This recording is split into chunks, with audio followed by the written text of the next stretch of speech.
Well, good evening, everyone. Welcome back here to the launch pad. You are joining us for our live launch coverage of NASA SpaceX Crew 4. You can see the Falcon 9 out there at Launch Complex 39A at NASA Kennedy Space Center as we have just come down under the T-minus 4-hour mark. And you're joining us for our full live uninterrupted launch coverage of Crew 4's launch and then our continuous coverage until docking and hatch opening of Crew 4 as well. And it's great to have you all here. If it's your first time, welcome. My name's Zach. I'm the host here at TLP, and here at the Launchpad, it's our mission to inform and inspire the explorers of tomorrow because we believe that space is better together. As always, let us know in the chat where you're tuning in from, if you can hear us as well. And we are so glad to have you here with us tonight as 4 more astronauts head up to the International Space Station. It's been a busy week trying to get AX-1 home, landing just 48 hours ago, and now Crew 4 headed up, and in less than a week we expect to have Crew 3 returning home. One of the busiest times at the International Space Station in many years, and we're glad you're joining us tonight for launch T0, targeting 3:52 a.m. Eastern Time, or 3 hours 54 minutes 50 seconds and counting from now. SpaceX and NASA are getting ready to go live, and of course we will patch them in throughout the night to be listening in to updates as we progress through the count as these 4 astronauts prepare to finalize their suit up and head out to the pad for launch here tonight. Tonight, we're going to be watching a Falcon 9 Block 5 booster carry a brand new SpaceX Crew Dragon Freedom up to the International Space Station. Tonight's booster is booster 1067-4, taking its 4th flight, and a short fall of gravitas is downrange, ready to attempt that recovery. Weather has been looking absolutely amazing all day. We've been keeping an eye on the weather systems in the region. There's been no lightning in the area. The winds have been green for many hours, and they're getting ready to go here tonight with less than a 10% chance of scrub, which is very rare to see. This is going to be SpaceX's 6th crewed mission. It's going to be their 4th mission of actual operations with NASA, their first flight as they introduce a brand new Crew Dragon Freedom, and this is going to be the 43rd orbital launch attempt of any agency in the world this year, and that number is very quickly rising here tonight. But it's great to see so many regulars in the chat joining. We got that guy Mike who's in Panama. We got Emmon in Central California. We got Andrew in Wisconsin, Joe's in Hong Kong, Bob's in Kansas. Great to have you all here tonight. If you haven't yet, take a moment, hit that like button. It really does help us out, and share out the broadcast. There you can see the weather boards showing full green across the board as we get ready for tonight's mission. But we'll be patching in SpaceX very soon here once they get underway. But as always, if you guys have questions, you can send those in the chat throughout the entire evening. Just tag us at the Launchpad and we'll be answering those.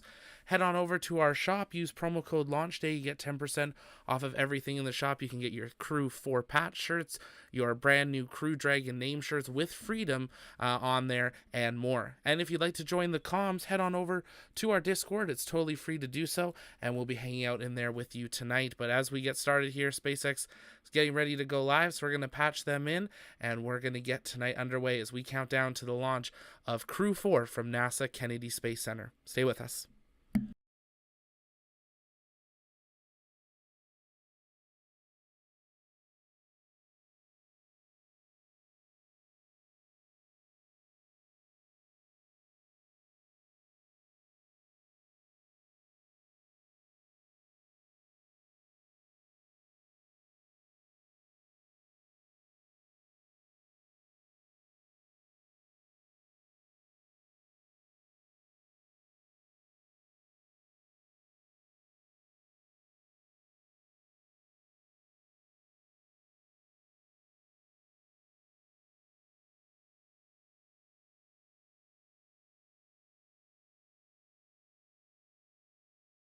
And you're looking live at the Crew Dragon spacecraft on top of a Falcon 9 rocket set to launch 4 astronauts to the International Space Station in a little less than 4 hours.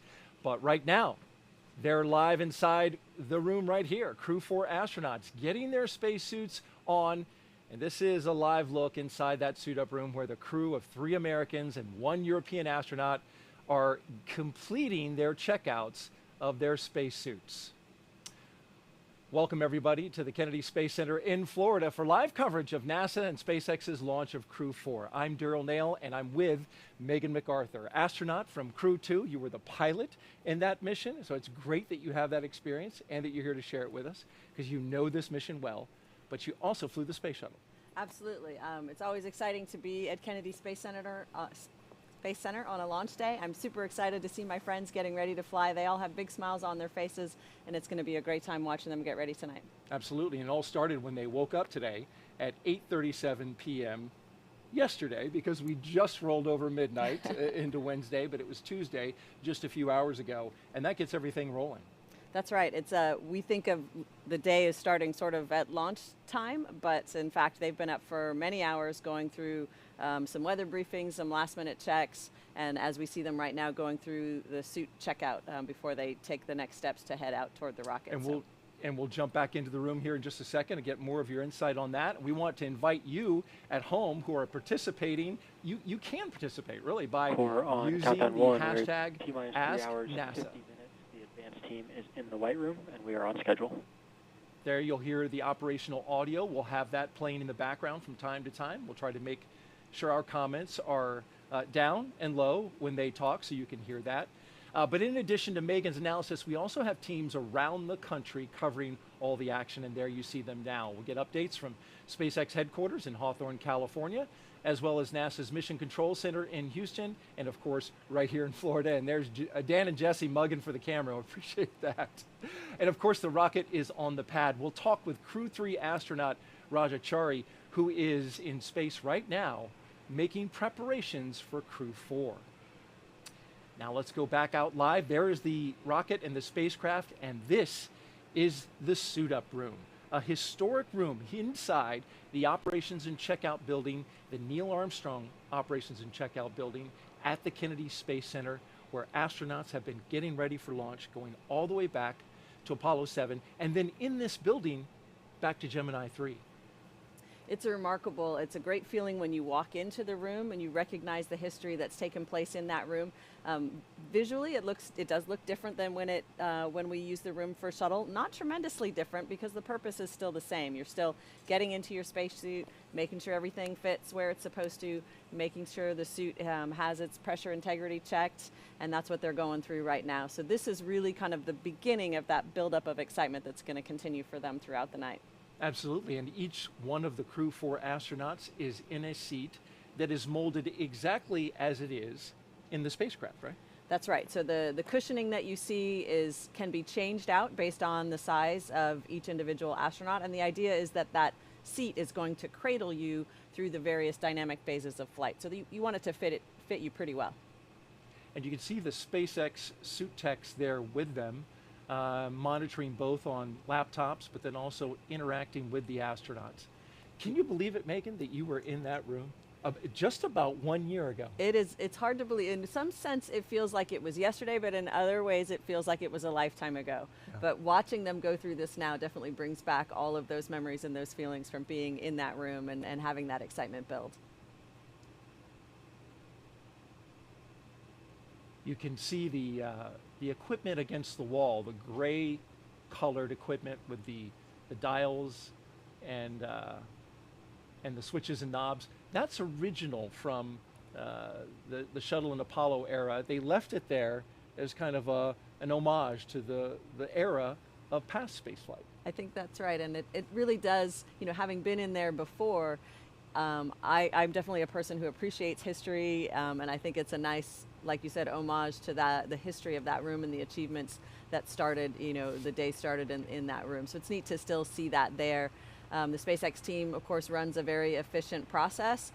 They've done this now several times, and they'll continue to improve their process and get better as they learn things from every mission. I was thinking this will be the 7th time that they've launched people on a Crew Dragon. And that may seem like a big number, but in a way, it's actually still quite a small number. So we do expect to continue to learn things every single time we do it. And we are on an increase of that pace, right? Absolutely. As it's really starting to pick up. Just got that commercial crew back, and the private crew that Axiom 1 just came down. Yep.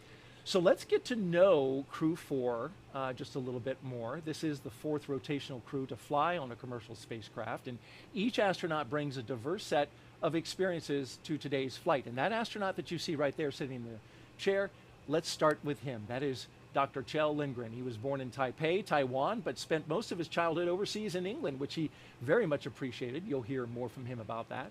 He was an instructor and jump master with the U.S. Air Force Academy and also has a doctorate in medicine, and he served as a flight surgeon for NASA.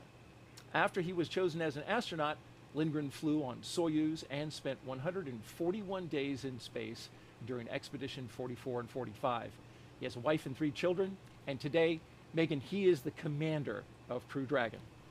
That's right. He is going to make an outstanding commander. He's a wonderful, talented person, obviously experienced at living and working in space, but also just a really good human. He's going to be looking out for his crewmates. And 3 hours, 45 minutes. The side hatch is now open, and we are on schedule. And they're very lucky to have him as their leader. Up next is fellow Airman Bob Hines. There he is with his visor open, communicating with his suit tech. He was born in Fayetteville, North Carolina. He has a wife and 3 daughters. He has a Master of Science in Aerospace Engineering and served 21 years in the U.S. Air Force as a test pilot. He was also a fighter pilot. He flew the F-15E. He came to NASA as a research pilot, where he flew science missions in our WB-57.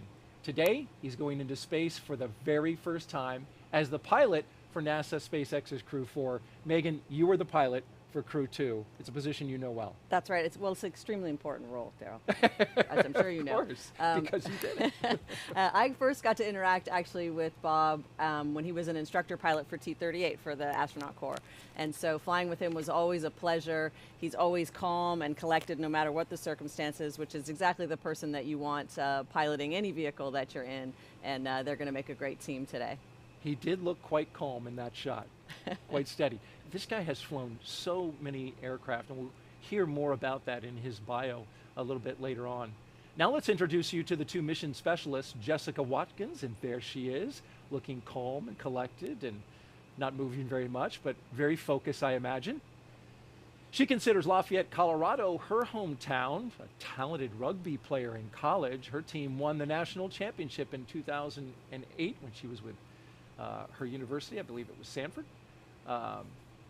Watkins was a postdoctoral fellow in the Division of Geological and Planetary Sciences at the California Institute of Technology. She completed several internships with NASA, including one testing system designs for the Mars Perseverance mission at JPL. She became an astronaut in 2017, a turtle. We'll talk more about that. And now, just like Bob, she's going into space for the very first time. This is a brand new experience for her. Yep, it's a bit of a turtle takeover, I think, is what we're experiencing on Space Station right now. But Jessica is an outstanding crew member. It's been fun to get to know her since she arrived with her classmates. Just tremendous amount of knowledge that she brings. Can be very focused and serious on the task at hand, but boy, when she smiles, it really lights up the room. I think this crew is going to have a lot of fun together. It sure does. And as she motions towards her suit, calling over the suit tech, what are you communicating with them about? So it depends a little bit. They're going to be asking you how things fit, how they feel, how you can hear, if you're having any problems with the communications system, as well as with the cooling system. So there's a variety of things that they could be checking at this point. The second mission specialist is Samantha Christopher. She was born in Milan, Italy, but now lives in Cologne, Germany with her partner and 2 children. In 2006, she earned her fighter pilot wings and flew the AMX attack fighter at a base in Italy. In 2013, Cristoforetti launched into space aboard a Soyuz for a long-duration space flight to the International Space Station, so she has quite a bit of experience aboard station. Several years later, she was awarded the Knight Grand Cross of the Order of Merit from the President of Italy, and today she returns to space and the space station with Crew 4. Another very impressive resume, but also just a great person to be around. So they're going to really work well together. They've gotten to spend several months together training and getting to know one another. And I think this mix of experience and skills is going to blend really well and make for a successful crew. We've got a couple astronauts standing up, and you can see they're still attached to a blue box that's sitting there right next to their seat. What is that, Megan, and what purpose does it serve? That blue box is providing cooling air for them as they're moving around. You can get quite warm in that suit, and so they're sort of preemptively making sure that the crew members are not going to get overheated during this wait time.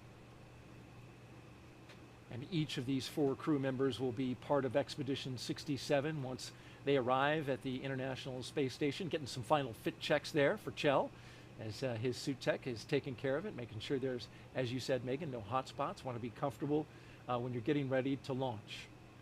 So now let's check in with our team monitoring preparations for launch at SpaceX headquarters in Hawthorne, California. We're going to NASA's Dan Hewitt and SpaceX's Jesse Anderson. Take it away. Hey, thanks, Daryl, and hi, everybody. Good evening. I'm Dan Hewitt. Thrilled to be back here at Hawthorne for another crew launch.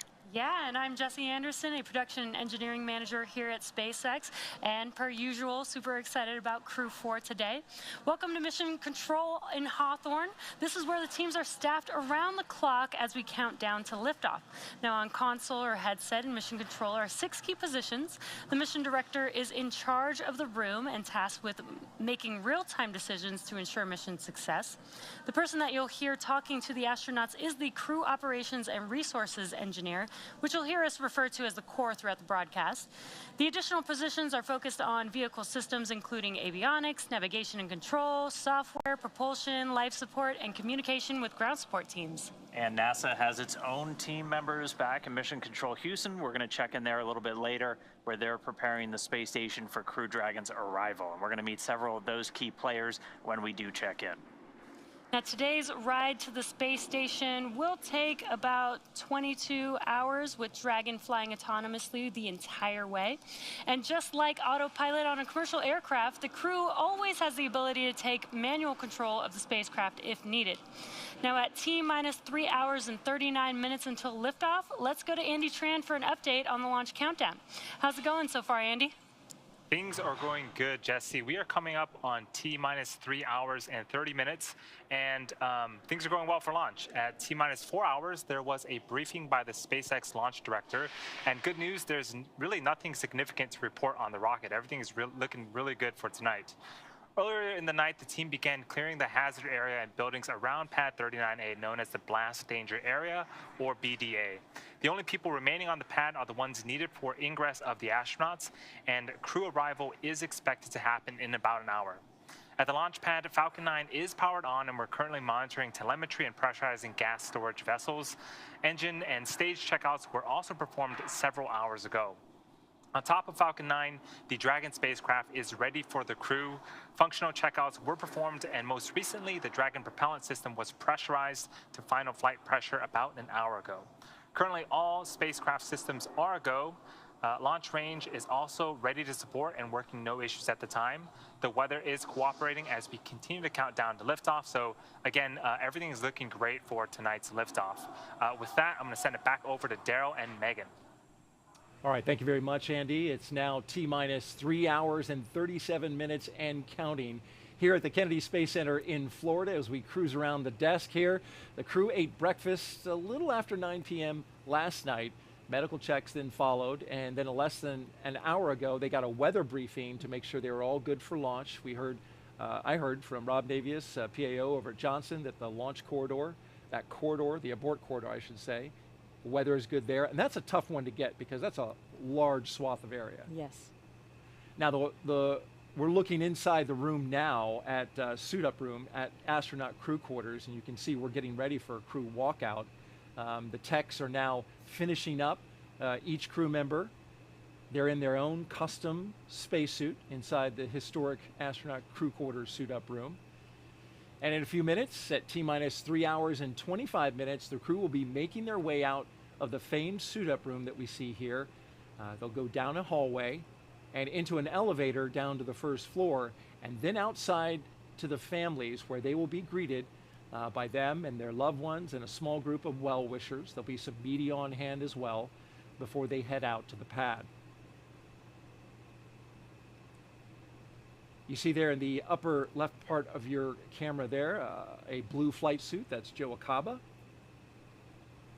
He's the chief of the Vehicle Integration Test Office, and he's managing the crew schedules and all the crew quarter operations. He's the one keeping them on time in the room, right, Megan? That's right. There's a team of folks that are managing that schedule. He makes sure that the operations for the astronaut quarantine facility run smoothly, that everybody has everything they need, everything from the air conditioning to the food to, everything in between. He's making sure that runs smoothly for everybody there, which is an important job. And boy, they sure do feed us really well in that time frame. And right there is Zena Cardman. That's right. Fellow astronaut. Fellow with NASA. Turtle. And a turtle as well. There's another turtle in there. Yeah. She is supporting the astronauts, right? That's She's right. in the support role, wearing, as you notice, the black SpaceX ninja suit, as they call it. Yes. And there's a reason for that. Well, yeah, that's, I think, because the team is kind of one team is the idea, and she blends in with the rest of the team, but it is nice for us to have that one NASA representative knowing that, they're holding on to any messages or any information that we need to pass back and forth. So Megan, you were on both sides of the stanchions when this walkout. Countdown 1, we're T-minus 3 hours, 35 minutes. Crew suit donning and checkouts are complete. We're on schedule. Okay, and they look finished and they're all ready to go. And as I was mentioning, you were on both sides, so both on the inside as an astronaut for Crew 2, but then also on the outside for your husband, Bob Behnken, who, along with Doug Hurley, flew that historic mission, the first Crew Dragon to go to the International Space Station. That's right, and it's a different experience with some similarities. As the family member, as the loved ones, you're outside, you're very excited for them to come out, you're thinking about how they're feeling and wanting to give them, a good, bright, joyful send-off. But of course, as the family member with no active role in the process, it's a little nerve-wracking, right, to realize that this major thing is about to happen that you're not participating in. My focus then was just to make sure that my son was enjoying it, that he was going to get to enjoy seeing his father in this moment and celebrate with him, and not try to climb into the Tesla on the way to the launch pad. That was my primary goal as in my mom role, right?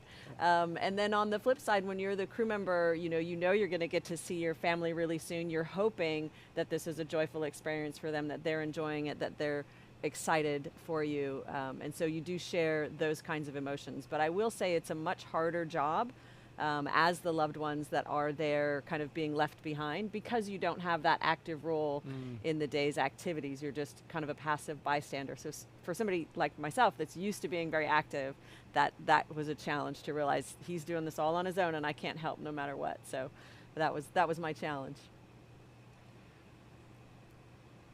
There are 3 Teslas, as you can see there. We've been showing you some views right outside the operations and checkout building there. And those are the vehicles that will take the astronauts to the pad, the second 2 Teslas. They will drive the crew out to Launch Complex 39A. Riding in the first car will be the suit techs and the spacecraft closeout lead. In the second Tesla, Commander Kjell Lindgren and pilot Bob Hines will be sharing a ride with a NASA flight surgeon. And in the third vehicle will be Jessica Watkins and Samantha Christopher. They'll also have another closeout lead with them in that vehicle. And of course, we will follow the convoy live every step of the way, getting you as close as we can possibly get you without actually being inside the car. Now let's take a look at the crew's experiences bonding together.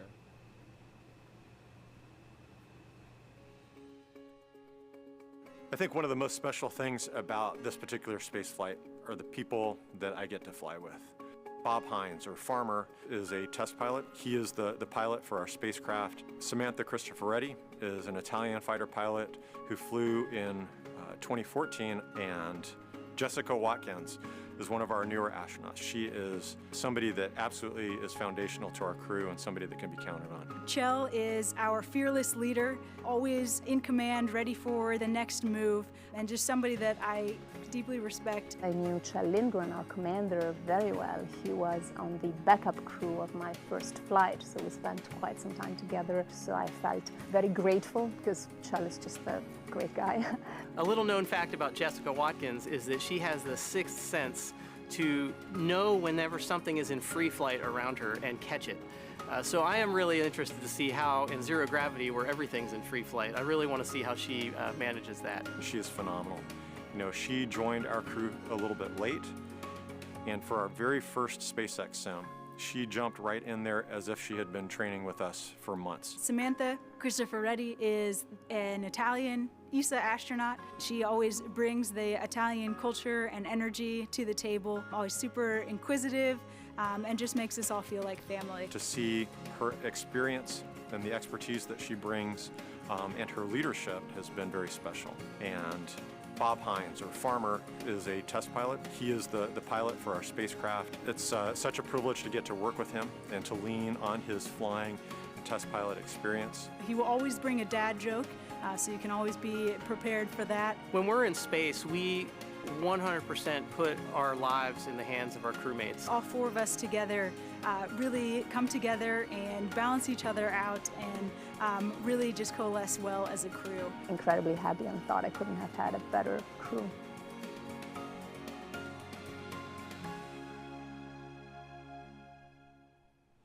Well, you'll love to hear how they bond, you know, over the 2 years of training. I'm sure it was the same for your crew as well. It's the best part of the mission, really, is that How bonding. about that? Yeah.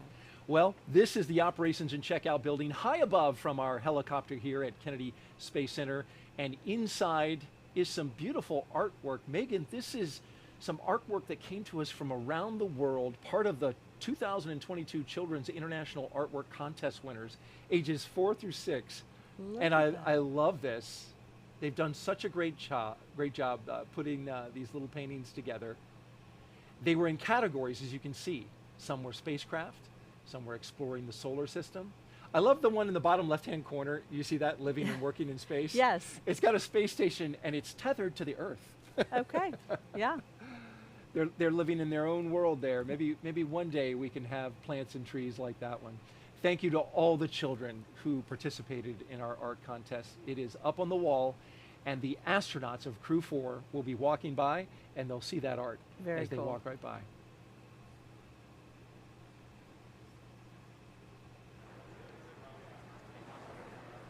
Throughout the mission, we want to invite you for the next 3.5 hours to send us your questions for Megan. We've got the expert on hand.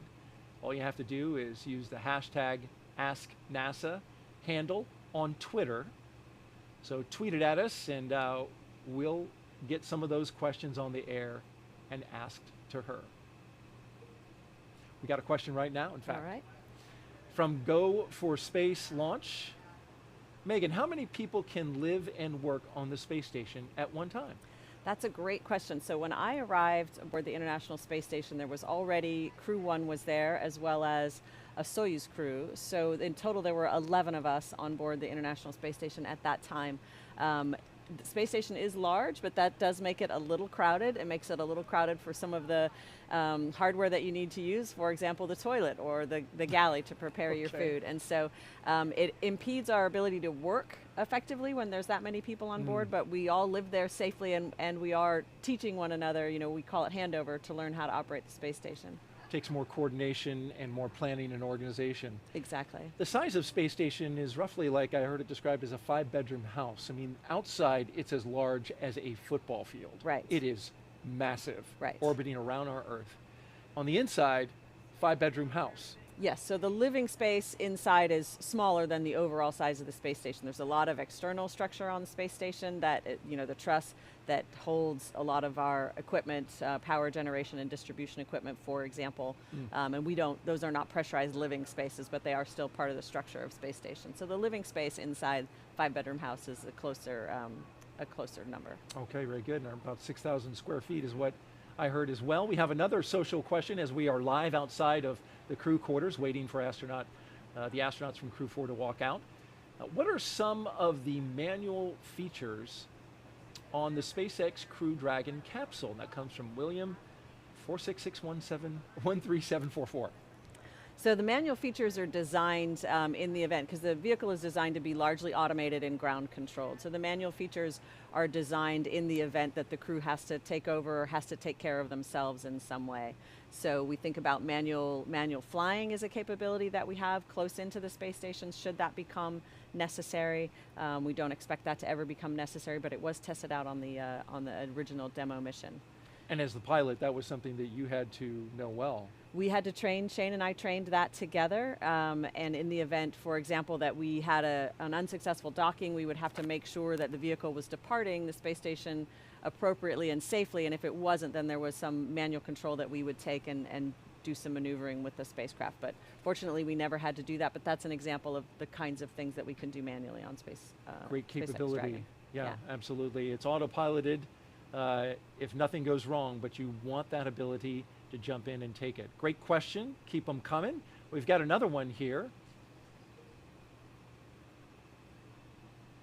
Jet for Me asks, what's the launch trajectory and visibility for the Crew 4 launch? This is a little bit more of a complicated question dealing with the trajectory of this particular launch. It's the same as it was for you, where we're going up and out over the Atlantic seaboard. Right.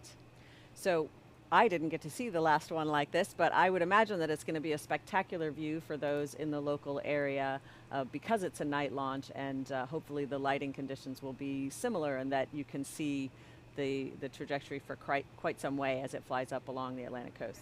Especially at night with the brightness that this rocket yeah. gives off. And as we look live here at one of the Teslas and members of the media and family members gathering, you can see in the left-hand side, Administrator Bill Nelson, NASA's administrator, former Florida senator here in the state of Florida. And next to him is Bob Cabana, the former director of the Kennedy Space Center and current associate administrator, working out of headquarters now, helping Administrator Nelson lead the agency.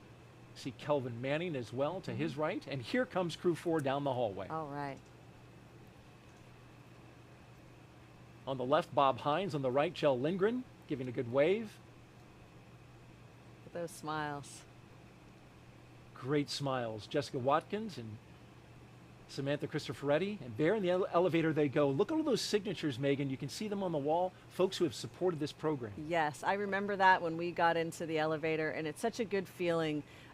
We don't often get to interact with the thousands and thousands of people that make it possible, and it's so nice to see that just tangible evidence that they're thinking of us, and it reminds us, of course, we all are always thinking of them too, but it's a nice reminder of how large and how dedicated this team is. Got the elevator closed, and now they're on their way down from the fourth floor to the first floor. And we are just now moments away as a result from seeing the Crew 4 astronauts exit the operations and checkout building. Yeah, so excitement is building. I remember waiting inside, you get down off the elevator, and then everything is timed very precisely. So you wait for just a couple moments, and then the SpaceX team will give you the cue to start walking out, and that excitement builds pretty quickly. And since you speak of that, Megan, we want to give you a little flashback. Take a look at the screen now. You might remember this. Demo 2, and there you are in the light blue with your son saying goodbye to your husband, Bob Behnken, on that historic flight. That's right. That was a really special moment, and it was great to see how excited my son was to see his father. There were no tears. It was all smiles and cheering. My son, I think, was determined to say, "Launch America," first and loudest, and so that's what he was doing. He did a great job. And then in April, Crew 2, this was your launch, and yes. Now the role was reversed. You were in the astronaut suit getting ready to go out and launch, and your husband was there with your son. That's right, and I was listening out for that Launch America, and sure enough, I could hear it from probably 20 feet away. That was a wonderful moment. And now we look at the doors for Crew 4, awaiting their moment with their families before they go out to launch pad 39A, a historic pad here where their rocket awaits them, as well as their spacecraft, the Crew Dragon Freedom.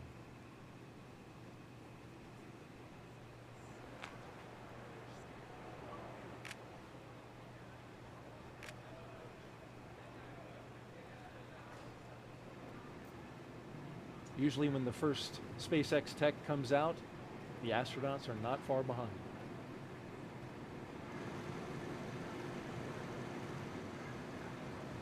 You can see on the top there the NASA meatball, the logo, and the various mission patches around it. Those have been put there by previous crews. That's right. You can actually just barely see the meatball. It's almost completely covered with with mission stickers, but that's an important part of the traditions as well.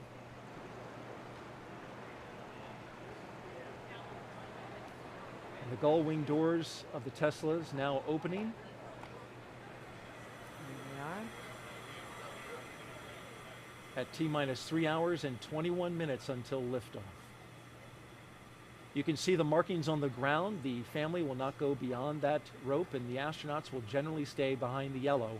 But then there will be a moment, as we saw from previous videos, where the family will get to go up to the car. Yes, once the doors are closed and the windows are up, you're allowed to go up and look through the glass a little bit closer, which is nice.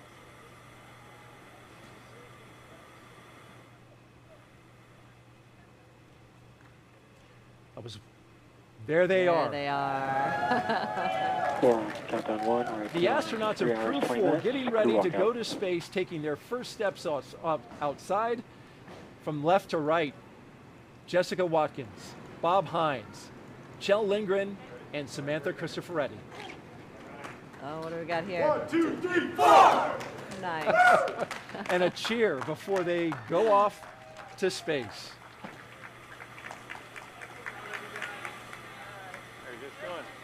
I like the huddle. That was a nice little touch. Very nice, yes. You're going to KLI. And here's that moment, Megan. It's a wonderful moment, just seeing the smiles on the faces of your loved ones, knowing that they're there for you, that they're excited for you. It's really special.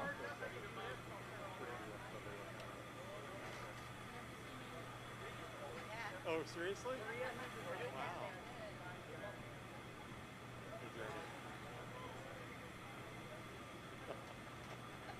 That's hard to do on command. We'll listen in for some of the comments. Maybe we'll get to hear Kjell's big booming laugh one more time.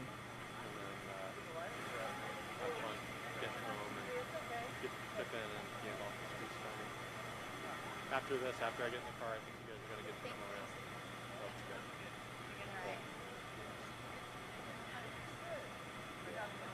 It's going to be good. You gotta Big smiles all the way around. Absolutely. I remember you smiling quite a bit as well, Megan. And then you told me there was a reason. Oh, were you watching that? That you wanted to send the message. Oh, absolutely, yes. So again, you're not really sure how your family members will react, especially if you have young children. And so the main thing is to just show them that it's a joyful occasion. It's something to be excited and happy about. My hope was to, head off any tears that might be coming, or any upset feelings. But really, my son ended up just being a trooper. He was so happy. There was so much excitement around him that really helped buoy him up, I think, for both circumstances. And I was so grateful to see that. And didn't he break free and say, like, "Hey, Mommy, I love you"? That sounds right. I was worried he was going to actually come through the ropes, but he did not do that. I think for Bob's launch, there's an image of him like actually trying to get through the window before the vehicles drove away, but I managed to hold on to him. He was a little bit smaller then.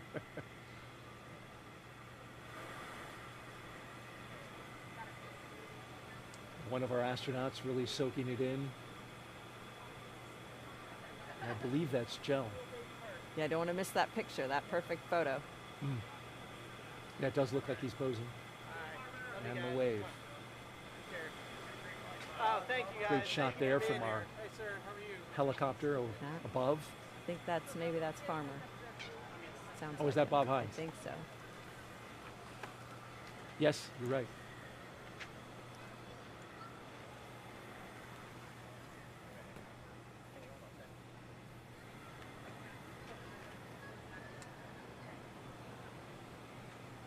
That shot from above was actually from one of our photographers, not the helicopter. I want to correct that. That is our helicopter shot.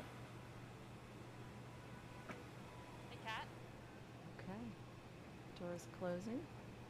Our helicopter will follow the entire way as the convoy pulls out. You can see the SWAT vehicle in the background, and now the families and loved ones come in. Yes, they get that up close view one more time with their loved ones.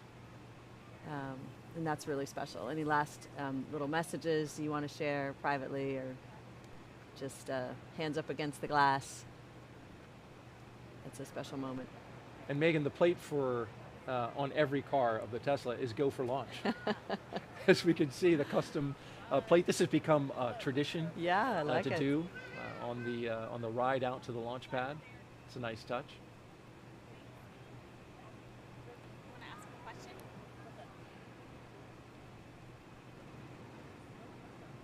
As they get ready to pull out there, I'm wondering, Megan, is there a little bit of a conflict for the astronauts seeing your loved ones, knowing you are getting ready to do something that involves risk? Right. It's something that obviously you're not thinking about it for the first time at that moment, but it's certainly present in your mind. It's something that you ideally have talked about with your family in the months and weeks, even years really, leading up to making a decision like this. And you know, depending on the age of your family members, you do it in an age appropriate way. And so for us, we wanted to make sure our son had a chance to watch a rocket launch with both of us present. So we took him to an uncrewed cargo launch when he was maybe 3 or 4.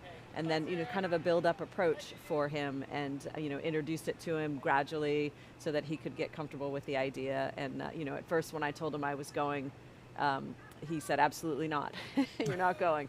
And then he said, "Okay, you can go, but 180 days is much too long." So it's not really a negotiation, but it's a sort of a gradual introduction of what it is. And then you try to share, obviously, why you believe it's important to do these things, even though they're risky and that they benefit mankind, they benefit all of us. And there goes our convoy rolling out to the launch pad. The last 10 miles, a 20-minute drive. They won't see much in the dark, but this is the way to space. Yes. This is a nice relaxation moment. You've just gone through a happy scene, hopefully, but an emotional scene nonetheless. And this is a little bit of a time to kind of lean back in your chair a little bit. For me, it was blaring some favorite songs. And at nighttime, that was fun just because of the, you know, the darkness and then the different lights that you see. It was kind of a neat visual experience. But it's just a time for a little bit of relaxation before the next phase of the journey. And now we begin the 20-minute drive with a full security escort across NASA's Kennedy Space Center and out to Launch Pad 39A. And as we follow the convoy, we'd like to take a closer look at the Crew 4 spacecraft commander and the rest of the astronauts in this convoy, help you get to know them a little bit. And we'll start off with NASA astronaut Kjell Lindgren. Why do we explore? You know,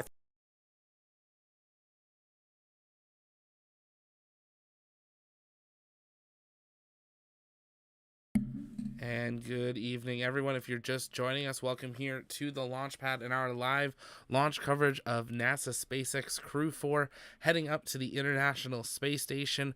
Currently, teams are still tracking towards an on-time instantaneous launch at 3:52 a.m. Eastern Time, or 3 hours, 13 minutes, 25 seconds from now. As you just saw, crew have completed their walkout, said their final goodbyes to their family, and are now inside those Teslas, making their way out to Launch Complex 39A.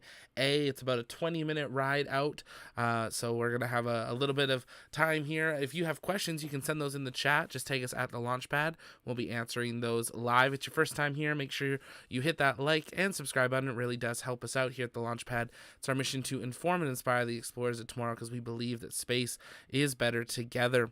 If you haven't yet, follow us over on Twitter. It's totally free to do so. We're live tweeting events as they happen here tonight. We're hanging out in live comms over on Discord, so you can feel free to join in there and join the conversation. And make sure you head over to our shop and use promo code LAUNCHDAY to get 10% off of your Crew 4 patch shirts, your Crew Dragon, including our brand new ones featuring the names of the brand new Dragon being introduced tonight, Crew Dragon Freedom. So definitely check those out. We also have our SLS gear available over there, so you can order and have that ready for the orbital launch attempt later this year.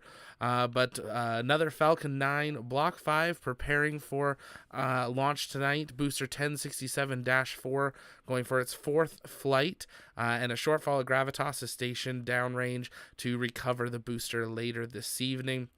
Crew Dragon Freedom expected to dock later today, a quicker rendezvous than we have seen before, but of course timelines do get adjusted once they are actually in orbit, so we'll keep an eye on that. But at this point, NASA was planning to see the crew welcome ceremony Thursday at 2:40 a.m. Eastern, but they are expecting docking to occur at 8:15 p.m. Eastern tonight, and then hatch opening at 9:45 p.m. Eastern. So a very long, busy day. There is a sleep period built in there, but we hope that you will stay with us right here on the launch pad for your full uninterrupted coverage of Crew 4. We'll be live all the way through launch from there, and then we will be back to bring you full coverage of the final rendezvous, docking, hatch opening, and welcome ceremony tomorrow afternoon and evening. If you guys, again, have questions, you can send those in the chat. Just tag us at the launch pad, and we'll be answering those live. And if you haven't yet, let us know where you're watching from. It's great to have you all here.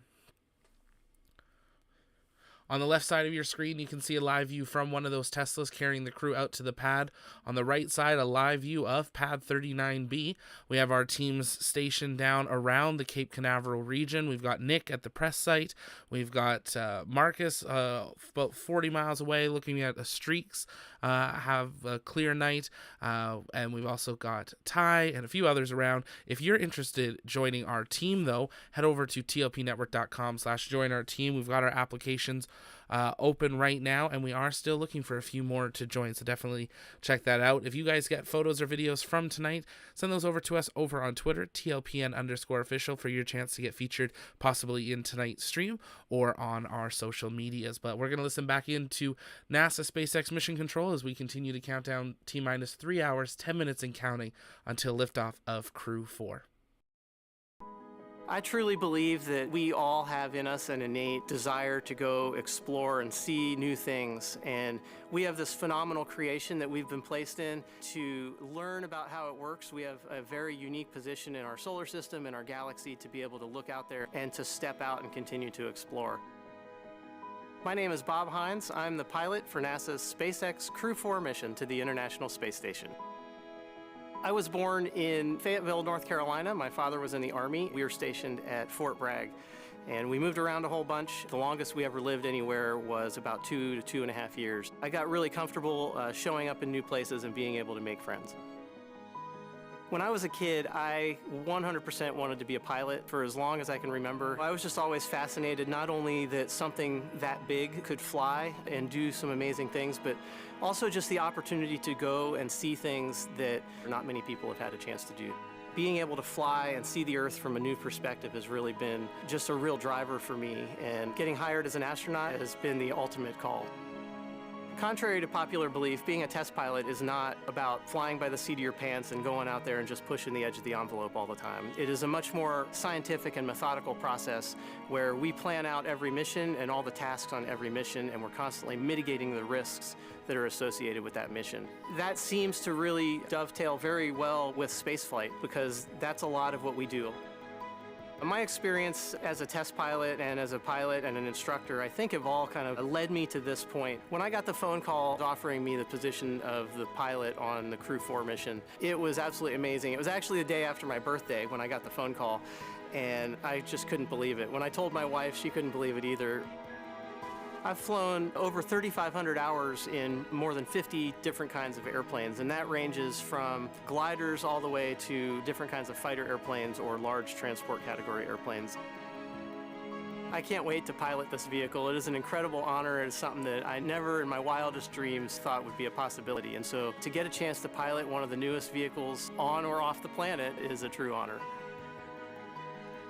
With Kjell as our commander and Samantha and Jessica as our mission specialists, it's just going to continue to be an amazing crew and an amazing experience. I am really looking forward to the camaraderie and the time that we'll get to spend together as a crew, the friendships that we'll develop, and so I think continuing that process is one of the things that I'm looking most forward to. On launch day, I am 100% most looking forward to the kick in the pants when those rocket motors light and we are heading off the launch pad.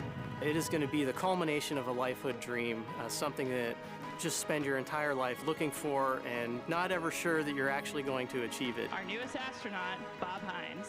Being an astronaut is an incredible responsibility as well as an incredible honor. Every astronaut recognizes the honor that comes with that, but also the responsibility that comes with representing not only our respective countries, but also the world. And one of the things that we hope to show is that regardless of our nationalities or our backgrounds, when we put our mind to a single mission and we get along, we can accomplish anything.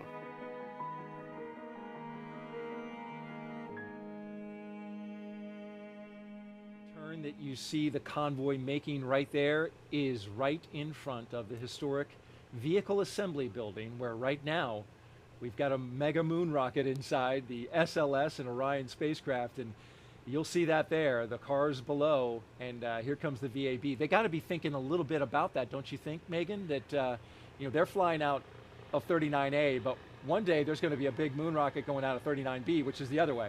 Absolutely. I know they're thinking about it, even if it's just something down in the future for them. That's could be very well be their next ride. Beautiful shot there of the VAB as the crew goes right by us, in fact, here at the host desk. There's our camera on the ground catching the shot, and you can hear the helicopter overhead.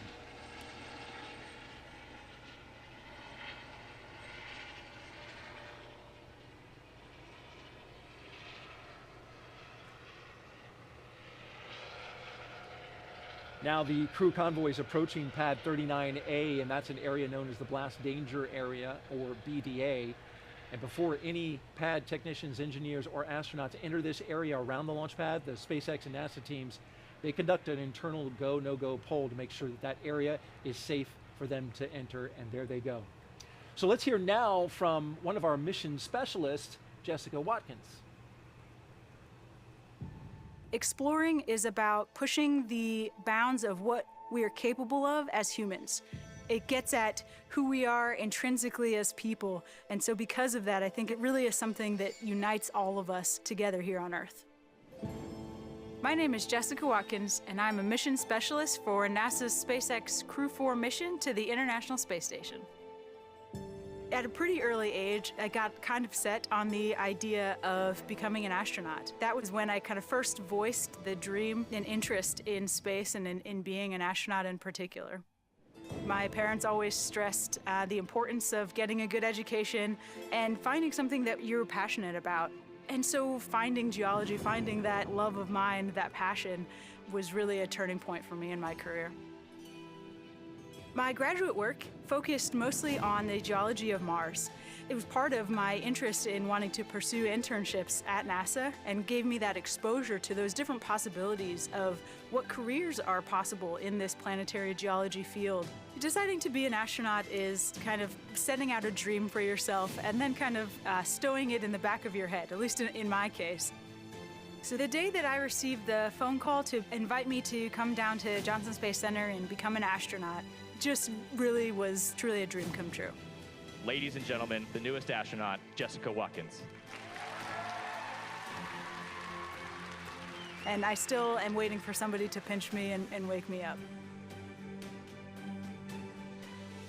The opportunity to be the first Black woman on an International Space Station long-duration crew is exciting. It certainly is important to me and impactful to me to be able to be a part of the legacy that so many before me have paved the way to enable me to be here now. As much as I can be a small part of that legacy, I'm honored to have the opportunity. Being selected to be a part of this Crew 4 mission is truly an honor. I am so excited about the opportunity to fly with Kjell, Samantha, and Bob. All three of them are very different. They all bring different skill sets, different experiences, but I think all four of us together really just coalesce well as a crew. I think launch day is going to be the day that all this starts to really finally feel real. And so I just look forward to that moment of exhale and of excitement all at the same time.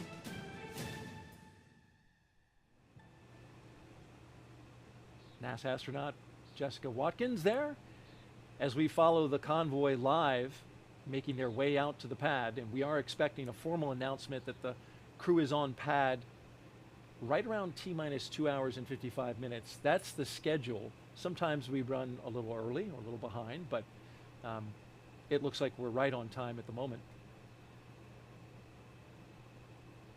Looking ahead a little bit, at about T-minus 2 hours and 35 minutes, the astronauts will ingress or climb into the Dragon with the assistance of the suit techs, and then they'll get buckled in, making the turn there.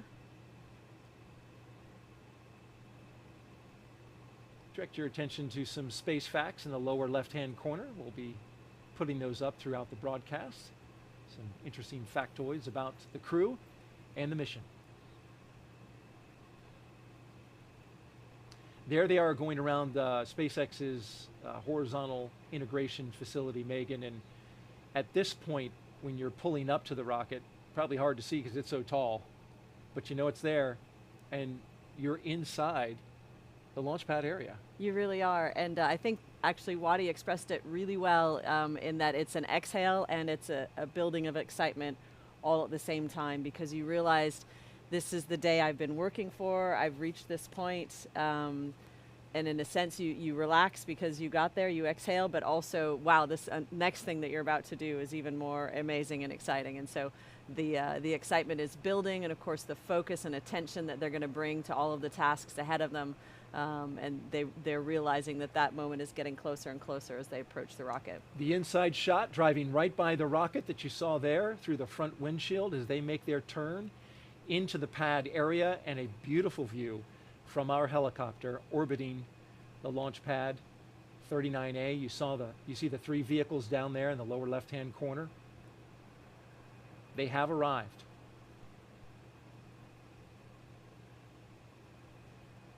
There's been a lot of upgrades to this launch pad, Megan. You flew it and flew out of there under both configurations, both as a space shuttle astronaut and as an astronaut on Crew Dragon. That's right. And we get an opportunity to tour the launch pad with a family member in the days leading up to the launch, which is really special. But other than that, we don't spend a whole lot of time on the launch pad. So getting to see it for us is always a very special thing as well. It does look very different now under the new owners, but you can still see the bones of it, of the historical structure that was there supporting all those shuttle launches. Speaking of bones, that metal, black metal to the left, we're panning around it, but that is the old rotating service structure that used to have that gigantic structure that would, contain the cargo bay of the space shuttle, so you could get in and out of it, service it. It would rotate out. Still part of it there on the pad. Countdown 1, we're at T-minus 2 hours, 59 minutes. Crew have arrived at the pad. We are on schedule.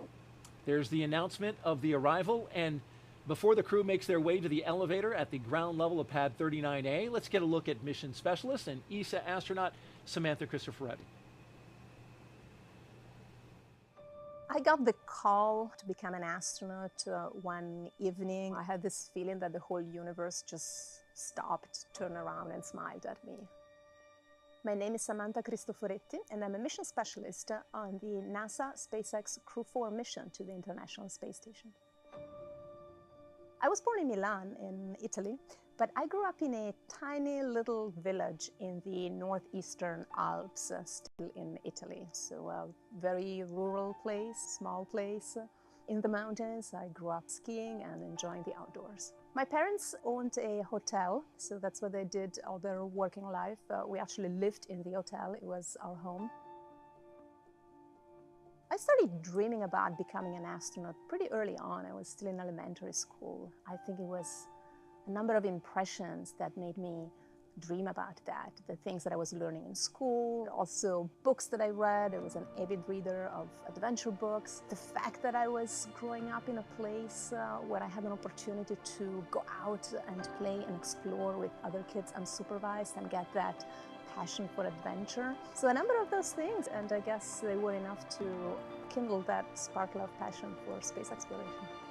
I completed my high school in Italy, and then I enrolled at the Technical University of Munich. in their engineering degree, and I chose the aerospace track. And then something unexpected happened. The opportunity opened up of actually joining the Italian Air Force as a pilot.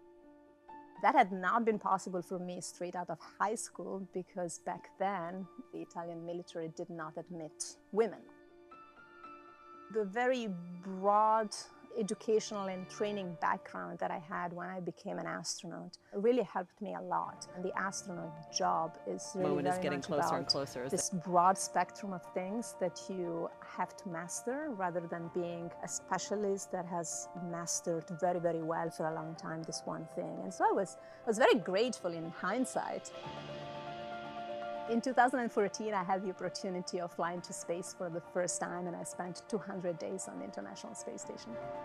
Getting to space station, opening the hatch, hugging our friends who were waiting for us there, getting used to that sensation of floating, that first look out of the cupola, that first, full view of a sunrise. It was almost overwhelming for me. And, of course, as the time goes by, you settle into a routine. You're not overwhelmed by emotion every single day. But it becomes more like a quiet affection for the place, for the work, for the people.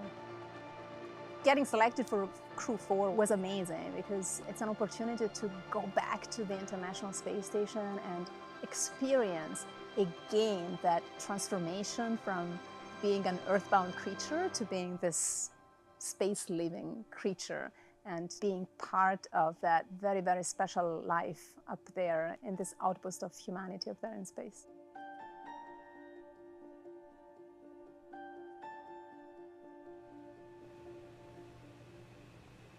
Samantha Christopher, the third consecutive ESA astronaut to ride aboard the Crew Dragon. It all began with Crew 2 and Thomas Pesquet. You remember that well. There's a look at the launch pad, pad 39A. At the very top, Crew Dragon Freedom, a brand new spacecraft from SpaceX, riding on top of the Falcon 9 rocket below. This Falcon 9 rocket, Megan, interesting note. When it flies today, it'll be the fourth time that this booster has flown. So a reuse to the fourth time. That's the first time for a crewed capsule to go on top of a rocket and get a fourth flight. Of course, they have passed for many times ago. In fact, just last week they launched a booster for the 12th time. Right. But that's really reuse in action with astronauts on board. Right. It's an amazing capability that actually started with us. I think, were the first flight-proven booster launched a year ago. And so, true to fashion, they are making leaps and strides in that reusability territory. Of course, very careful to make sure that all the parts and pieces pass all of the necessary safety checks and are rated to refly again. And their fleet leaders, of course, being used on uncrewed vehicles so that they can push those boundaries and get more and more data, but with an uncrewed vehicle. Absolutely. And that is exactly what makes this the cycle of reusability work so well, as administration at NASA have talked about studying very closely this booster before it flew. Megan, how about we take some more questions from social media? Sounds great. You've been taking them throughout the night, and we will continue to do so here at T-minus 2 hours and 53 minutes and counting. And Andrew Pino wants to know, Megan MacArthur, what is your advice to students who are interested in becoming astronauts in the future? And I'm sure you get asked this one a lot. I do get asked this question a lot. I remember asking the question when I was a student, wondering, well, how do I get this job, right? So it's an important question. It does change a little bit over the years, but the fundamentals are going to be the same probably for a long time. So when you're looking to work as a professional astronaut, work for your government, there's going to be some kind of a selection process involved, and that's going to involve looking at your schooling. What kinds of schooling did you partake in? And for the most part, it's going to be engineers, scientists, people with some kind of operational background. So what I mean by that is you are able to work in a technical field where you are part of the environment. So that's sometimes pilots, it can be folks working on submarines. Oh, this is one of my favorite moments when the crew gets to first look up at their rocket ready to go. That's Kjell Lindgren and Bob Hines giving a look, and That's right. Bob looks a little giddy. Yeah, he's pretty excited. Look at that rocket. Yep, I like that sort of characteristic, the lean back, the look up together. It's a good look. And the wave as they get ready to get into the elevators to ride up to the top where the crew access arm is, which will take them to the spacecraft. It is the original elevators. They've been, of course, renovated, but those are the same elevators you got in, Megan, as both a shuttle astronaut and a Dragon crew member. Another piece of history. Hopefully at this time of night they won't be taking up too many mosquitoes with them.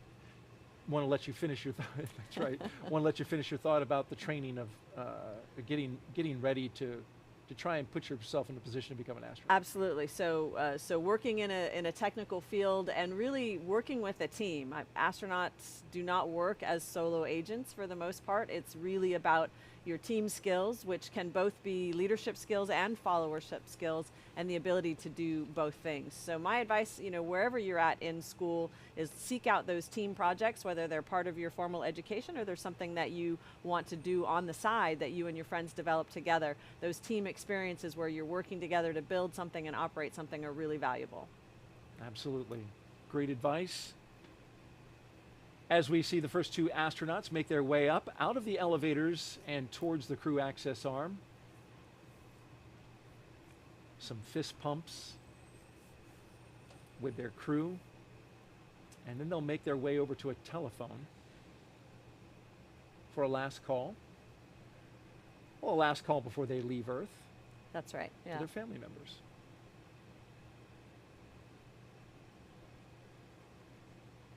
So this is about the moment when your family members and loved ones realize they really hope they've left their phone on. They haven't put it on mute because you do hopefully get a phone call from the launch pad.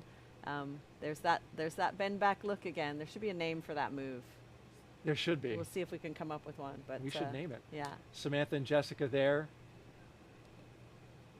How about just lean back look? You got a feather rocket in there somehow. Yeah, that's right. Yeah. I'm going to work on that, Megan.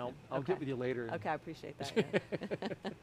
So on the right-hand side, we have Samantha and Jessica getting ready to get into the elevator. On the left-hand side, Bob and Kjell making that phone call. There's a phone there. It has very large buttons for dialing the numbers because you've got those big gloves on. Got those big gloves on, that's right. And of course, you can't put the phone up against your ear with that helmet on. So you're essentially kind of shouting into the receiver and doing your best to hear what is maybe shouted back. But it's just that one last chance to send the I love yous back and forth over the phone wires before you leave the planet. So do you have to memorize the number since it's actually typically there's someone there that dials for you. Oh, very good. Yeah, That's but you're helpful. right. Nowadays, you often don't memorize phone numbers, right? We all get them out of our mobile phones. That's right. They've thought of everything, though. Someone's got it written down. And we should expect nothing less. You can see the chevrons on the ground and the direction that they point. Those have a purpose as well.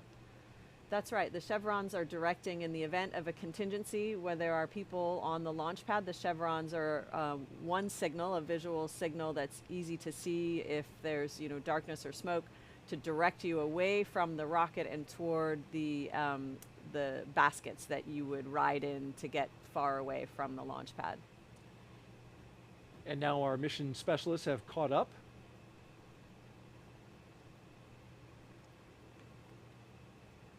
So it looks like Bob Hines is having a nice little conversation there. This is a beautiful shot from our helicopter. Yes. Looking at the top of the launch tower, and the crew access arm to the right goes out to the rocket. You looked at that view. It's nighttime, and we are in a national wildlife refuge, so I imagine there's not a whole lot to see, but still. It is pretty special, and you're sort of realizing this is as close as I'm going to get to nature for a while. Yeah. And so it's a special feeling. You get a little bit of breeze on your face, and that's a special feeling as well. Things that you're going to miss when you're closed up inside the International Space Station. Samantha and Jessica taking advantage of exactly what you just said, the chance to look out at planet Earth one last time before getting inside Crew Dragon. And I heard the astronauts from Crew 3 talking the other day about what they missed, and they were such earthly things, Thomas Marshburn talked about wanting to just have the wind blow in his face. Yes. They talked about a hot bath. I went running in the rain, and it felt wonderful. I just had a smile on my face the whole time with, rain running down my face and down my neck and into my clothes, but it felt like, yep, I'm here on Earth. This is good. Space is awesome to visit, but it's nice to come back home, isn't it? It is, yeah.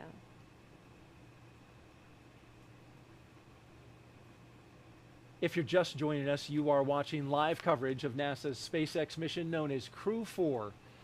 Good evening and welcome to the Kennedy Space Center in Florida. I'm Daryl Nail, along with a recent pilot aboard a SpaceX Crew Dragon, the voice of NASA astronaut Megan McArthur. She is here and giving us great insight into the mission today. Thanks, Daryl. I just really enjoy watching them go through this and remembering what it was like for us. But as well, knowing that they're going to have their own individual take on it, their individual experience, and just seeing already the camaraderie, the relationships between the crew members, and knowing that they're going to have such a fun and successful time up there. Walking down the crew access arm comes Bob Hines and Kjell Lindgren. We see them inside, and the shot to the left from the outside. Love that shot.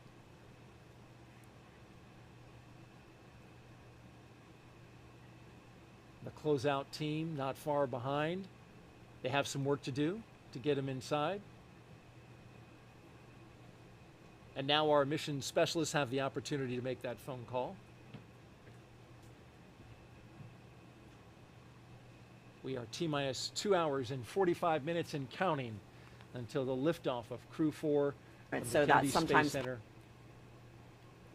This is now a look inside the White Room. Kjell has arrived. This core on countdown 1. We are at T-minus 2 hours 45 minutes. The crew have arrived at the White Room and are preparing for ingress. We are on schedule. Right on schedule. You see he's got the Sharpie in his hand, and does. Megan, he's signing that white wall inside the White Room. He is. He's signing his name there in preparation for launch. All of the crews that have launched from there previously will have already signed their name, and so each one of the crew members will get to do that. And as you know, the White Room is not really a room, it's just kind of the end of that walkway, so it is a relatively small space that's being used to do final suit preparations. It does have a small amount of emergency equipment in there, so it is a tight little space, but it's important to take that time and acknowledge those traditions that are being built and renewed here. Your name is on that wall. On that wall. Hopefully they didn't write over it. Ooh, yeah. I might have to go back and check. We'll take a look after the launch and just make sure everything's... That's right. Make sure it's all good. In fact, that Sharpie is an item on a checklist. Of course SpaceX it is, makes yes. sure that it's there. And here come our next two astronauts.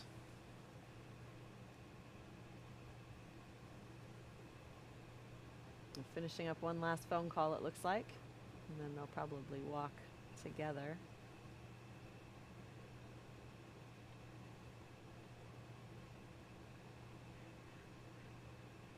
Were you able to hear the call that you made? Were you able to hear? It's difficult because, again, you can't get the receiver up inside your helmet against your ear, and so once your family realizes that, then they're, essentially shouting. It's not time for a nuanced conversation. Well, looks like Jessica and Samantha are wrapped up. Getting some hugs Or there. no, we might.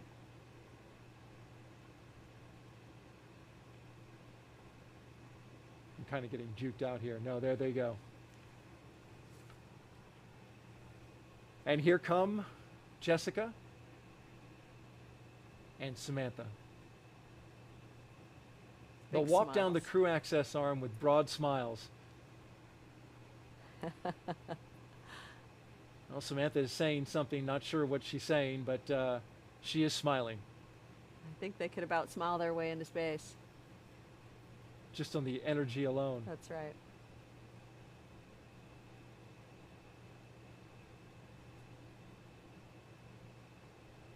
The White Room also allows for completion of cargo load at T-minus 24 hours. So it has use to both get the astronauts inside the crew capsule and to get that late stowage.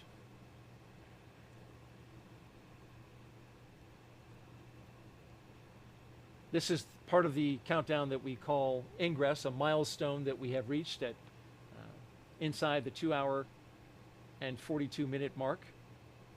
Simply means that the astronauts are getting inside Crew Dragon. The closeout team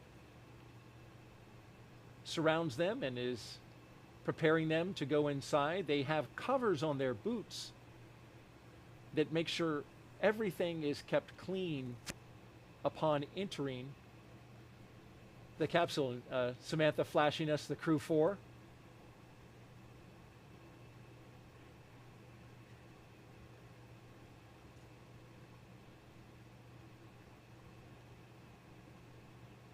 That's a great shot looking back towards the crew access arm as the closeout team does their work right there between Jessica and Samantha. And the signatures with some There fresh they are. ink. That's right.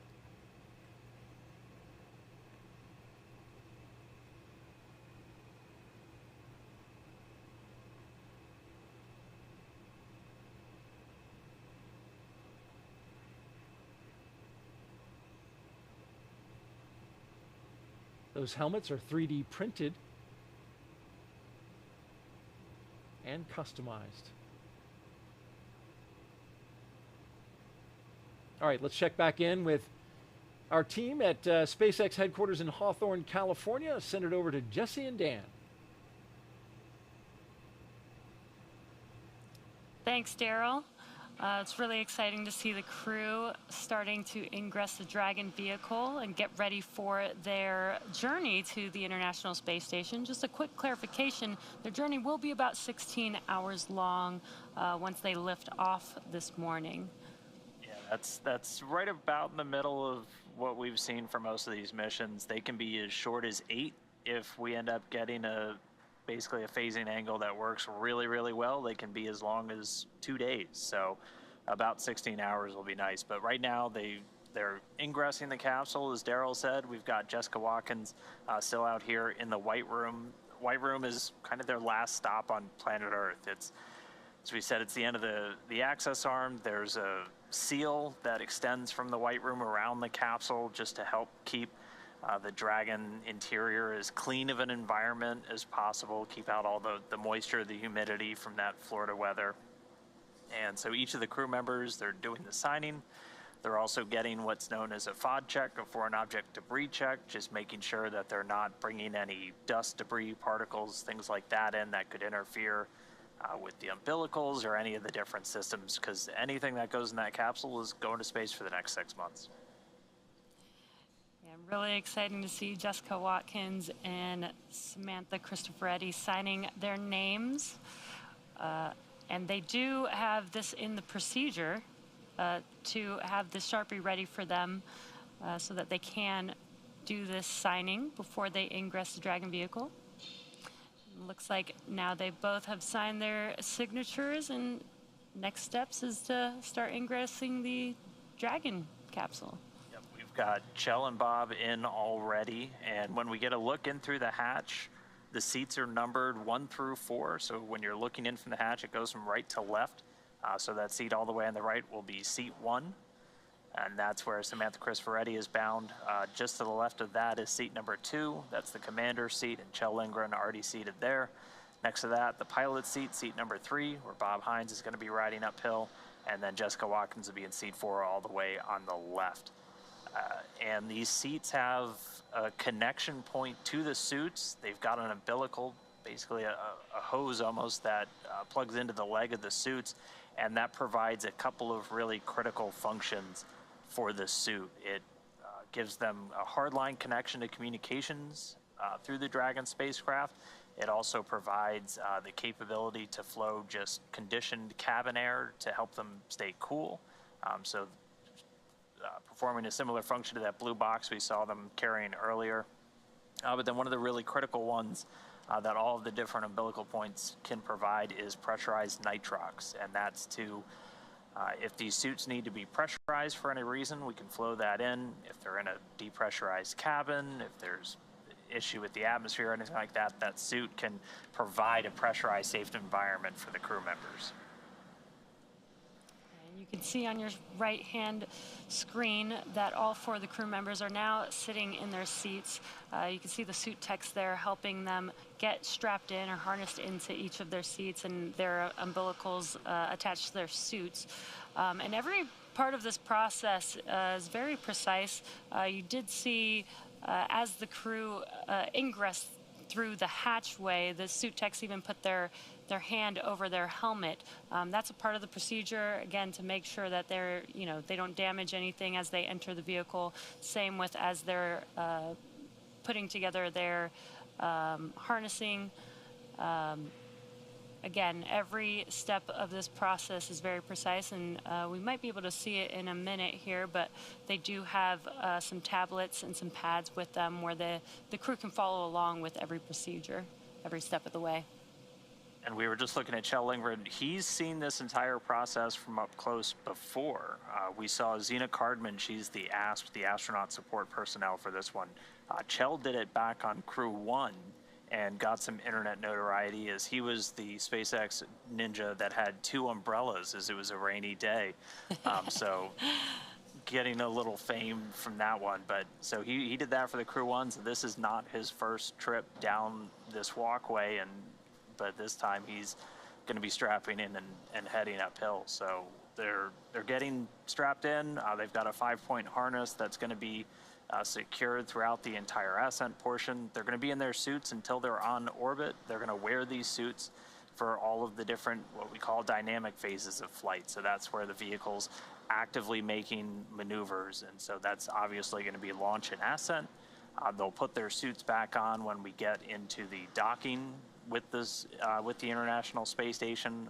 Same in reverse, they'll wear them for undocking, and then they'll wear them at the very end of the mission when we get to the deorbit, re-entry, and splashdown. Yeah, once the suit techs finish getting the crew all settled in, they will do some comm checks, then rotate to their seats into launch position. Right now the seats are rotated down so that they are much more accessible, but once they rotate upwards, they'll be able to access those display panels that you can kind of see right above the pilot and commander seat there. And these Dragon seats are actually custom made for each crew member. They kind of go hand in hand with their custom suits, and the suits are basically an extension of the Dragon vehicle. So pretty cool. They get their own custom-made seats, custom-made suit, which is almost like their own personal AC system. Yeah, we'll see them get strapped in, and then there's, as Jesse said, there's a couple of events that we're gonna listen to and we're gonna see take place. Those communication checks will come up. We'll hear the core. That's essentially the voice of Mission Control Hawthorne. Which for today is Arthur Barrio. So we'll hear his voice when we get ready for the communications checks. They'll call up to the crew. They'll get a quick comm check from each of the crew members. So they'll call down. You'll hear them call down as commander, pilot, or PLT, MS1, MS2 for the 2 mission specialists. And they're going to be talking to the core throughout the entire mission. And they're also going to do a communication check with a couple of other of the key team members. One, the SpaceX mission director, who here in Hawthorne has the overall authority for the mission, and also the SpaceX launch director, or LD, who's overseeing all of the pre-launch and launch preparations down there at Kennedy. And then we'll do those communications checks over a couple of different paths, both through ground sites and also through what's known as TDRS, the tracking and data relay satellites. That's what same satellites we use for command telemetry data with the space station, and same satellites that are used to get all of that to and from Dragon. So they'll do all of those checks. They're also going to do another round of suit leak checks. So we saw them do that in the suit up room a little while ago. Now that they're actually on board Dragon, able to integrate into the systems, use the umbilicals, they'll do another leak check, and then the crew will be one step closer to launch. Yeah, And really exciting to see. If you're just now joining us, the Crew 4 astronauts are now in their seats. They've ingressed Dragon, and we do still have the suit techs there still assisting with getting them settled in and prepared for their mission today. The suit techs help with getting their harnessing strapped for each of the crew members, getting their umbilicals attached. And again, as Dan mentioned, they will be doing some comm checks here shortly once they are all settled in into their seats. And once we get to those checks, you'll see them using their armrest. That's where they have a couple of different buttons. One is to actually enable that communication. They can change their Vox settings, their audio communication settings, just for volume levels, things like that inside the helmet. They're in a rotated position right now just for ingress, but after we get through a couple of more steps, we'll get to seat rotation. So we'll see their feet swing up a little bit. They rotate the seats by a little less than 30 degrees to put them in the launch position. And this is to orient them just for the best position for managing the G loads on the way uphill. It also gives them direct access to those displays. Yeah, Dan, and there's some pretty cool features about these suits as well. The helmets, you mentioned the audio attachment on their armrest. The helmets themselves have the audio basically designed into them. And the helmets are 3D printed, which is pretty cool. The suits are flame resistant, and the gloves, as Dan mentioned, they will be using that display, those display screens above the pilot and commander seat. Those gloves are actually designed to be able to use on that touchscreen. And that touchscreen's where Kjell Lindgren and Bob Hines have basically all of their direct insight into Dragon's systems. They can dig down into all of the different subsystems. Any alerts or alarms will show up there. And that's also the means of manual piloting for Dragon. There's no control sticks, there's no flight sticks, anything like that. It's all done via touchscreen. In fact, SpaceX had a really cool interactive where you could do it on the web when we did Demo 2 about 2 years ago. And it's very similar. They use that touchscreen to take control and command Dragon if required. Again, the flight designed to be autonomous the whole way, but those touchscreens can be used should the crew need to step in. Both Kjell Lindgren and Bob Hines, both trained, both capable to jump in and pilot Dragon. And there's also a row of buttons. You can just see them at the top of your screen that sit below those touch screens. Those are hardline buttons to a couple of just really critical items. If you need to basically hit them immediately, things like initiating a deorbit, suppressing fire. There's several buttons for some of the different pyrotechnics on the vehicle, deploying parachutes. And that display, that's just a cluster that's just beneath those touch screens. Looking like we're getting close to getting the suit techs out of there. Yeah, looks like we had some fist bumps, and the suit techs are now egressing or exiting the Dragon capsule. All right, well, with the suit tech starting to get out of there, we should be coming up now on those communications checks and suit leak checks. So we should be getting some call outs from the core, the crew operations and resource engineer, coming up in just a couple of minutes. So again, we've got a couple of those milestones coming up. We're gonna do those communications checks, they're gonna do leak checks. And then after we get through all of those, we'll be a little bit closer to closing out some of the final pad ops. That closeout team will be responsible for closing that side hatch on the Dragon spacecraft, which will get its own leak check. And once that side hatch is closed, and once we pass the leak check, it doesn't open again until Dragon is splashed down at the very end of the mission. And we've got some really cool views of the pad on your left-hand screen with the crew 4 crew inside of the Dragon capsule there. So far, we've had a pretty on-time schedule today. The crew, we did watch live as the crew They were all in the suit-up room doing their suit leak checks.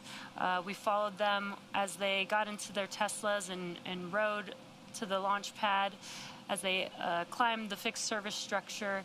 And now the crew is all settled into their seats. The suit techs are out of the Dragon vehicle and now are prepping for the next steps, as Dan mentioned, getting ready for the hatch closure, as well as the comms checks that we should hear coming up. SpaceX Freedom, we are ready for comm checks.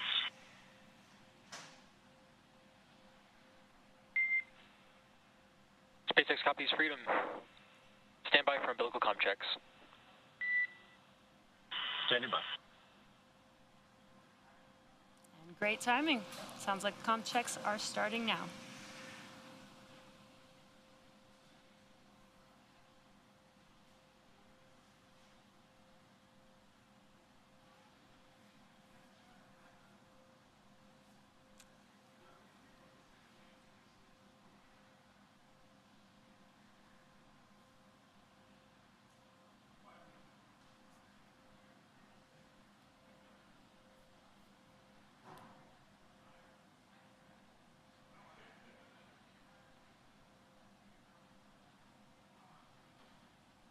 We're just standing by for those communications checks to pick up. That's the core, the crew operations and resource engineer, Arthur Barrio.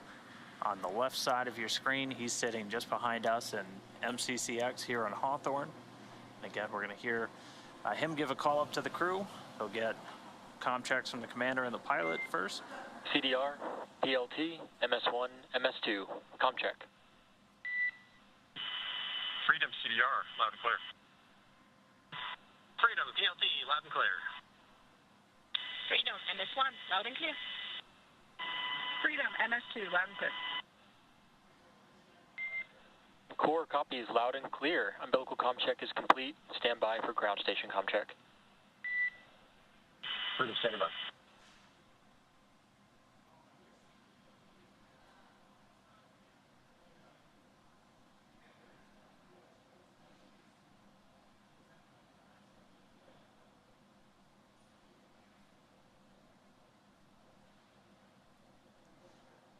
So we're through the first, the umbilical check. Now they're going to check through ground stations. SpaceX operates a suite of ground stations across the planet to get data, telemetry, and voice to and from Dragon is an additional path, and along with the primary one, those TDRS tracking and data relay satellites. Freedom, SpaceX, comm check.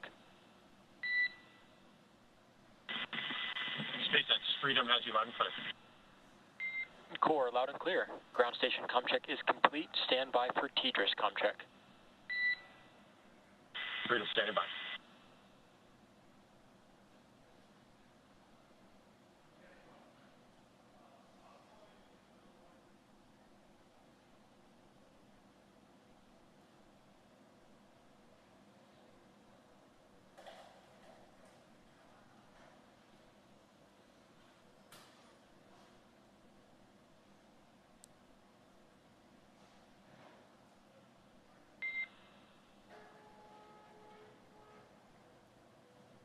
Freedom, SpaceX comm check.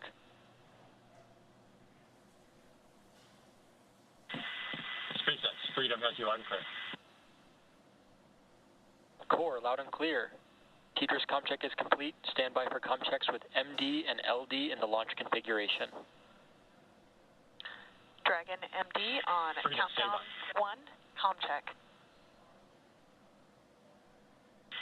MD Freedom has you loud and clear on countdown 1. MD, loud and clear. Stand by for comm check over Dragon to ground.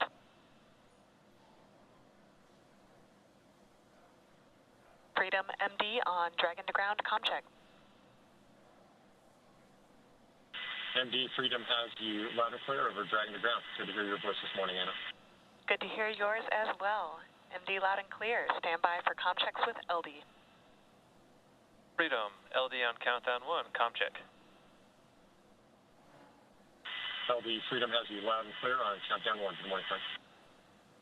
Orange Shell, LD loud and clear. Stand by for comm check over Dragon to ground. Freedom, LD on Dragon to ground, Comm Check. LD, Freedom has you loud and clear over Dragon to ground. LD, loud and clear.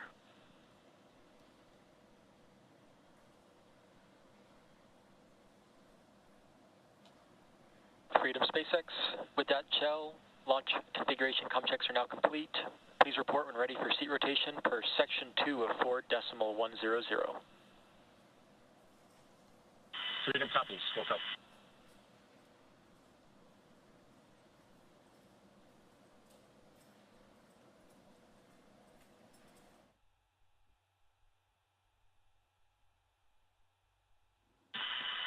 SpaceX, Freedom, we are ready for seat rotation for 2.2. Copy that, Kjell. We'll report when initiating.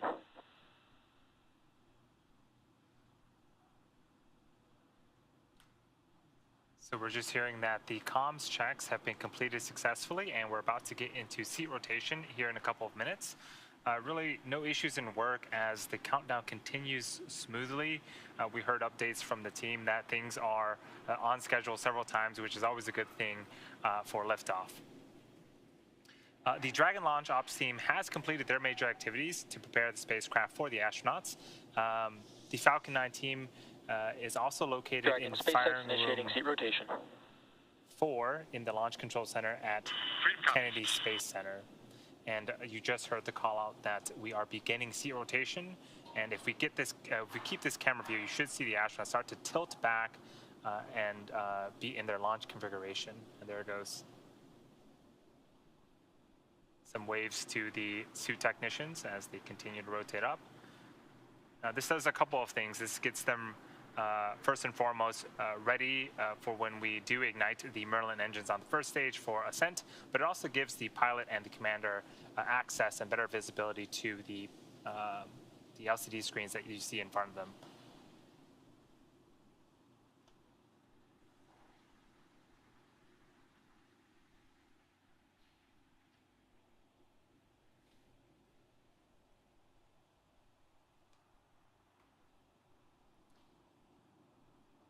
After the seat rotations, we should be going into another round of suit leak checks.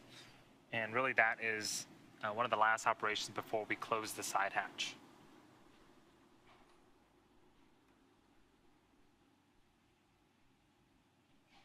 Freedom SpaceX, seats are in the launch position. Freedom copies, concurs. There was a confirmation that we did successfully rotate the seats. Just a quick update on range and weather. Both are really looking good. We look at weather not only at the launch site, but around the world. We need to make sure conditions are acceptable if Dragon has to splash down in the Atlantic in case of an escape. We're also monitoring contingency splashdown locations if the crew had to come back to Earth before Freedom, docking at this time, with the I can give space you a station. go for section 3, suit leak check preparation. Okay, we copy. We are go and 4.103.1 for suit leak preparation.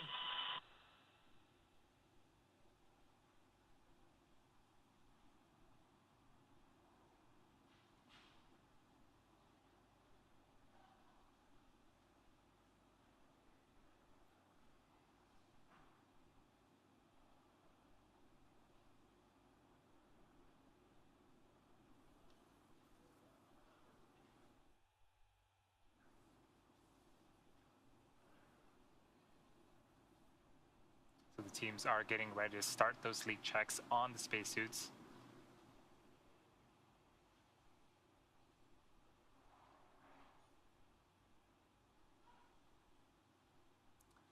So the clock continues to count down. We are at T-minus 2 hours and 18 minutes until liftoff.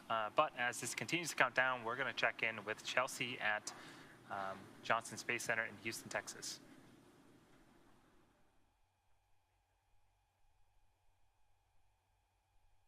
Hey, thanks and welcome to the International Space Station's Flight Control Room here in Mission Control Houston.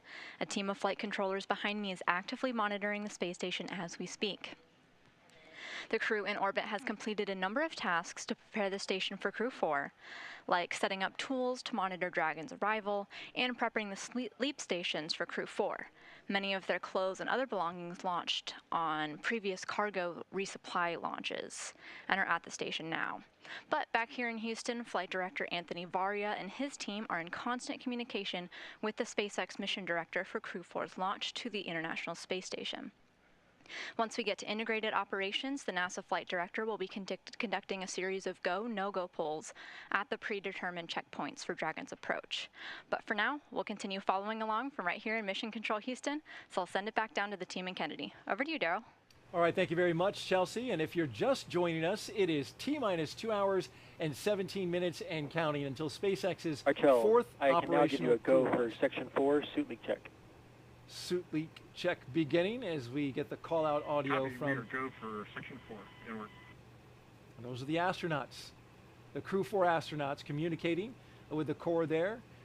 We are ready for another beautiful crew launch. Got Megan MacArthur here, the pilot from Crew 2 and a space shuttle astronaut. We're so grateful that you're here sharing your insight and your stories. Thanks. It's really fun to be here and watch them go through all of these activities step by step, and excited to see everything that comes up. Brings back memories, doesn't it? It sure when you were does, sitting in that seat? Yeah.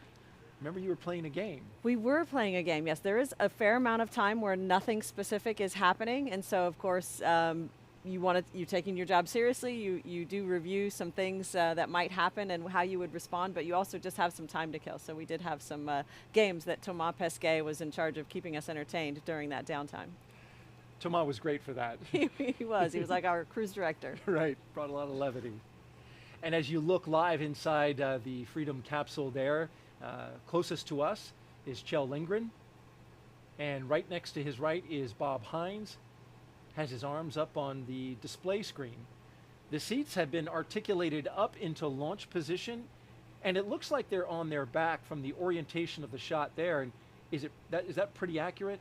That is accurate. So when they first climb in, the seats are in a lowered position that it's a little bit easier to ingress, but it is difficult from that other position to see and interact with the screens. And so with the seats raised like that, they are tilted a little bit more onto their backs, and they're raised so that they're just able to look directly across at those touch screens to monitor their position and their data. All right, as we watch the astronauts go through their final checks and look at the display screens, let's take a minute to learn more about what Crew 4 astronauts will be doing after they arrive on station.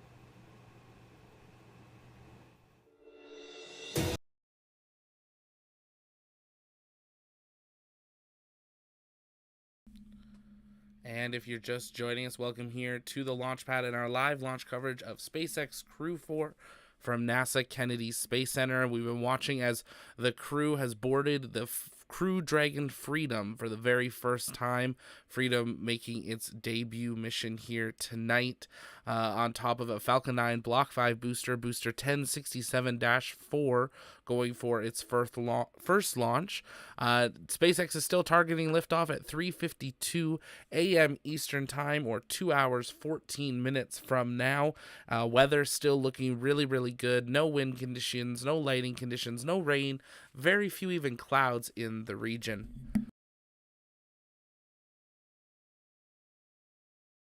As we continue through tonight's live coverage, if you guys have questions, you can keep sending those in the chat. We'll be answering those live throughout it. Just make sure you're tagging us at the launch pad. Also, if you haven't yet, take a moment, head over to our shop, use promo code LAUNCHDAY. You can get 10% off of everything over in the store there. You can see on screen right now some of those SpaceX ninjas doing some checkouts of the crew door on Crew Dragon Freedom, checking all the seals, making sure there's no foreign object debris or FOD in the seals. This is something that on almost every mission we've seen them close the hatch and have to open it, do another clean and close. So they're doing a methodical check there, making sure that there is absolutely nothing, because that hatch will not reopen until the crew splashes down 6 months from now. So you don't want any debris in there. The crew, when they dock to the ISS, will be through the nose cone, and that's how they will be going in and out there. A short follow Gravitas is already down site on location, ready to recover the booster later this evening, and we are expecting all of this mission to occur within a 24-hour period. It's very unique to see the live launch coverage starting right at midnight on a brand new day, April 27th, 2022, if you're watching the replay. Crew expected to launch at that instantaneous launch window of 3:52 a.m. Eastern Time. NASA expecting docking to occur at... let me double check it here. They changed one of their pages.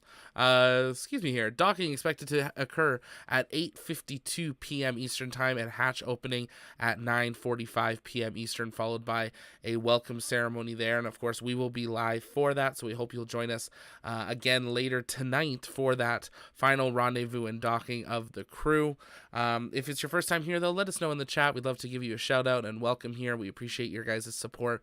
If you like what we do, there's two ways you can help support us. One, consider hitting that join button, becoming a member. It starts at just $1.99. You can become a part of our crew and helps us make sure that we can have our teams on site to bring you the best live coverage of every space launch that we can, not only in the United States, but expanding around the world. And we're working on a really exciting platform that is going to be coming out in the near future, so make sure you're staying tuned for that. And if you're a member, you can see behind-the-scenes access and get input on this platform as it is worked on. So we're excited to share that here when it's ready, but soon.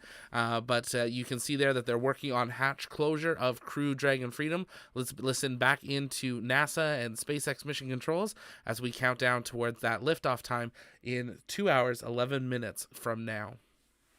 During that time while your body is adjusting. The space station is a super unique environment with the micro-G conditions that we can't duplicate here on Earth for any long duration of time.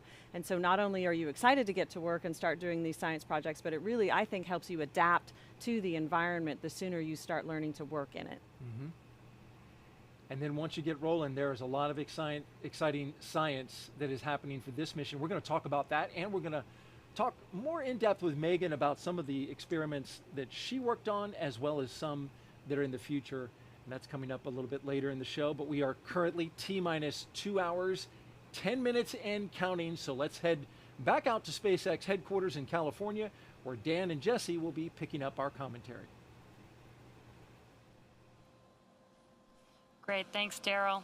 Now, it took years of hard work to get to where we are with Flying Crew. The development of Crew Dragon really started with Cargo Dragon, and Dragon was designed from the beginning for flying humans to space. Even the first Cargo Dragon had a window despite not having humans on board. Before we could fly humans, our teams implemented a number of design upgrades to make sure that both Dragon and Falcon 9 were suitable for flying people. We then put both vehicles through thousands of tests to prove their safety. Now, since Demo 2 in May of 2020, SpaceX has been regularly flying crewed missions for NASA at the cadence of about one flight every 6 months. Crew 4 will be SpaceX's 5th crewed spaceflight for NASA, following the crewed test flight Demo 2 and 3 previous operational crewed missions to the space station. Now, it will also be SpaceX's 7th crewed spaceflight overall, including Inspiration 4, the first all-civilian mission to space. Now, Inspiration 4 was really a historic first, and what's really exciting is it certainly will not be the last of its kind. Now, in fact, Jared Isaacman, commander of the Inspiration 4 mission, will return to orbit with SpaceX under the Polaris program, which is a series of missions to advance deep space exploration while raising global awareness for St. Jude Children's Research Hospital. Polaris will consist of up to 3 human spaceflight missions that will culminate in the first flight of SpaceX's Starship with humans on board. Now, the first mission, Polaris Dawn, is targeted for no earlier than the 4th quarter of this year, and in addition to Mission Commander Jared Isaacman, will include pilot Scott Kidd Poteet, who served as the mission director of Inspiration 4, mission specialist Sarah Gillis, and mission specialist medical officer Anna Menon. During the Polaris Dawn mission, Jared will perform the first ever commercial spacewalk. The mission is also flying higher than any Dragon mission to date and endeavoring to reach the highest Earth orbit ever flown. And NASA's efforts, particularly with the commercial crew program and the certification of SpaceX's Dragon, are building a foundation for a robust U.S.-led commercial economy in low Earth orbit. Commercial transportation, it's a big one. That transportation to space, but that's just one element of our larger plan for commercialization. We're enabling the development of commercial space stations, private astronaut missions, and then demand for in-space manufacturing and more. We just wrapped up the mission with Axiom Space. That was a big part of this effort, and that was the first all-private astronaut mission to the International Space Station. They lifted off back on April 9th on a SpaceX Falcon 9 rocket and spent almost 2 weeks, ended up just some bad weather prevented them from coming home. But in that Dragon endeavor for the AX-1 mission, there was the commander and the former NASA astronaut Michael Lopez Alegria, pilot Larry Connor, and then mission specialists Etan Stibbe and Mark Pathy. And again, they spent more than 10 days in orbit, including an extended stay on board the International Space Station. They just returned just this week. But during that mission, they performed hundreds of hours of research, more than 25 different experiments, and this is just helping to lay the groundwork for a lot of the really exciting stuff coming up, including the Axiom Station, which is going to be a commercial space station attached to the International Space Station and is currently under construction. I mean, low Earth orbit, we know it's an incredible space for scientific research, technology development, astronaut training. As we go to the moon, we're going to still need a place to train our astronauts. Low Earth orbit's the place to do it. And its value has been proven through thousands of experiments, decades of international and commercial cooperation on board the station. So just a lot more to come. We're just at the dawn of this commercialization of low Earth orbit. So just can't wait to see even more. But let's get back into the ops. We saw good suit leak checks. We're getting ready for the hatch close. So let's send it back over to Daryl at KSC along with Megan. Daryl? All right, thank you very much, Dan. As we await side hatch closure, you can see the teams working there. Hatch still open, but they will be inspecting it very closely. You see the light in the hand of one of the closeout team members. They'll be closely examining that seal around the hatch, which is important. This is going to be protecting them from the dangerous environment of space. So you want a good seal.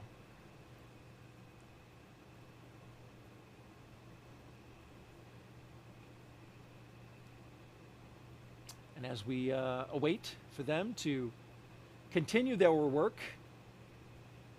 let's reintroduce you now to the Crew Dragon commander. His name is Kjell Lindgren. Here he is. My name is Kjell Lindgren, and I'm the commander for NASA's SpaceX Crew 4 mission to the International Space Station. I've wanted to be an astronaut for as long as I can remember.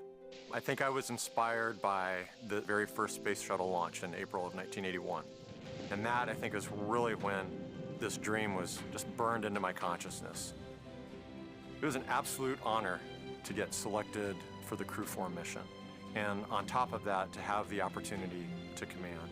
Getting to fly with this amazing crew, with Farmer and Samantha and Waddy, they are incredible astronauts, and I feel very grateful to be on a team with them. But we're one small part of a larger team that spans the nation and the world. We truly get to leverage the best and brightest as we chase somewhat impossible goals.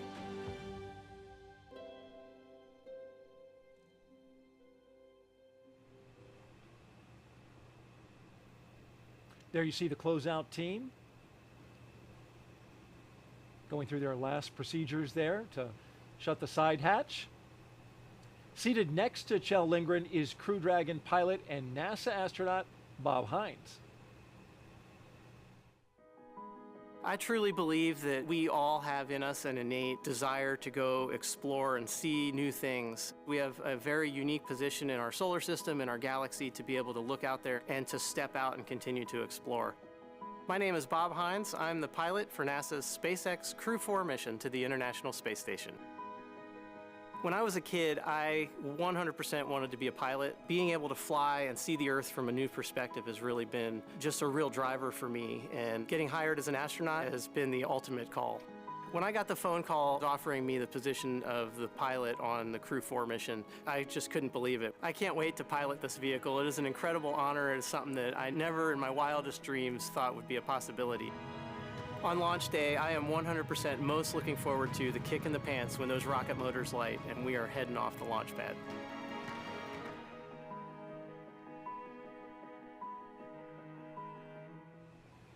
And he's going to get that kick in the pants, right, Megan? That's right. In seat number 1 today is mission specialist and NASA astronaut Jessica Watkins, who will be making her first trip to space today. My name is Jessica Watkins, and I'm a mission specialist for NASA's SpaceX Crew 4 mission to the International Space Station. The opportunity to be the first Black woman on an International Space Station long-duration crew is exciting. It certainly is important to me and impactful to me to be able to be a part of the legacy that so many before me have paved the way to enable me to be here now. As much as I can be a small part of that legacy, I'm honored to have the opportunity. Being selected to be a part of this Crew 4 mission is truly an honor. We get this awesome opportunity to be representatives of humanity, and we don't take that lightly. We're super honored to have that responsibility and are excited about sharing the journey with all of you.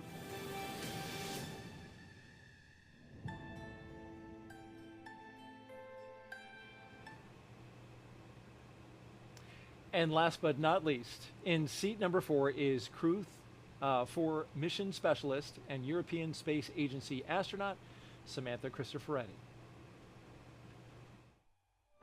I got the call to become an astronaut one evening. I had this feeling that the whole universe just stopped, turned around and smiled at me.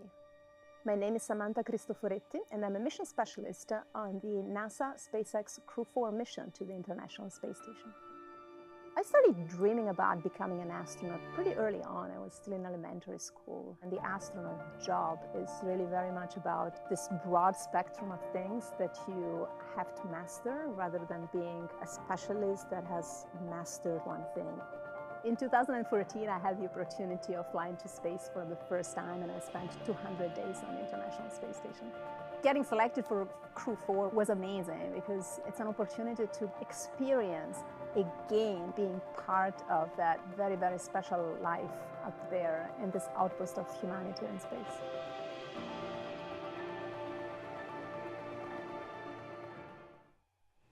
And those are your astronauts from Crew 4.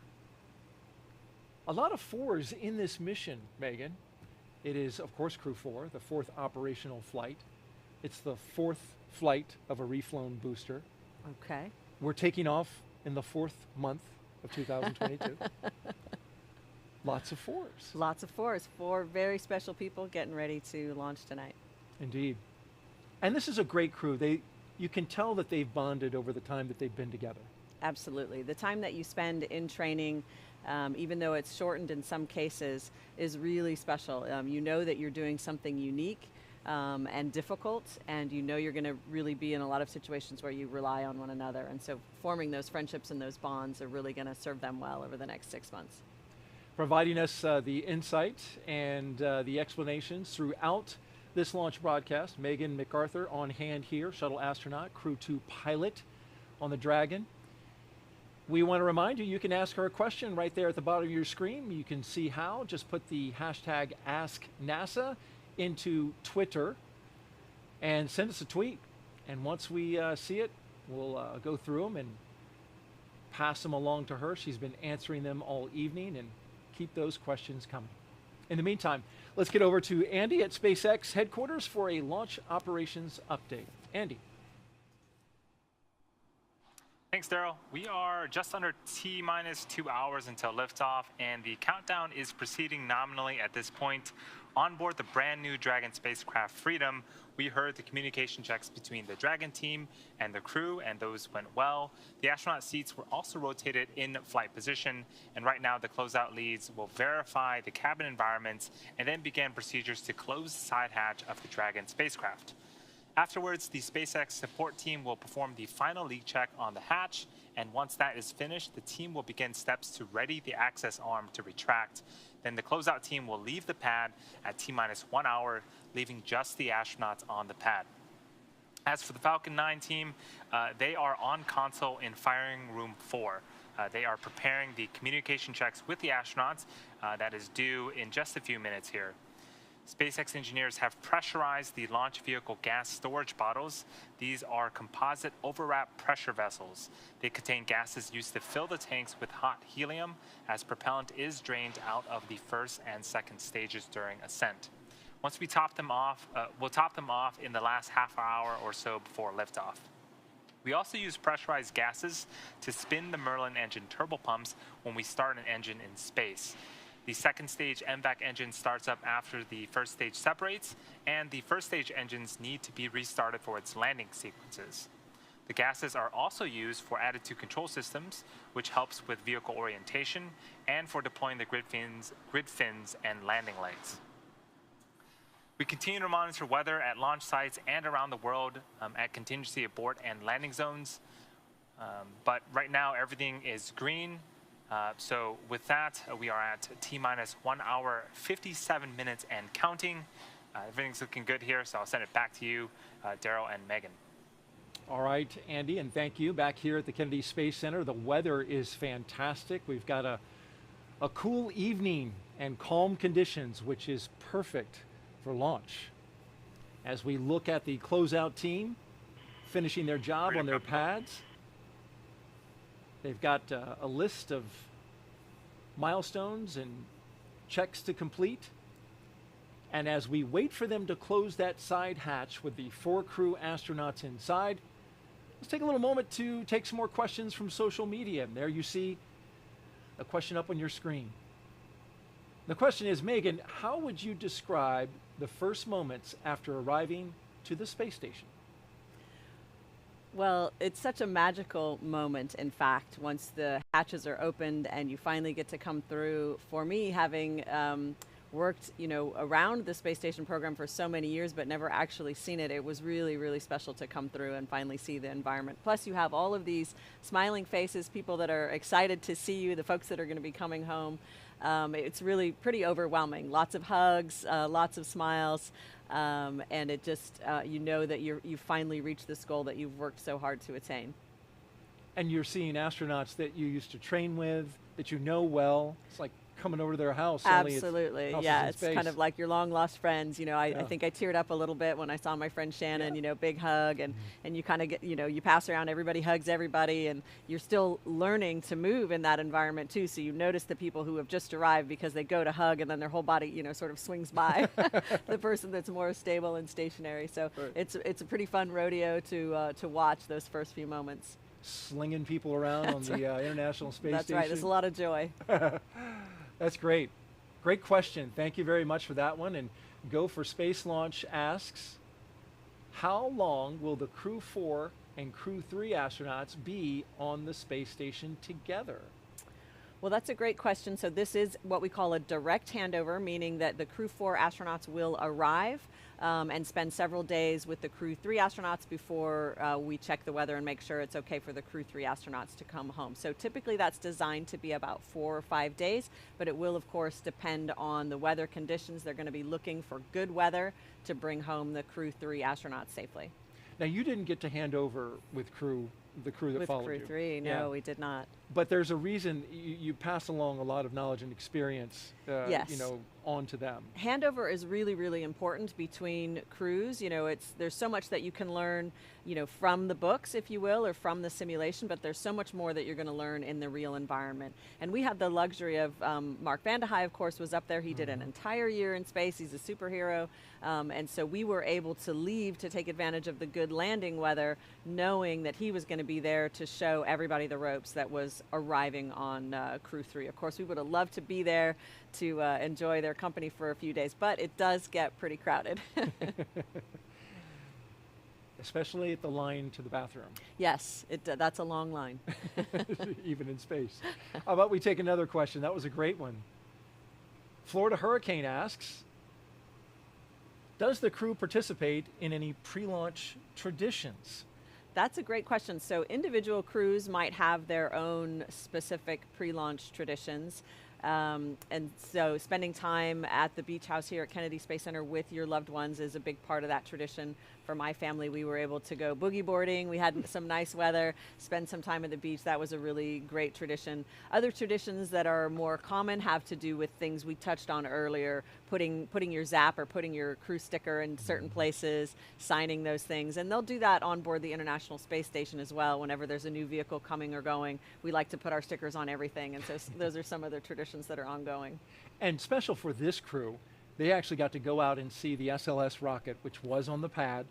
It just recently went back into the VAB, so we haven't seen it tonight.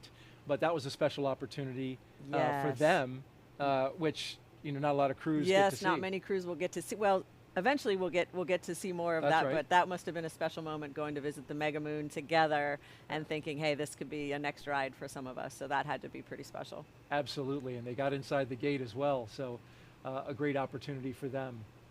Well, thank you for those social media questions. Keep them coming. Shuttle Gravity asks, why have many of the SpaceX Crude missions launched at night? It's funny. You and I were just talking about that.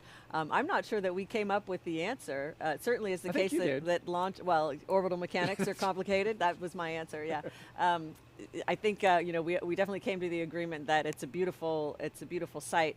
It could also it's certainly orbital mechanics. Where the space station is important, and I think also probably weather might be, in general, the winds might be calmer at night by the ocean, but that's really just a guess. It's not something that I've tracked closely. I don't know if you guys have talked about it internally. It is, and the conditions are better at night, but it's exactly as you say. It does come down to where the space station is going to be and how they need to catch up with it. And so when we land at night, the launch ends up happening at night. It's just the way it is. Yeah. And that's why we're spending our entire overnight getting ready for this launch, which it's interesting that they noticed that, because Demo 2 and Crew 1, Crew 1 I'm a little fuzzy on, but I think those were daytime. But Crew 2, Crew 3, Crew 4, all overnight. All overnight, that's right. But you notice that the Axiom 1 mission, which was just about 2 weeks ago, that was during the day.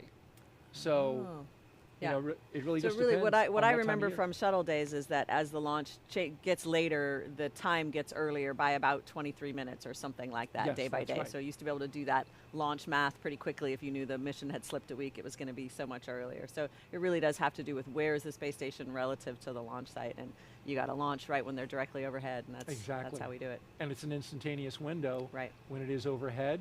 And are we going to take another question? Let's do it. We have reached an important milestone, as you can see on your screen, though, as we are watching outside the spacecraft, the Crew Dragon, Freedom. The closeout crew there in the white room appears to have the hatch shut, and now they're checking for leaks. And while they do that, let's take this last question.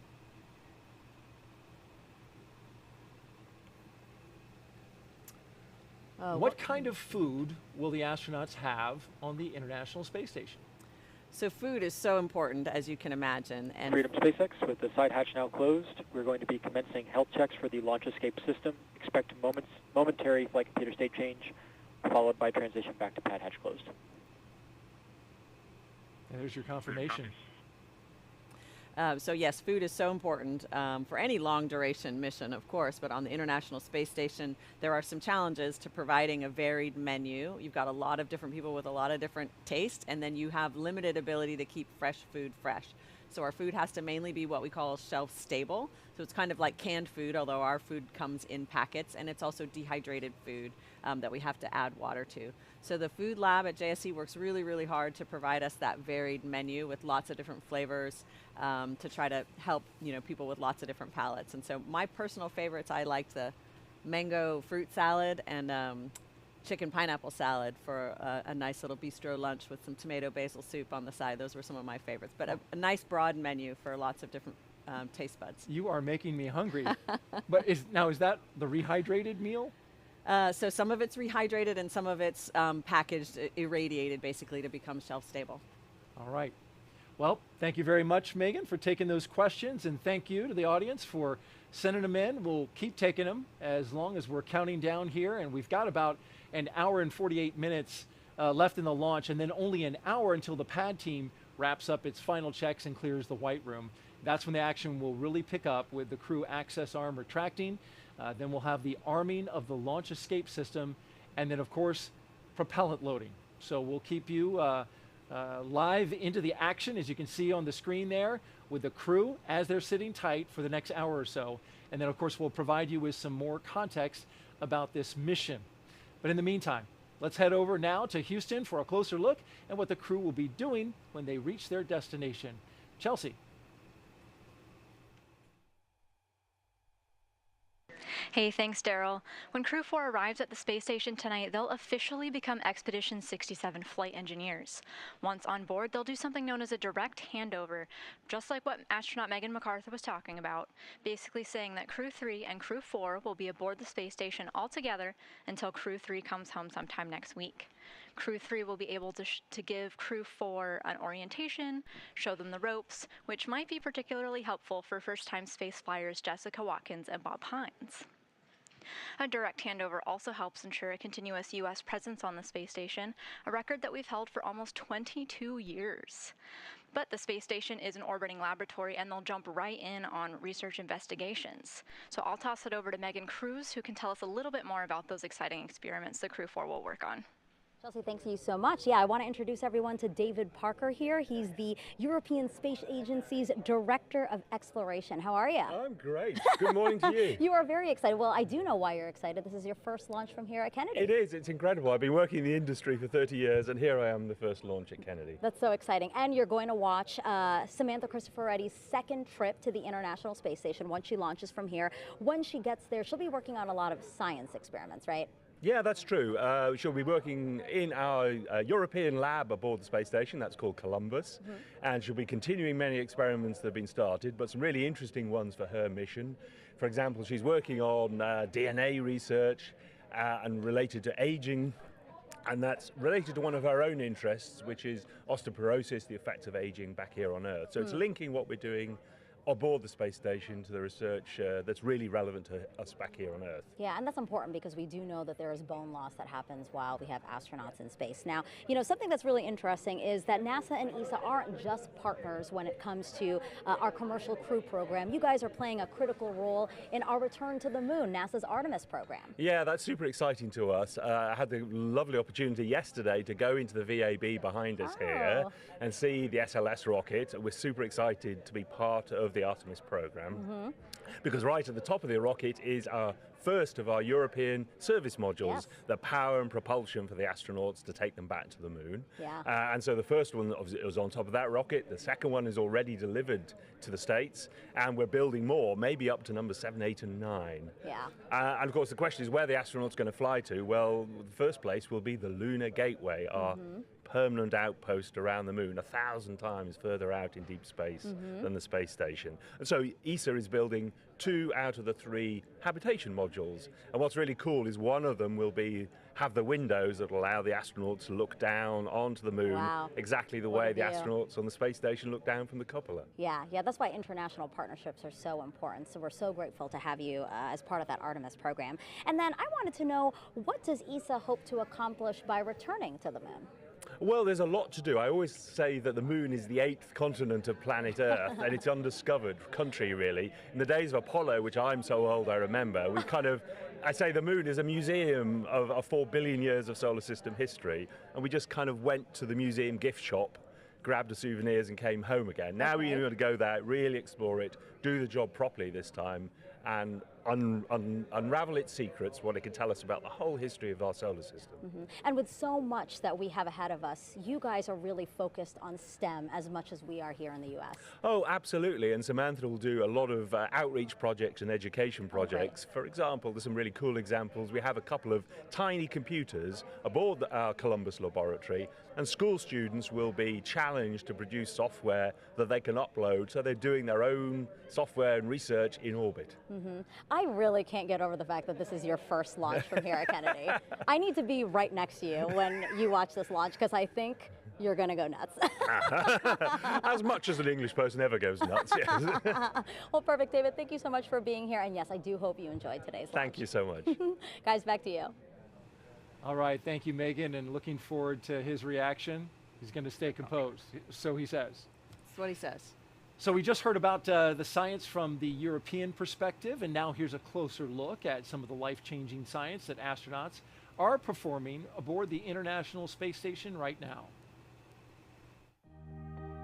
The International Space Station is a state-of-the-art microgravity laboratory that is unlocking discoveries not possible on Earth and helping us push farther into deep space. Every single day, we are answering big questions about Earth and about space, about where we came from and about where we're going. But the other thing that we're doing is we're learning more questions to ask. Microgravity turns almost everything we know upside down. Liquids behave completely differently. Fire burns in new ways. Biological systems reveal surprises. There's a few things that have made me gasp out loud up on board the space station. Watching heart cells actually beat has been a pretty big one. We're studying ways to grow food in microgravity. I got to tell you, these are pretty amazing. We're learning how human bodies react to life in space and how to keep crew members safe and strong on long-duration exploration missions. Deadlifts are awesome on Earth. They're also awesome in zero gravity. We're testing technologies that will be critical to our return to the moon and Great Leap to Mars. Our research has contributed to medical and social benefits on our home planet, allowing us to find new ways to combat disease back on Earth and develop technologies to deliver clean water to remote communities in need. The spectacular vantage point of more than 200 miles above our planet supports our monitoring of Earth's climate, natural disasters, and plant life. Our planet Earth is absolutely stunning. To me, it doesn't matter where we are in the world, I just see beauty in different ways. The growing new space economy, so vital to our continued progress in space, is flourishing in low Earth orbit. We're inspiring future generations from a platform that is one of the largest international collaborations of our time. We're doing science at 17,500 miles per hour. Come along for the ride.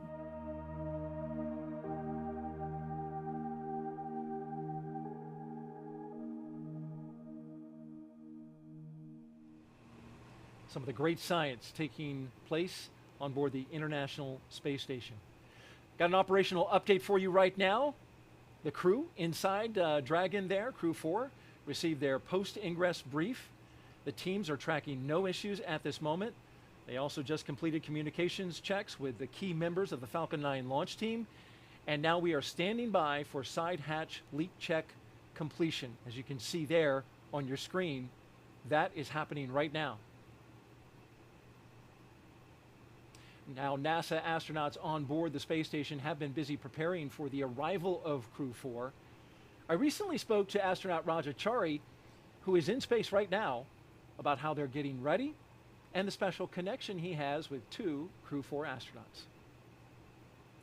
Raja, I covered your launch from Cape Canaveral, and I remember what you looked like then, and I see you now, and I'm just curious, did you get a haircut? And if so, how did you cut your hair in space?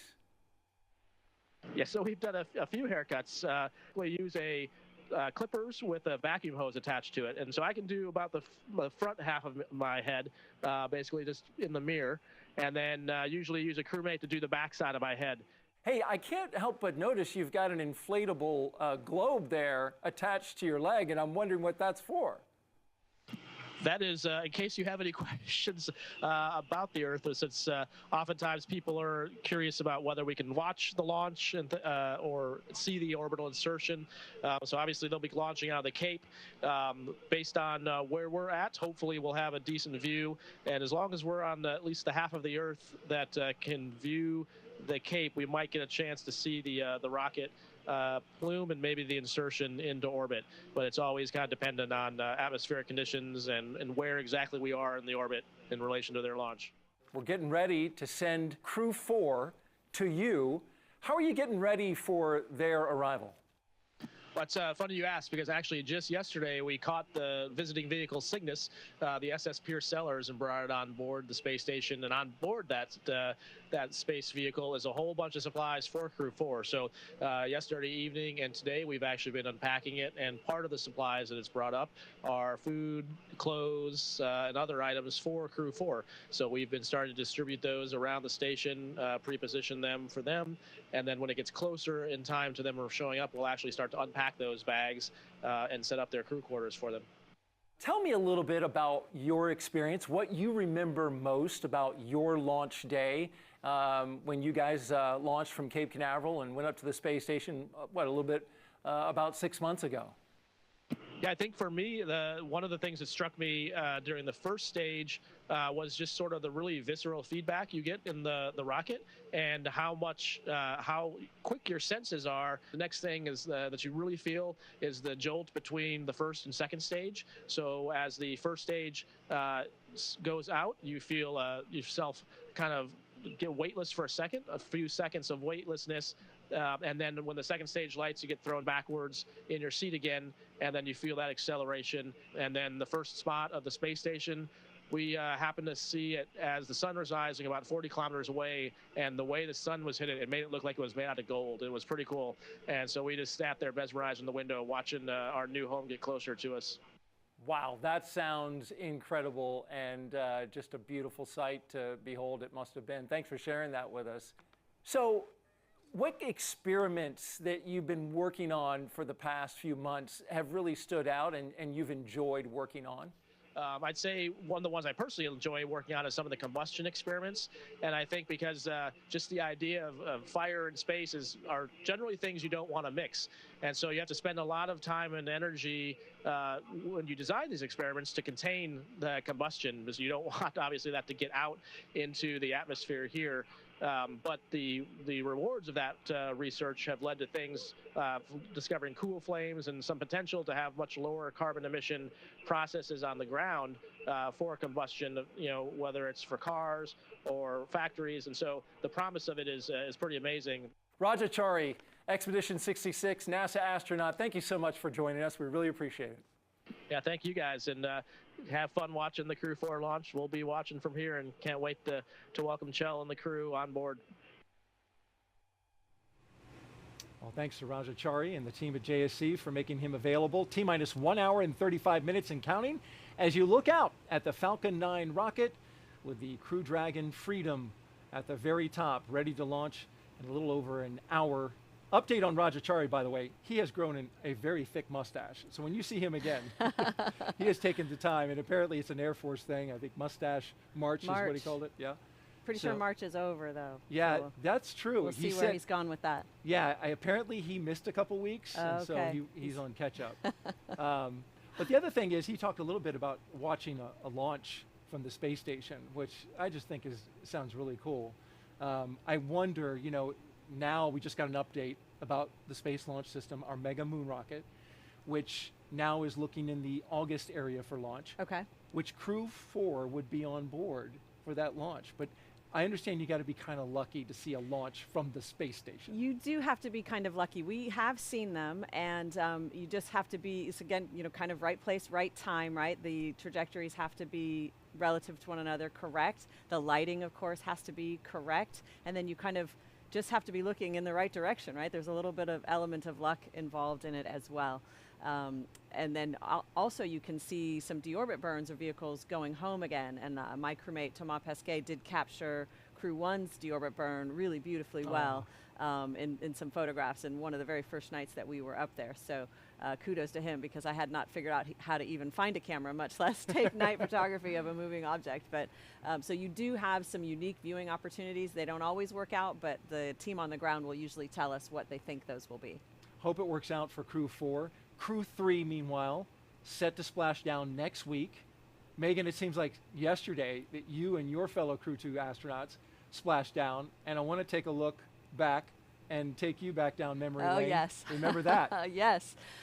You were the first astronaut out yes. of the SpaceX Dragon after splashdown, and there was your look. It was a good moment. It's a little bit painful getting out. You actually have this wonderful team who kind of just reaches in and hauls you out. There's some straps connected to your suit that they reach in and grab and haul you out, and they immediately, put you on a stretcher so they don't want you standing up or trying to walk around. Everything kind of hurts at that point. Your back hurts and everything else. I was really grateful that I felt well. I did not feel any motion sickness or anything like that. I was just really happy to see. I think I'm seeing Shannon Walker down the end of the hall there, so I'm getting a big smile for my friend. Shannon Walker, one of our guest hosts for the previous launch, Crew 3. And Rajachari and the rest of the Crew 3 team, of course, when they return from the International Space Station next week, it'll be a great moment, just like the one we just saw there with Megan MacArthur.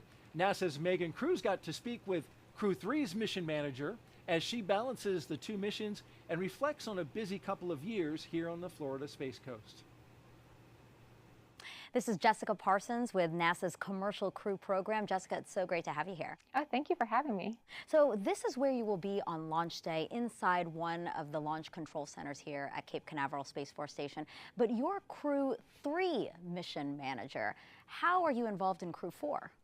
Well, that's correct. I'm the Crew 3 mission manager, but we have a group of mission managers that is assigned to each of the missions. For Crew 4, our mission manager is actually in the LCC room in Fire Room 4 with the SpaceX and the spacecraft team, but we do have many teams that support from different locations. Hangar AE here is one location where we have our launch vehicle teams and our ground systems team that are following the launch preparations for the launch vehicle and the ground systems. So we do have mission managers assigned to different locations. And as a Crew 3 mission manager, this is where I am since I'm not in the prime mission manager role. We also have a group of engineers that support from the Mission Control Center at JSC and some of the engineering teams there with them, monitoring all the activities from launch all the way to docking. Gotcha. So what is your particular role on launch day here? So launch day here, I am listening to the loops, helping the team if there's any anomalies or any issues, being aware of what those issues are and reporting them up to the team, make sure they have the latest information. So our NASA operations manager, who is a voice within the SpaceX countdown, can be aware of those and report them if there's an issue. And why is it important for you as the Crew 3 mission manager to be so intertwined with Crew 4? Well, it is important because I need Crew 4 to launch successfully for Crew 3 to return home. As you know, once Crew 4 gets into ISS, they will have a 5-day handover period with the Crew 3. And once that handover is complete, depending on the weather, we'll assess readiness for Crew 3 return, and then we'll be coming home. How long have you been with the Commercial Crew Program? So I would say I'm fairly new to Commercial Crew. I've been with them for 2 years since we became operational. Actually, my first day at work was the week when we launched Demo 2. We were launching Bob and Doug. So it was craziness to me to experience that on my first week at the job. But since then, this is the 5th mission that we launched in that period of 2 years. So it's an incredibly fast cadence. It seems like we launch a mission and then we have the next mission coming up, getting ready for it. So it's very exciting, at the same time very rewarding. Why do you say that this job is rewarding?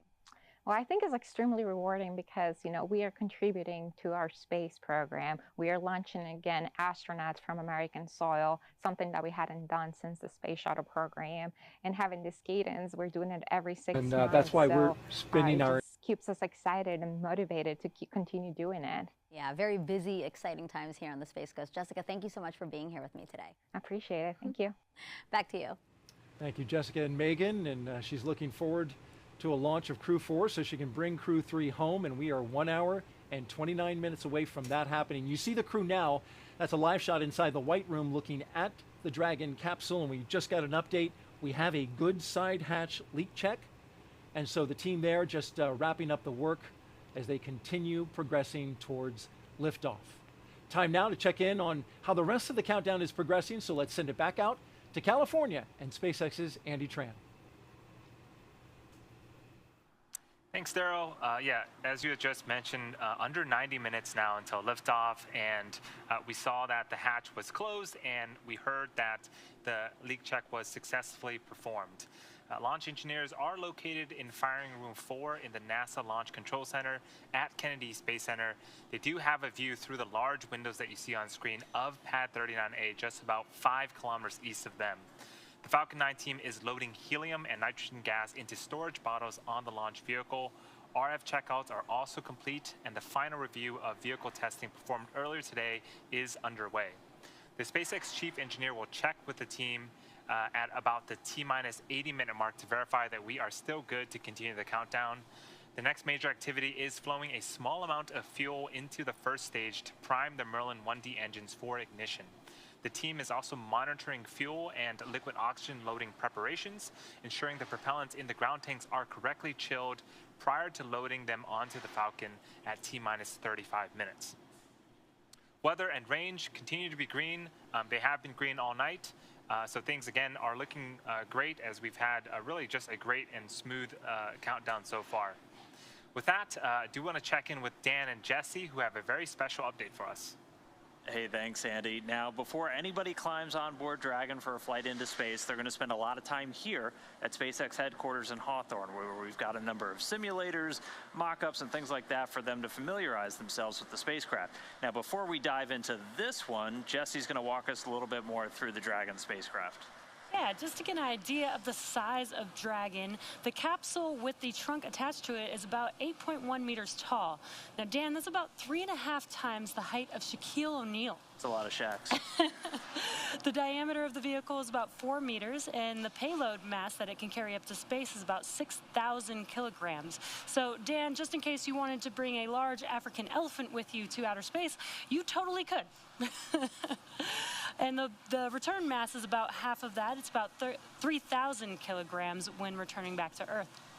All right, and so SpaceX has a number of simulators, mock-ups for the different aspects of Dragon, and this one right here is a mock-up of the forward hatch. So this is on the very top part of the Dragon spacecraft, and this is what they'll be opening once they dock to move into the space station. I'll walk you through it a little bit. So there's a crank right here, and there's an identical one on the other side. And there's a decal on here that tell you which direction and how to open this. So when you tune into docking tomorrow, you'll hear the crew get the call to open the hatch per the decal. So after we move the handle out, we can just start to open it up. There's a small indicator in the window that'll tell us just how close we're getting. And after we get it all the way down, we're going to hear a telltale pop, and then it's time to open up the hatch. And so it opens up pretty slowly. Yeah, so now it may look like Dan is really struggling to open the door, but in fact, the hinges are designed with dampers so that the door does open pretty slowly. It's about 7 seconds to fully open, no matter how much you push or pull on the hatch door. And that's a safety precaution. The door opens up to the interior of the Dragon vehicle, so we want to make sure that the door doesn't swing and hit anything inside of the vehicle or harm anybody that's inside of the vehicle as well. And same with closing. Again, it may look like Dan is struggling, but this is per design about 7 seconds to fully close the hatch door. And so not just practicing how to open the hatch and close it, they can also practice attaching seals and covers to the hatchway. There's also a window here that you can look through out of the forward part of Dragon, and there's a pressure equalization valve that can be used to manually equalize pressure between Dragon and the space station. Yeah, and this is just one of the many components that our teams here get to do and be able to train the crew on. So if you're interested in any of the work here at SpaceX, please take a look at spacex.com/jobs and check it out. Now we'll send it back to Kennedy. How's it going over there, Daryl? All right, it's going great, Jesse. Thank you both for that little show and tell there of the hatch. Megan, you were familiar with that. Absolutely. That was one of the training items that we would use when we would go out to Hawthorne to make sure we understood how that mechanism worked. Weren't you saying that you did it faster? Is that what a little bit, maybe a little bit faster, yeah. All right, we're currently T-minus 1 hour and 24 minutes and counting until Crew Dragon flies its next 4-person crew to the International Space Station with the astronauts that you see. They're inside that spacecraft right there. Commander Kjell Lindgren, pilot Bob Hines, and mission specialists Jessica Watkins and Samantha Christopher. We are getting ready to do the launch escape system checks. We've had the comm and leak checks. Those were successful. We closed the hatch. We got a secure seal on that, got that confirmed. And then we also have started to begin those launch escape system and communication checks. That's all conducted by the Falcon launch team. These checkouts are a standard part of the launch countdown, and they're critical to make sure everything is in working order before arming that launch escape system. The launch escape system, of course, critical to the astronauts inside, because this, once the crew leaves, is the only way to get off the pad if something were to go awry. That's right. It's one of the, in my opinion, one of the best features about this transportation system is that you have a way to get the crew safely away from a rocket that might be experiencing an off-nominal condition. And that capability exists from, before you start the propellant load, all the way into orbit. And so it's one of the great capabilities that this vehicle brings. And that launch escape system is powered by Super Draco engines that are capable of moving Dragon a half a mile in only 7.5 seconds. It's pretty remarkable. That is booking it. I guess equivalent to a peak velocity of 436 miles per hour. I can imagine what that feels like. Well, fortunately, we have not had to experience that at this point, but if it were necessary to get away, like I said, from a rocket that is having an off-nominal event, that would sure be how fast you'd want to be moving. Exactly. Whether it's on the ground or traveling uphill. That's right. You can manually trigger that system as well, right? You can manually trigger that system, and it can be triggered in response to a condition. The ground would typically let you know if they had time, but of course things can happen very quickly, and so it needs to be able to happen automatically as well.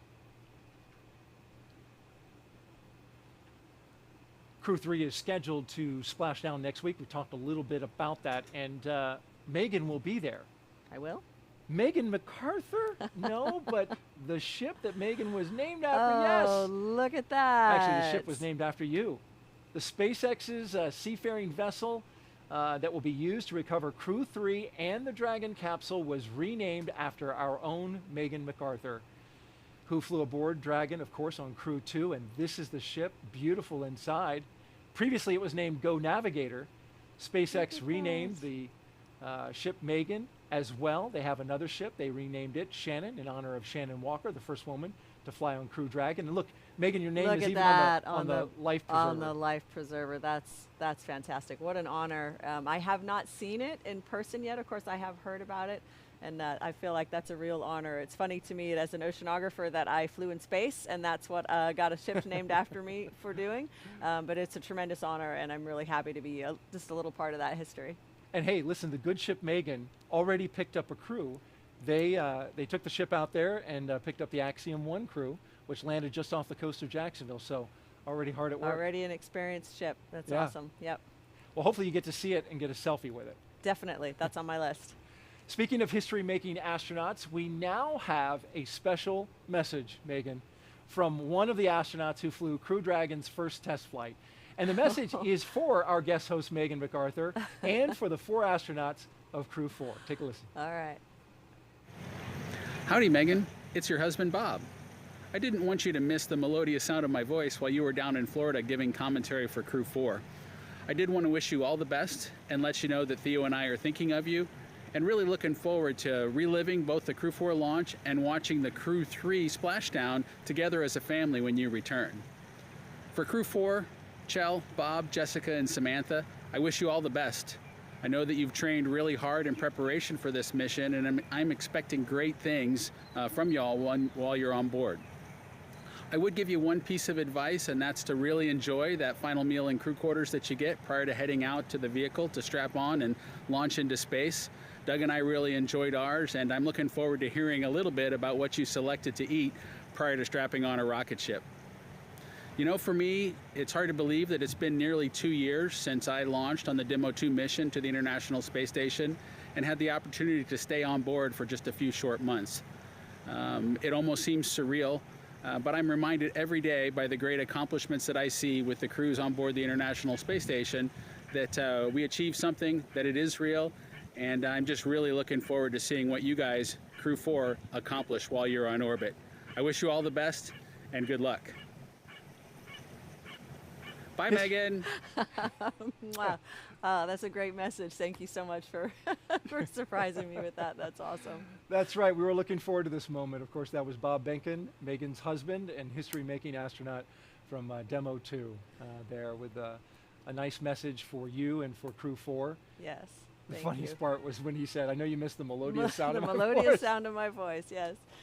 People often ask me, you know, since I flew on the same vehicle in the same seat after Bob in that Crew Dragon Endeavor, you know, did he leave something for you on the spaceship? Did he leave something for you on the space station? And what I like to tell people is he left me a fully functioning, safe spacecraft to get me to space and home again. And there's really no finer gift than that when you're in the spaceflight business. I would greatly agree with that. Let's now join Megan Cruz, who is with Phil McAllister. He is the director of the Commercial Spaceflight Division at NASA headquarters. Y'all take it away. That's right, Phil McAllister. Thank you so much for being here today. Thank you. So talk to me about this being the 4th crew rotational flight to the International Space Station. What kind of milestone does this represent? Well, it represents that we've been working on these vehicles for, it was 10 years in development. So now after all that development, we're actually flying, and it's very gratifying. And to have 4 missions within 2 years, it's really kind of amazing, and it's really picked up the pace, and it's just what we were working for. Yeah, you know, reliable, a regular cadence. It's really amazing to see that, again, this program has only been around for about 10 years. Yep. So then, you know, just a few weeks ago, we also saw Axiom 1 launch from the same launch pad that Crew 4 is about to launch from, you know, the first all-private crew to the International Space Station. Is that the future? Are we going to see more private commercial missions, maybe commercial space stations? Absolutely. I mean, that is our strategy. It was our strategy when we started Commercial Crew that we wanted to be one of many customers, and to see that actually come to fruition, because there was a lot of skepticism about that in the very early days. We didn't really know how it was going to play out, and now it seems pretty clear. The demand for human space transportation is very strong, and a lot of people are going to be able to experience this more and more, which is kind of just what we were doing. Yeah, exactly. And what is the importance of fostering these commercial efforts in low Earth orbit? You know, NASA has so many other goals, but why is it important to still maintain this particular presence again in low Earth orbit? I think you said it, is because NASA does have all these goals. If we maintained all the footprint of what we had done in the past, we won't be able to go as far in the future and far out into the solar system as we want. So I think it's time for low Earth orbit that has now a little bit more routine of a mission. It's time to turn that over to the private sector. They've shown, the U.S. aerospace industry has shown both technically and financially that they are capable, with NASA's help, of doing that mission, and so that we can direct our resources towards the moon and Mars. Can you remember a busier time on the Space Coast? I really cannot. You know, it's interesting. I was here for the last shuttle mission, and I remember being at the hotel, and they were all like, oh no, this is the last shuttle mission. I don't know if we're going to be able to keep going. And now there's 5 more hotels, and you still can't get a place. So it's really been invigorating for, I think, this economy, the local economy, but also NASA. And partnering with these companies, we learn from them, they learn from us. I think it has really just invigorated everybody. Yeah, just within this month, we saw 3 vehicles on 3 different pads there. Can you remember when you last saw something like that? No, I cannot. This really is probably the busiest time that I can think of in my memory, for sure. I mean, the Axiom 1 spacecraft came down less than 2 days ago, and now we're launching Crew 4, and Crew 3 is going to come back down 4 or 5 days after that. It's just what we've been working for. We want to fly, and so now we're doing it. Lots of juggling, but very worthwhile, very rewarding. Yes, when we complain about it, we were like, what are we complaining about? This is actually our job, so it's nice to be flying. Phil, thank you so much. I really appreciate you being here. I hope you enjoyed today's launch. Thank you. All right, let's go back to Hawthorne for another check on the countdown. Thanks, Megan. Now we're just at T-minus 1 hour and just under 15 minutes away from launch, and it just gets more and more exciting as we approach that T0.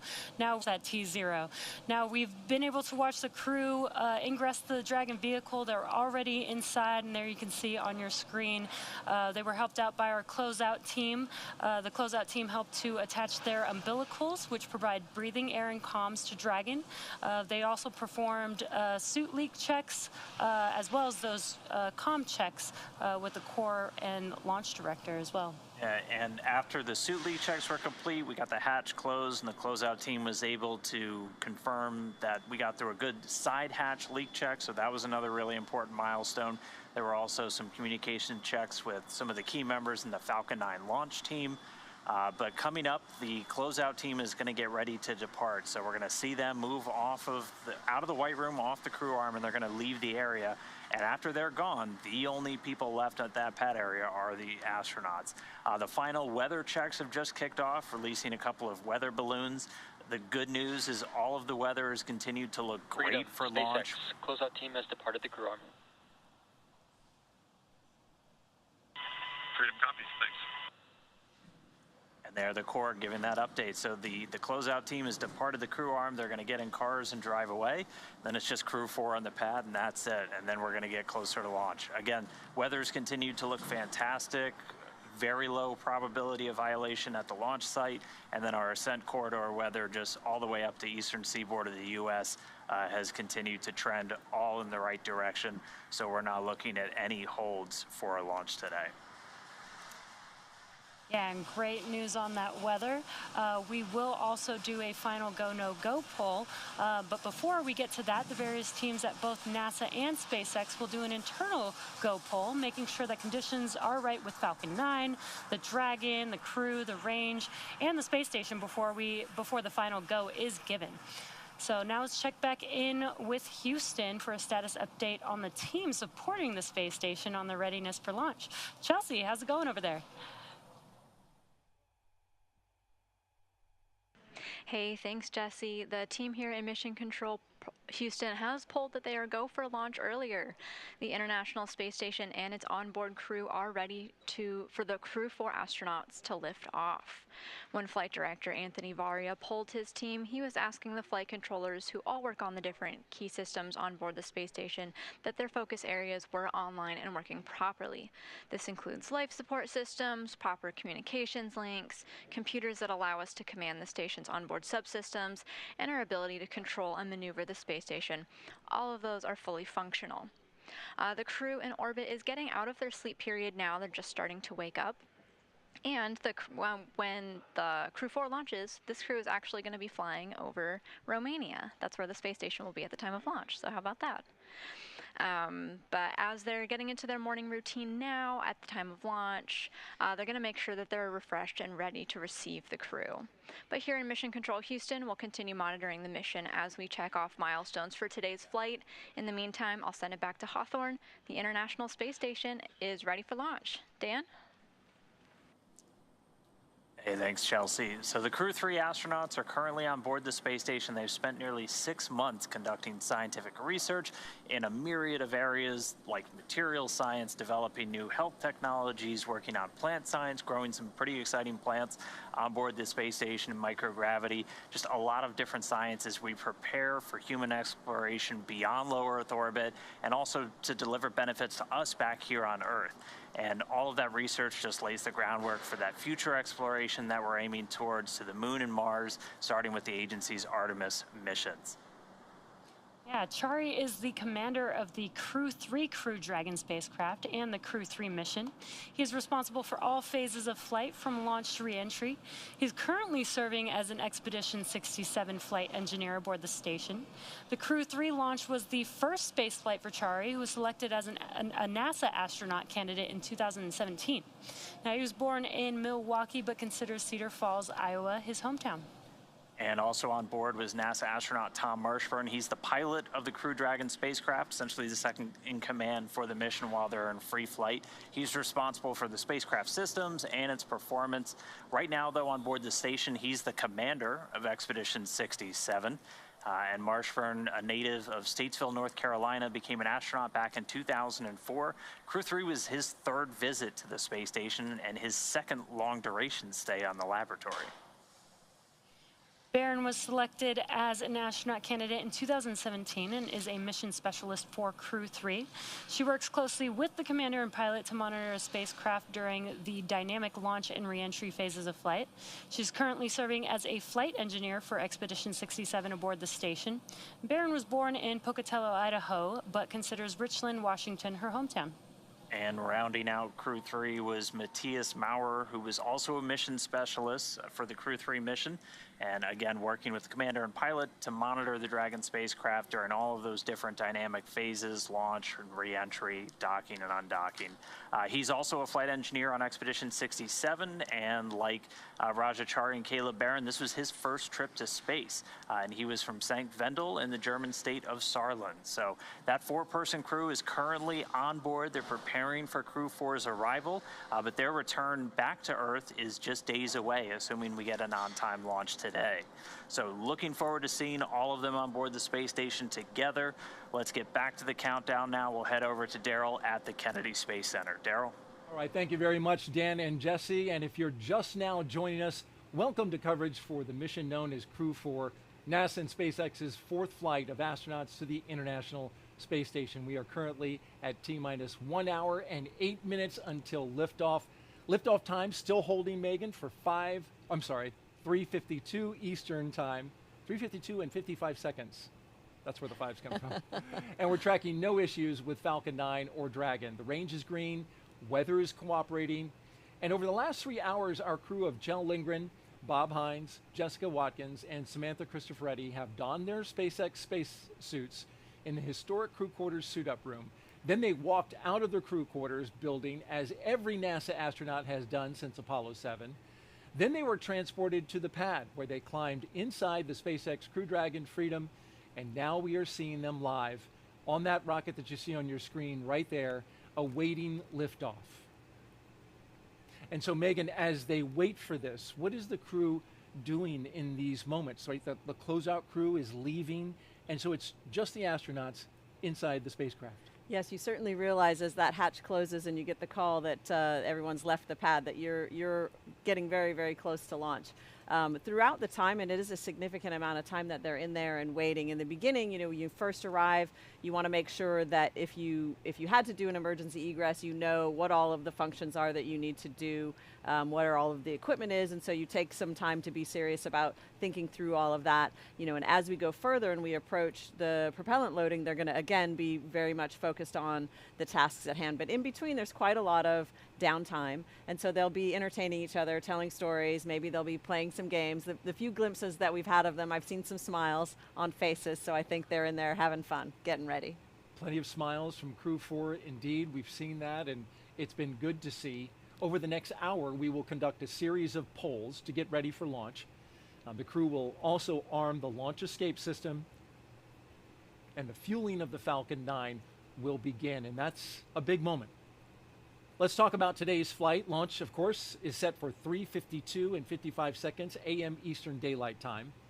This will include a 12-minute flight to orbit and then a roughly 16-hour flight to dock with the International Space Station at 8:15 p.m. tonight, Eastern Daylight Time, all in one day. Yes, it is a long day. You know, when I think about them getting ready to fly, I think about the story that I've heard you tell about that flight uphill. You'd gotten, you know, past the tough part, right? You've lifted off, Crew 2 is in space, and you felt like everything was okay. And then there was this sudden alarm. Yes. Can you recount that story? Sure. Well, actually, it was kind of, you know, again, a very long day. You're exhausted for a lot of reasons, and it was at that time our bedtime. And so we'd been given the go to dress into our pajamas, pull out our sleeping bags, and basically hunker down and try to get as much sleep as you can before the rendezvous begins the next day. And we got the call from Sarah, our core, to say, hey, we're tracking an object that's potentially going to get too close to you. We need you and put everything away. You have, I think it was 15 or 20 minutes. And so wow. That was an immediate scramble to do exactly what she had said. There was no time to really think about it. We had to just go right into the drill of practicing those motions that we had done, of course, at home. And our awesome mission specialists, Aki and Tama, got Shane and I into our suits and strapped into our seats, and then got themselves suited, and then had to put absolutely everything away. Every t-shirt, every sleeping bag, every sock, everything. And that was a tremendous amount of work under time pressure. And just as they got the last, zipper zipped and buckled, we got the call that said it was a false alarm. And there was not actually an object out there on a trajectory with us. So it did feel a lot like the simulator that the sim soup had just maybe seen, that we were done with the task and was ready to move on to the next thing. Wow. But it was a good practice. It got our hearts racing. What an experience, thinking you might hit something in space, but actually it was a false alarm. It was something that was improperly entered into the system. There was nothing there. That's right. But you trained for that, right? And you were ready for it. We were. Thank you for sharing for that. Sure. All right, let's check in now with Hawthorne and go out to California for a status on both vehicles. Andy, what do you have for us? Thanks, Daryl. We've had a smooth countdown so far, and the SpaceX team is working no issues as the pace begins to pick up. We heard that the crew had left the pad, and so right now it's just the crew inside Dragon. For Falcon 9, our two-stage reusable rocket, final propulsion checkouts of the first and second stages, and the engine began just a few minutes ago in preparation for propellant loading. Now, this involves testing and cycling valves, as well as engine pneumatics pressurization. At the T-minus 45-minute mark, the team will report their readiness for propellant load with a final electronic go-no-go pull. Now, before we can begin starting to load propellant on Falcon 9, we do have a few more tasks to perform. First, we need to retract the crew access arm away from the Dragon capsule to its launch position. That's going to happen between the T-minus 44 and the T-minus 42-minute mark. With the arm out of the way, the launch escape system will be armed, and once these two events are complete, Dragon will be ready for Falcon propellant loading. We'll also verify with the launch weather officer that weather meets all the constraints. These include items such as wind speed, lightning, and precipitation. We do expect acceptable weather conditions for launch at both the surface level and upper altitudes, though. Range is currently clear for launch from historic launch pad 39A. Worldwide network of ground stations and the tracking and data relay satellites are ready to support Dragon as it heads into orbit. Today, we do have an instantaneous launch window at 3:52 a.m. Eastern Time. Once we begin loading propellant, there is no opportunity to change to T0. The timing for Dragon to rendezvous with the International Space Station is very precise, down to the second. So we do only get one chance at it today. The good news is we are at T-minus 1 hour and 1 minute and counting. Everything is looking green, so I'm going to send it back over to Jesse. That's great news, Andy. Thanks for the update. Today's launch marks the 4th time a rotational crew will fly on a commercial spacecraft, and each of our crew members brings a diverse set of experiences to today's flight. Kjell Lindgren is commander of the Crew Dragon spacecraft and the Crew 4 mission, responsible for all phases of flight from launch to reentry. Kjell spent most of his childhood abroad and returned to the U.S. to earn a doctorate of medicine from the University of Colorado. Board certified in emergency medicine, Kjell served as the deputy crew surgeon for STS-130 and Expedition 24. He also flew on Expedition 44 and 45, logged 141 days in space, participated in 2 spacewalks, and more than 100 different science experiments on station.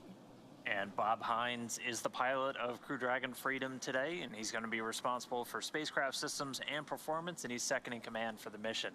He's also going to serve as a flight engineer for Expeditions 67 and 68 on board the station. He was born in Fayetteville, North Carolina, earned a Bachelor of Science degree in Aerospace Engineering from Boston University.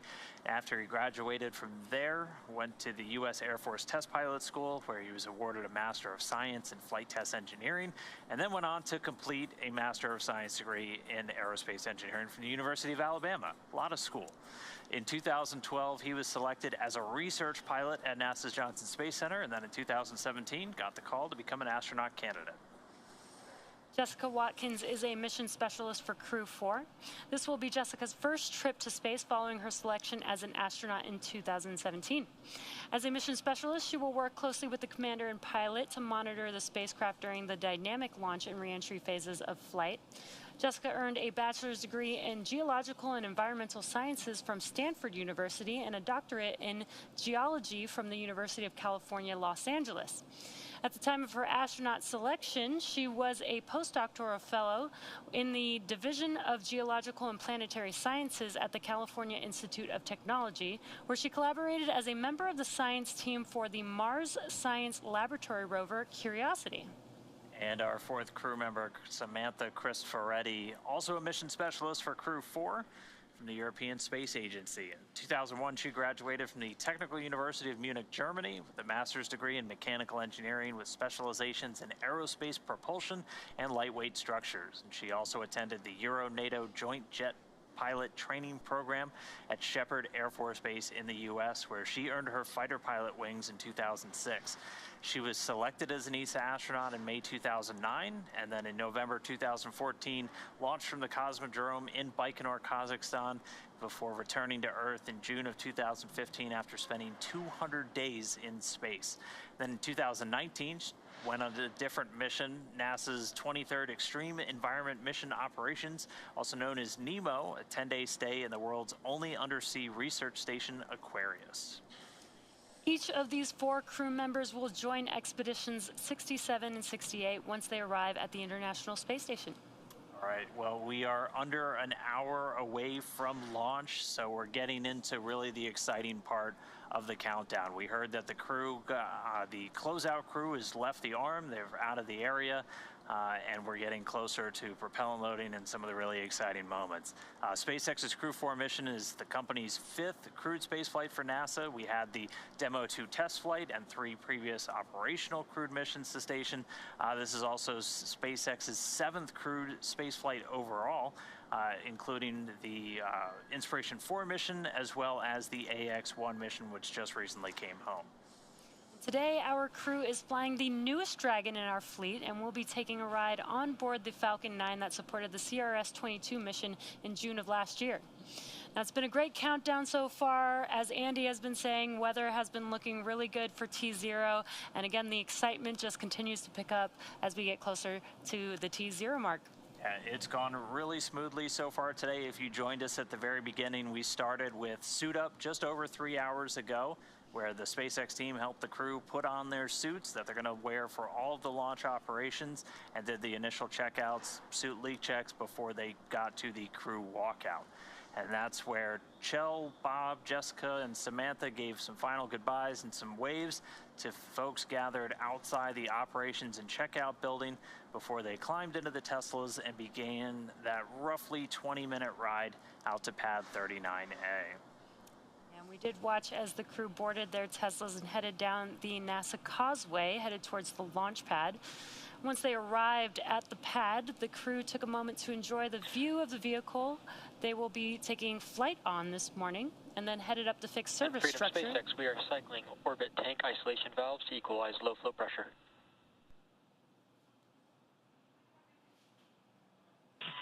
Freedom copies. Just some comms there between the crew and the ground. And again, as they headed up the fixed service structure, they began the process known as crew ingress, and that's where the astronauts entered the Dragon spacecraft. The SpaceX team then performed a series of checks to ensure the suits, seats, and vehicle interactions were all functioning properly. Yeah, they made their way 2 at a time down that crew access arm, and then getting in 1 at a time into the Dragon spacecraft. We saw Kjell and Bob make the walk down first, followed soon after by Samantha and Jessica. And they were helped into the vehicle by that closeout team, which a little while ago we did hear that they made their way off the crew access arm. They were able to close the hatch with the crew safely inside, execute the side hatch leak check. And so we're less than an hour to go now. And so things are going to start to really pick up as we go through a series of go, no-go polls to arm the launch escape system and then start propellant loading. The crew poll for readiness was completed at the T-minus 60-minute mark, and the Dragon poll for prop loading is coming up here at about T-minus 55 minutes. And then after that, we'll be at T-minus 45 minutes. There will be an internal mission control Hawthorne poll. Freedom, SpaceX, at this time you are go for Section 6. When you're ready, please report go for launch.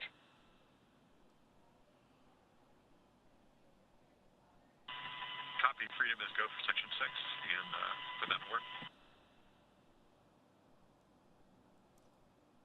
Again, just pausing for those comms between the core and the crew for astronauts. At T-minus 45 minutes, we will have an internal mission control Hawthorne poll, and then the launch director's poll for propellant loading. Now, when we get to about the T-minus 40-minute mark, the crew access arm will retract, and the crew will get the call to close their visors and to arm the launch escape system. Now, that's the automated safety system in place that can fire the 8 Super Draco thrusters on Dragon to quickly separate the crew from the rocket, either on the pad or during the flight on the ride uphill. And then once we reach 35 minutes before liftoff, propellant loading for Falcon 9 will begin, loading fuel and oxidizer on both the first and second stages on Falcon 9. So we'll continue to get views of the crew. They're going to get ready to report their readiness for launch. They're in their suits throughout this entire phase. But for right now, we are just standing by for these final polls, and then we'll get into propellant loading. So with things starting to pick up, let's send it back now to the teams in Florida. You, Daryl. All right, thank you, Dan. And since we last saw you, our team has grown. Check this out. So Megan MacArthur and I want to welcome a group of NASA social participants onto our launch broadcast. They are standing behind us and all around us. Guys, welcome. So you might ask, what are NASA social participants? This is them, and they are stoked, and here's what they've been doing. NASA puts out an open invitation to social media influencers who engage in STEM communication to come out to Kennedy, and you're looking at the pictures of some of the stops they went to around Kennedy. They tour this multi-user spaceport in the days leading up to launch, and it ends with a rocket launch.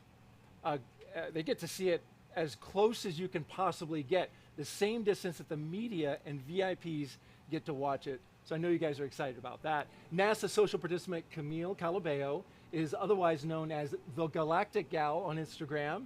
And so you're here as with all of your NASA participants, and I want to ask, first of all, how's it going so far? It has been absolutely amazing. So this is actually my first NASA social. I started my platform during COVID, so you know, we haven't had NASA socials since then. And it has been absolutely incredible. I know we had a delay, and so, you know, some of us went home, some of us stayed. We got to come back, we got to see so many things, and I have gotten to meet so many wonderful people from all different walks of life. And you know, some of them are artists, some of them are foodies, some of them are space influencers. And so it's just been really phenomenal to be here and get to experience this with everyone. Absolutely, and each one of you represent a substantial audience that you're communicating with and sharing the science, which we appreciate so much. So we're so glad that you're here to do that. What's been the favorite part that you've done so far? That is a really hard question. Everything has been absolutely amazing, of course. But I think the best part for me has been, or was, getting to see 3 different rockets on their pads at the same time. And it really just solidified to me what a time to be alive, right? You see SpaceX with Starlink, then you see SpaceX with Crew Dragon, and then you see SLS and Orion taking us back to the moon. And that was just really incredible to see that right here with my own eyes. Totally, and you guys got lucky, really, because there was a launch last week. You've seen 2 launches. We have NASA socials that don't get to do that. So good on you for seeing that. What is one of the more challenging aspects, would you say, to communicating science in this day and age? Yeah, I think communicating science on social media is challenging for a couple different reasons, but I think one of them is that people just don't have long attention spans anymore, right? You get 30 seconds of people's attention a lot of times. So most of my content is actually on TikTok and those types of really short videos, and you get 30 seconds, and that's really hard to communicate effectively, educationally, and engaging, right? You have to engage your audience and keep them engaged for those 30 seconds that you get. And I think for space specifically, it's challenging because space can be criticized a lot. especially from the general public that might not be otherwise connected to space. And so I think just really communicating why are we doing this and why it's really important to humanity and life on Earth. All right, well, the Galactic Gal, I want to give you an opportunity to ask a question of a NASA astronaut, Megan MacArthur. Put me on the spot. Oh, you put me on the spot. What one question would you ask an astronaut? Okay, so this might be cliche, but I'm sure we have a lot of young people watching, and I would really love to hear from your perspective as a female astronaut. What is something that you would recommend to somebody, say, 5 years old? Well, I think what I recommend to kids of any age and any gender is to figure out what it is that you love to do. Be curious and try new things, right? Don't decide just one thing. At 5 years old, I'm going to do this one thing, right? Because there's so many other amazing experiences to have. So be curious, ask lots of questions, find that thing that you love to do, and then pursue it and get really good at it. I love that. Thank you. All right, while we have all of these social media influencers reminder here, for all we operators, want to reach out to our FT7.82 social is media open, influencers or and people go, who are no, go using full. it out there in the audience throughout the show. We've been taking your questions at the hashtag AskNASA throughout the night. We have time for a few more before Falcon 9 fueling begins, and you can see it in the bottom right-hand corner of your screen. This one from Megan. While on the space station, what was your biggest accomplishment? That's a tough one. I think for me, meeting the challenge of every single day, meeting the schedule every day and whatever that brought was really the challenge, because every single day was different. Some days were easier than others. Some days were really hard. Some days you really had to lean on your crewmates. Some days you really were helping out your crewmates. So it was that maintaining that even keel for the entire 200 days, and I'm calling it 200 days. I think was the biggest challenge. Yeah. Well, that's great. And so to imagine for me, like, what was the most funnest thing about space? Floating around? Oh gosh. I mean, this woman was floating around in space. You know, it's the camaraderie, right? It's the silly times that you have with your crewmates, the ideas that you come up with. One day, Aki and I took our zero-G indicator, which was a baby penguin, and I taped it to a balloon that I had blown up and then released. And so then the balloon, of course, he was slingshotting all over the inside of the U.S. lab with this tiny penguin, you know, with his flippers up and he's zooming around. So stuff like that, when you have some downtime, you know, it's a little bit science experiment. It's a lot fun, and it's really great team building. So it's all of those things at once. And it's a lot of hard work as well, because the astronauts are doing a tremendous amount of research there. We're going to talk more about that a little bit later in the show, dive into the ISS stuff that's going on right now and in the future. But for the moment, we want to thank our entire NASA social team for Crew 4 being here. Y'all are fantastic. Oh, very good. Let's now check back in with Andy at SpaceX in California. Thanks, Daryl. It is T-minus 47 minutes and counting. The SpaceX launch teams are finishing final review of data from checkouts of Falcon 9 over the last hour. The launch director is about to poll the team for readiness, both to load propellant and to launch. And the exciting thing is this is the last poll before we lift off. The 7 SpaceX engineers indicate they are go by electronically voting on the online countdown procedure. The launch director also checks in with Dragon mission director and NASA launch manager to make sure that they are also ready. Earlier you saw the vehicle assembly building called the VAB. The Falcon and Dragon launch team, as well as key NASA launch members, are in the Launch Control Center adjacent to that VAB. They have a view straight towards pad 39A, and they're able to see Falcon 9 and Dragon. And the team is ready for crew through the large arm windows retract, of Fire Room loading 4. and launch. For non-urgent no-go conditions, brief the CE or LD and then approve aborting the countdown. For urgent issues affecting the safety of the operation, operators shall call hold on the countdown net. Launch control abort the launch auto sequence immediately and proceed into the launch abort sequence.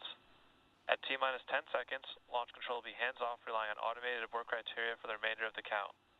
Operators advise the launch director whether structural breakup or fire is imminent or occurring per Dragon manual escape flight rules. In the event of a fire alarm, key operators noted below will remain at their post while the alarm is evaluated. In the event that personnel safety is threatened, evacuate to the south-facing emergency exit, which leads directly outside. Launch control, you may proceed with arming the crew for movement. Awesome. So we heard at the very end of that there that we are proceeding with the crew arm movement. So that access arm that is adjacent to the vehicle, that's going to start to move to its launch position. Operators in Fire Room 4 and MCCX, The control will be in a lockdown state until launch escape system is disarmed.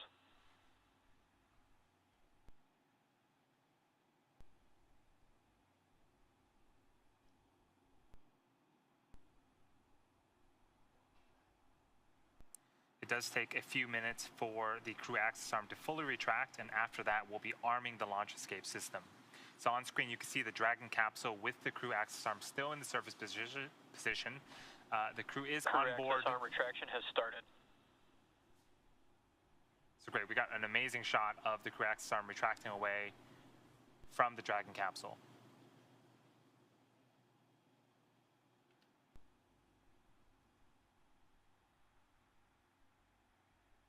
So again, this is going to take a few minutes to fully retract, and then the next major activity is going to be arming that launch escape system of the Dragon vehicle. So far, weather and range continue to be go for launch. We are monitoring the clearance area around the launch pad as well as air and sea space around the flight corridor.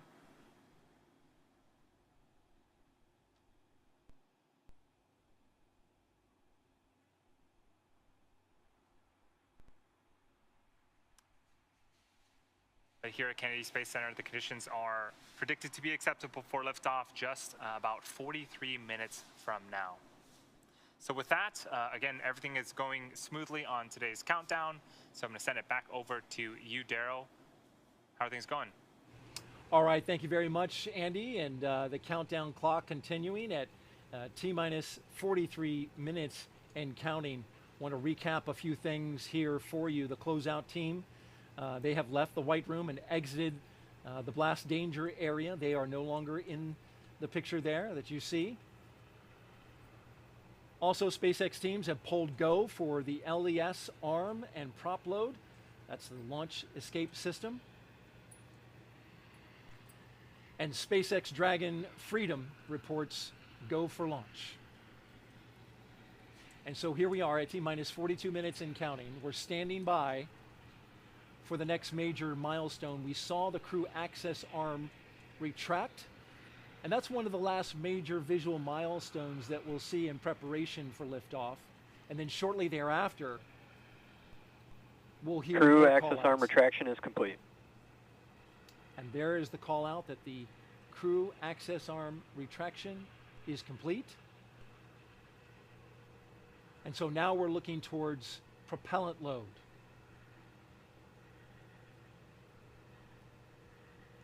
Megan, the propellant loading into the Falcon 9 rocket, this is a big moment. Not a lot of rockets load propellant with astronauts inside the crew capsule.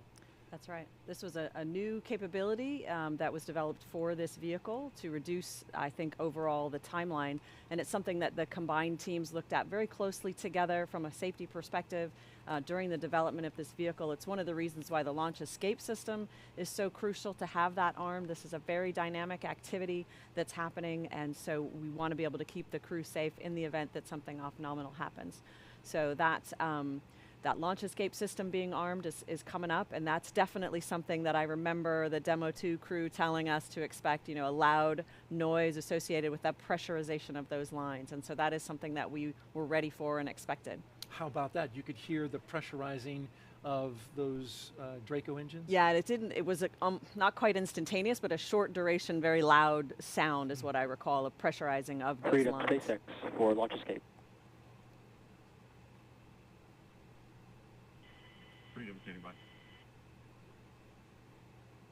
At this time, I can give you a go for Section 7, closed visors and arm launch escape system.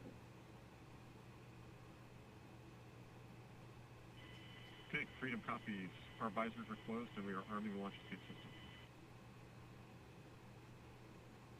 So what does he do to arm that? It's a command that is sent to make that a valid exit strategy.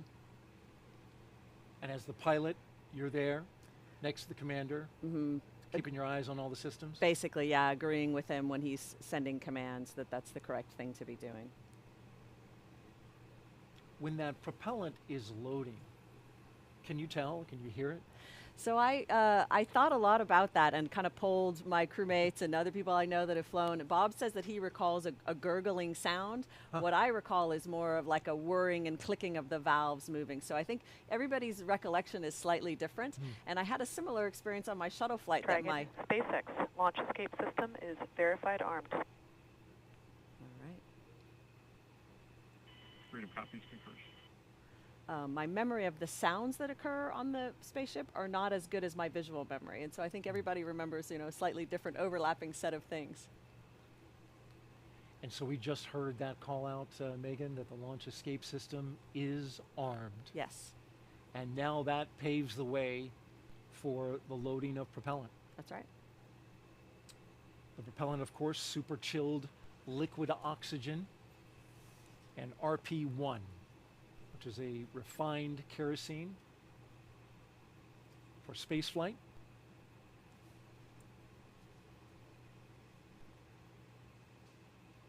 A look from high above,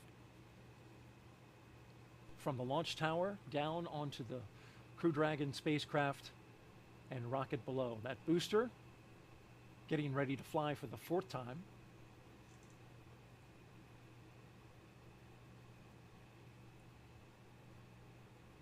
We got the LES call a little early, so as far as the schedule is concerned, we're running ahead. But we're in a good place because propellant load starts at T-minus 35 minutes. And the crew will, while they're not actively involved in the propellant loading activities, they're going to be pretty closely monitoring, you know, when the different activities start, loading the specific tanks with the specific propellants so that they can have a sense of where the vehicle is at every moment. A live look there at the base of pad 39A, the launch tower, and the strongback, which is part of the transporter erector.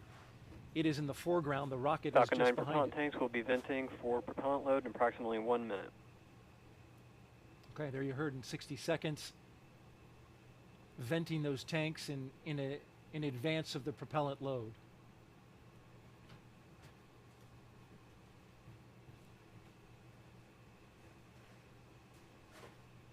It's 3:15 a.m. Eastern Daylight Time here on the Florida Space Coast. The overnight launch will light up the night sky here in Florida. The spacecraft at the very top, it's a new one. Crew Dragon Freedom, named by the crew. Although parts of it are being reused. The heat shield, the material from the heat shield. It's the first time they've used the composite heat shield structure, reused it on a Dragon, which is just another advancement in SpaceX's reuse capability. There are flight loads on it to test it and qualify it.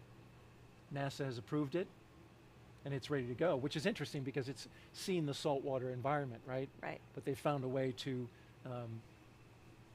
get that ready for another go. Yeah, it is. It's remarkable. And that qualification program that you mentioned, very strict. Obviously, it has to be very thorough with multiple teams of people making sure that all of the requirements are met. So that there are no safety impacts to reusing these pieces of hardware. But how transformative, really, to be able to reuse pieces that in the past would not have ever been used again, to really bring down the efficiencies and the costs, and ultimately the reliability as we are able to use flight-proven hardware over and over again. And now here we are just a few seconds away from propellant load.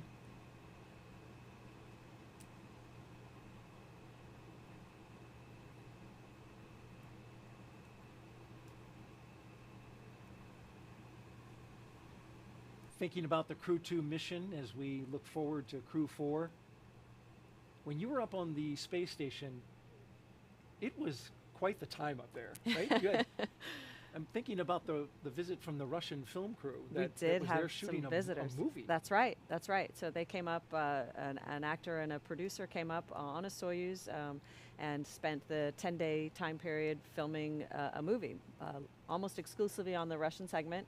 But we were able to interact with them in the evenings. We would occasionally have dinner parties, as we do up there, and so we would get to chat with them a little bit and hear about their lives and hear about their plans. Was that interesting? It was very interesting. They were lovely people. They were very gracious guests. Propellant load has started. There you hear the call out that propellant load has begun. A big milestone.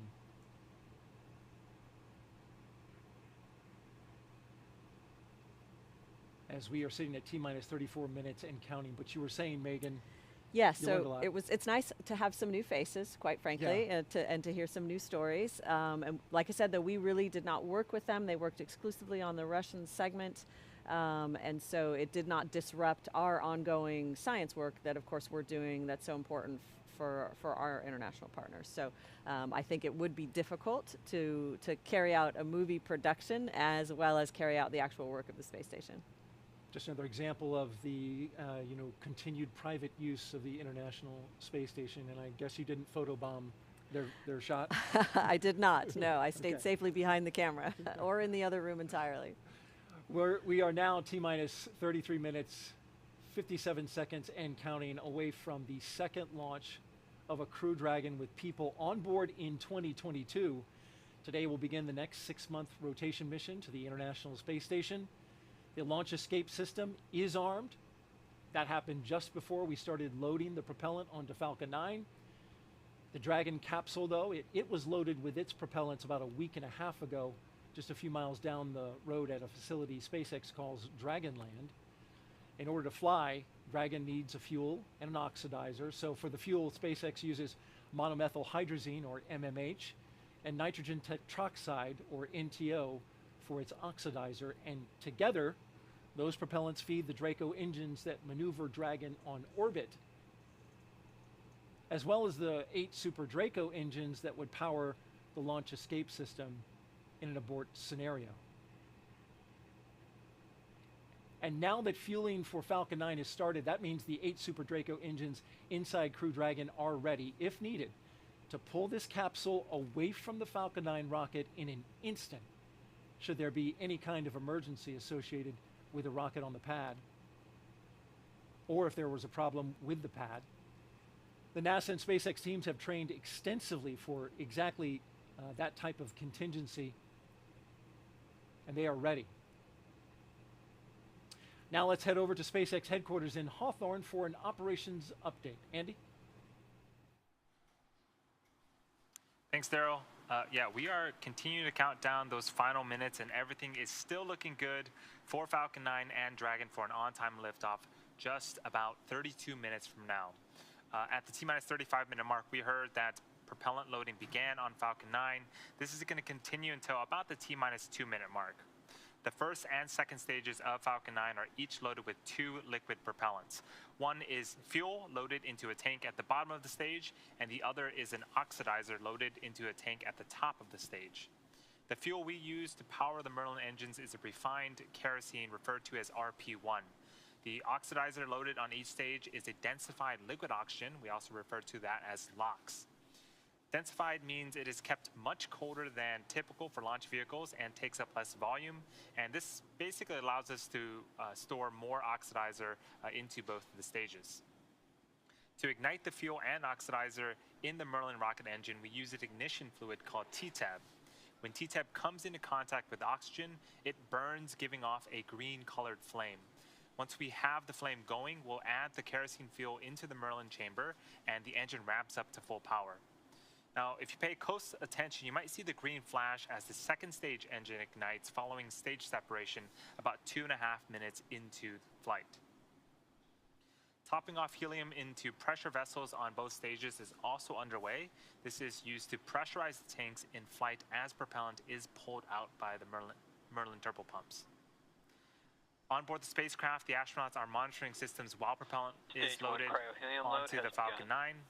Again, as Megan had mentioned, the crew training in the simulator included playbacks of sounds recorded in the Dragon capsule during recent flights. So this should be, the sounds that the astronauts are hearing should be sort of familiar.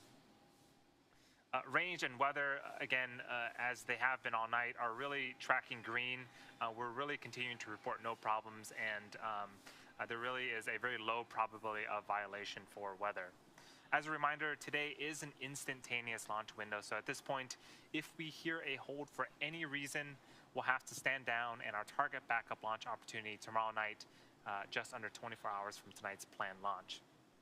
For now, let's turn it over to Jesse and Dan for an overview of events after liftoff.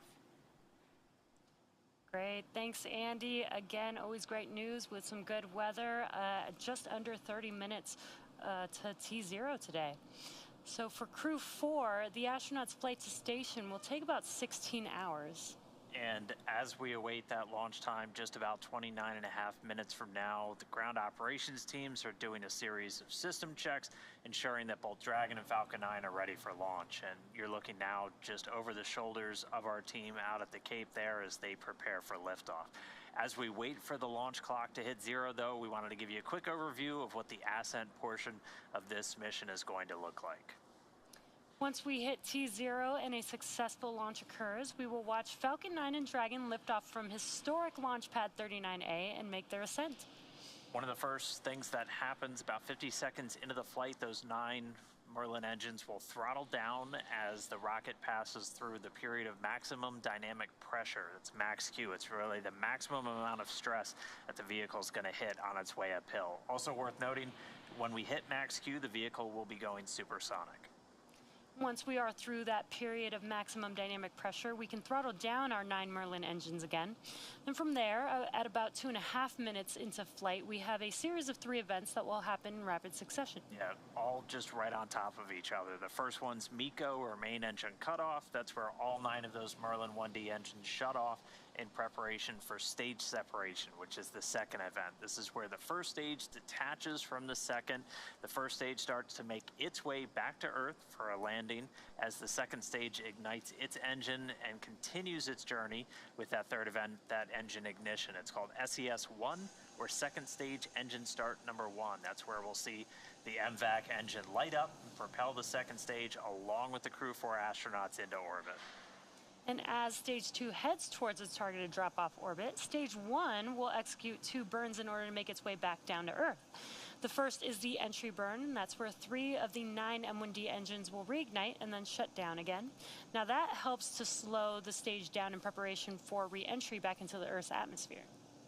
And while the first stage is heading back towards Earth, again, that second stage, it just continues to carry them into orbit until it cuts off. It's 1 Merlin engine that was ignited after stage separation.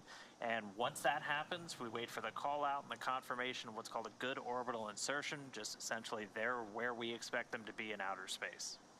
About 90 seconds after Dragon gets into orbit, Falcon 9 will land back on Earth. Now, the landing burn is just a single engine burn, and that's powerful enough to bring the vehicle's speed down rapidly in order to touch down and land on our drone ship about 9.5 minutes into the mission. And while Falcon 9's first stage is landing, Dragon is just getting ready to separate from the second stage of the Falcon 9 rocket.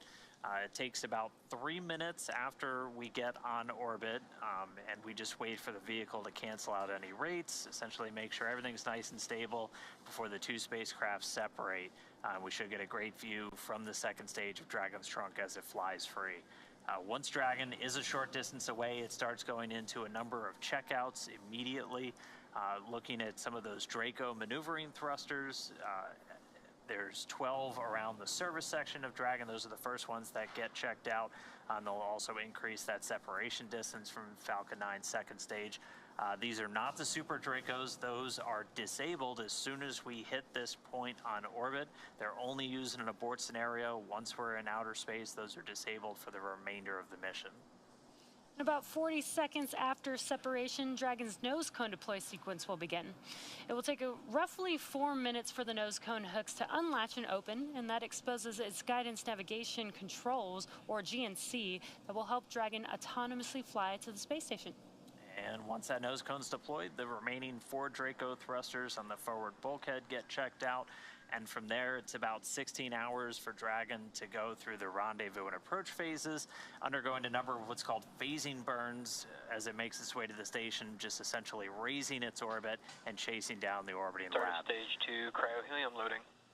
And so all of that's going to be coming up soon. Let's check back in with Chelsea over at Mission Control Houston. Chelsea? Hey, thanks, Dan. Flight controllers here in Mission Control are laser focused on the onboard systems of the space station, making sure it's ready to receive the Dragon vehicle later tonight. They'll also be making sure that all communication links between the station, Dragon, and the ground are working properly. The consensus is that everything is proceeding nominally. Teams here in Mission Control Houston, the team in Hawthorne, and the astronauts aboard the space station will monitor the autonomous docking of the Dragon spacecraft tonight. They'll perform a series of leak checks, then work to open the hatches both on the Dragon side and inside the station's pressurized mating adapter. We expect hatch opening to take place about an hour and a half after docking. Once on board, the astronauts will be greeted by Space Station Commander Tom Marshburn, and the whole space station crew will join in for welcoming remarks to the new crew members. From there on out, they will no longer be referred to as Crew 4, as we're calling them today, but rather flight engineers of the International Space Station. Here in Mission Control, Flight Director Anthony Varia is on console overseeing the team for launch, and Adi Boulos will be on console for docking. But we'll be on air continuously through Crew 4's arrival, but launch coverage of docking is expected around 8:15 p.m. Eastern. And that's it for Mission Control. I'll toss it back to the team in Florida. Daryl, I'm excited for launch. How's it looking? All right, thank you, Chelsea, and so are we. We're looking great weather-wise here. Range is green, weather is green, and well, we're green and ready to go for this launch. We are just T-minus 23 minutes and counting from the launch of Crew 4. The 4th astronaut rotation mission to the International Space Station under NASA's Commercial Crew Program. And it's going to be a good one, folks. The 4 astronauts are strapped in: Commander Kjell Lindgren, pilot Bob Hines, and mission specialist Jessica Watkins and Samantha Christopher. They are strapped into their seats inside Crew Dragon Freedom. And we can see a live shot of their rocket as we look to the screen right now. That is the Falcon 9. The rocket fueling operation is well underway. The launch escape system is armed, and that means Crew Dragon is prepared to launch itself away from the Falcon 9 rocket in case of an emergency on the pad or even after liftoff. So far, operations look and sound as expected. We are counting down to that liftoff at 3:52 and 55 seconds in the morning, Eastern Daylight Time. And so far, everything has looked right on.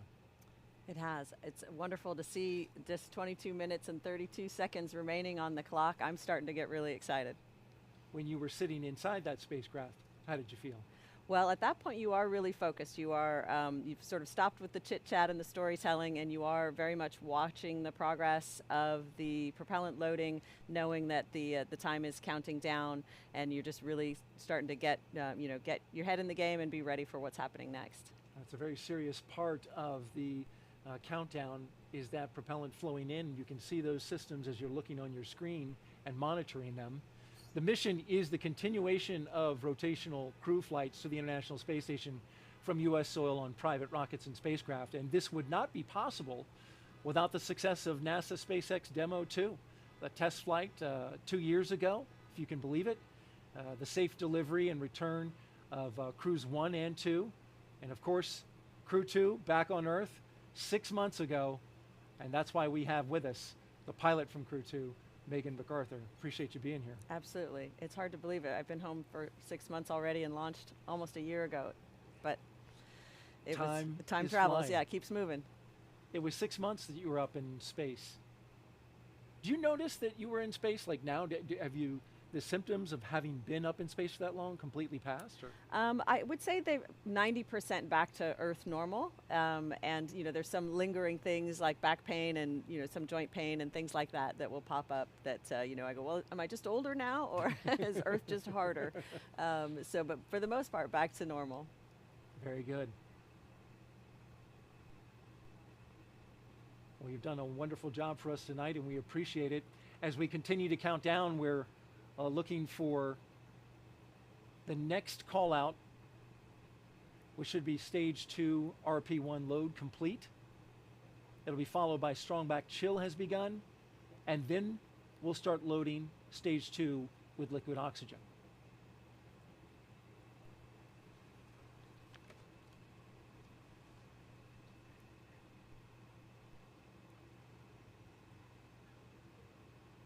Stage 2 RP1 load is complete.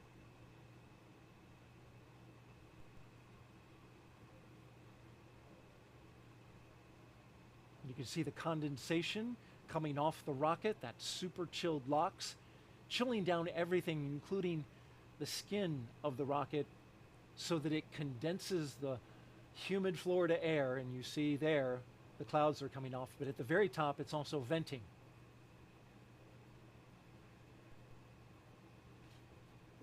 T-minus 19 minutes, 40 seconds and counting.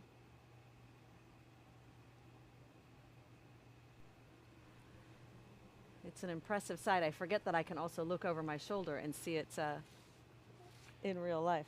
In fact, you just did that. We can't see you on camera, but Megan turned and wanted to see that it was the same thing she's looking at on screen, and indeed it is.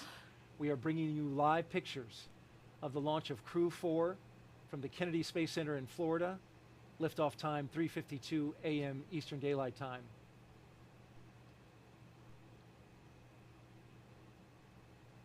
If you're just joining us, we want to tell you a little bit about the crew on board. Dr. Kjell Lindgren is the commander. He was born in Taipei, Taiwan, but spent most of his childhood overseas in England. He is married with 3 children.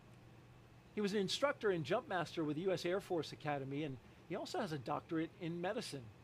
He served as a NASA flight surgeon and then as an astronaut aboard Soyuz, where he spent 141 days in space during Expedition 44 and 45.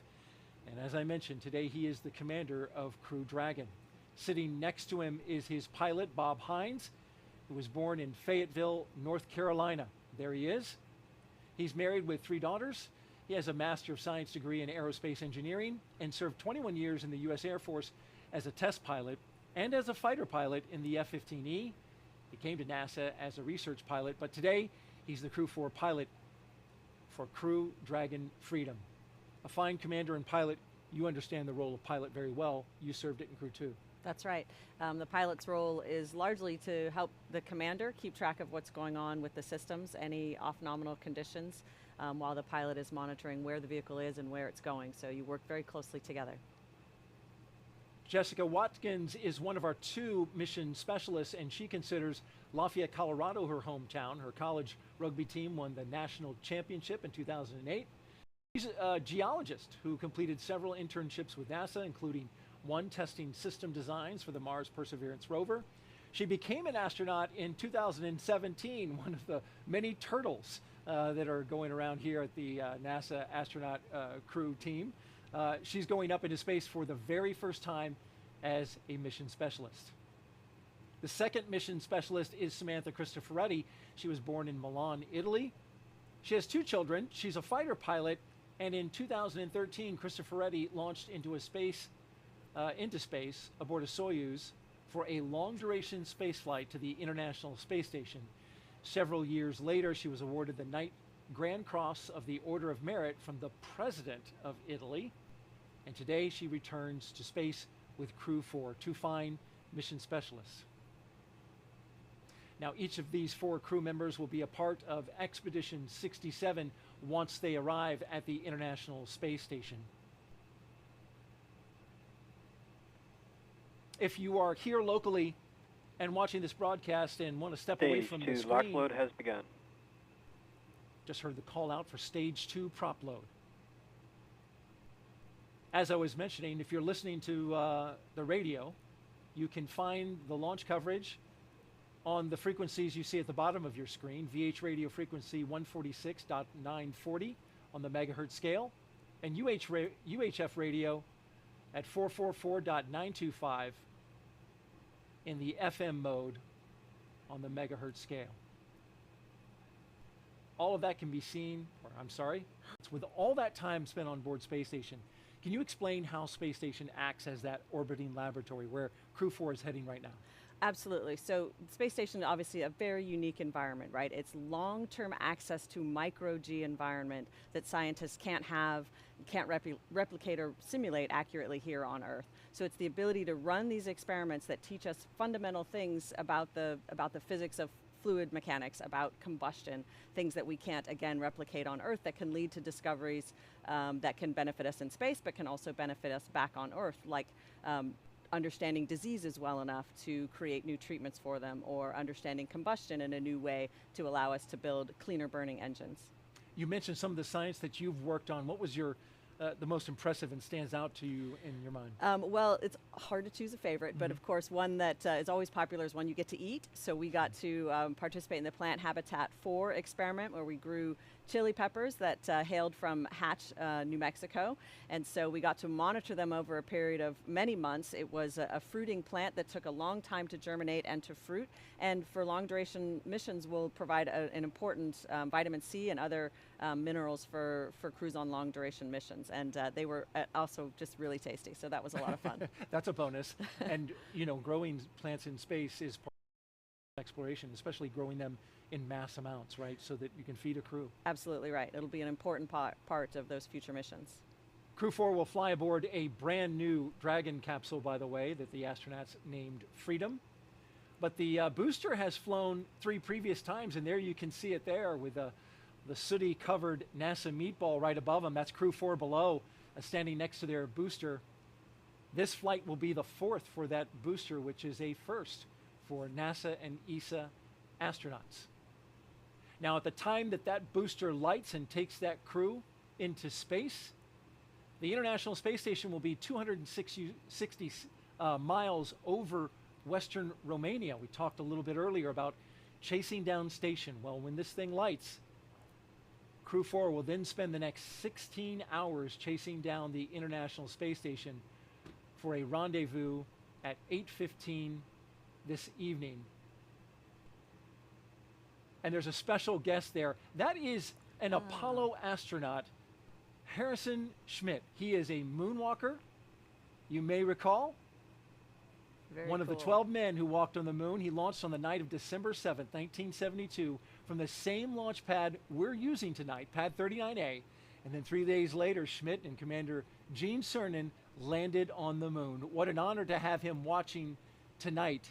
He, a geologist, watching another geologist, Jessica Watkins, going up to space today, so they share that.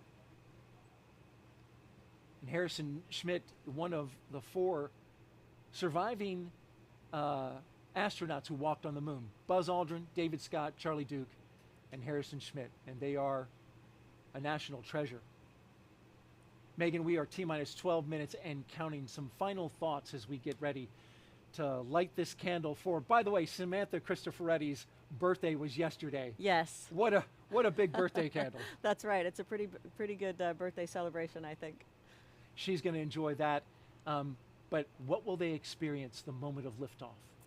The moment of liftoff is really, it's hard to describe. I've heard it described as lots of different things. A kick in the pants, someone hits your chair with a baseball bat. It's almost indescribable because you start moving so fast and you're accelerating so fast the whole time that it's just a sensory overload. You're really, really moving fast. And on our crew, people enjoyed that very much. There was a lot of hooting and laughing basically in response to that. And as the rocket changes its speed, it accelerates down and then back up again. You feel all of that, and it's a tremendous ride. Astronauts from Crew 4 getting ready to experience that. We're about to watch this launch. So at T-minus 11 minutes and 25 seconds, let's toss it to Andy at SpaceX in California. Daryl, Megan, thank you so much. It's getting more and more exciting here as we are just about 11 minutes until liftoff. Things are still looking great for both Falcon 9 and Dragon. Falcon 9 began loading propellants at the T-minus 35-minute mark. We should finish around the T-minus 2-minute mark. Right now, densified liquid oxygen is loading and continuing on the first stage. And again, this is going to wrap up around the T-minus 2-minute mark. The Dragon mission director and team are reporting no issues. Communication checkouts are complete. The crew access arm is retracted. The launch escape system is armed, and the crew is strapped in and ready to go. Final instructions to the crew come in at the T-minus 10-minute mark. The crew displays will be configured for launch. This setup gives the crew insight into how the launch is proceeding and provides constant update on vehicle health. At T-minus 5 minutes, we'll be in terminal count and the Dragon will transition to internal power. And we'll hear continued call-outs on the countdown nets as we get closer and closer to liftoff. Range and weather are both green. Right now I am joined by Dan. Dan, after ascent, we're going to hear some call-outs for different types of abort modes, right? Yeah, that's right. On the way uphill, you'll Freedom, hear... SpaceX, please confirm crew displays are configured for launch. Freedom confirms. Displays are configured for launch. SpaceX copies Crew 4, and on behalf of the entire SpaceX team, we're honored to have you aboard Dragon Capsule Freedom today. It has been a privilege working together to prepare for this launch to the International Space Station. We wish you a great mission, good luck, Godspeed, and time to let Freedom fly.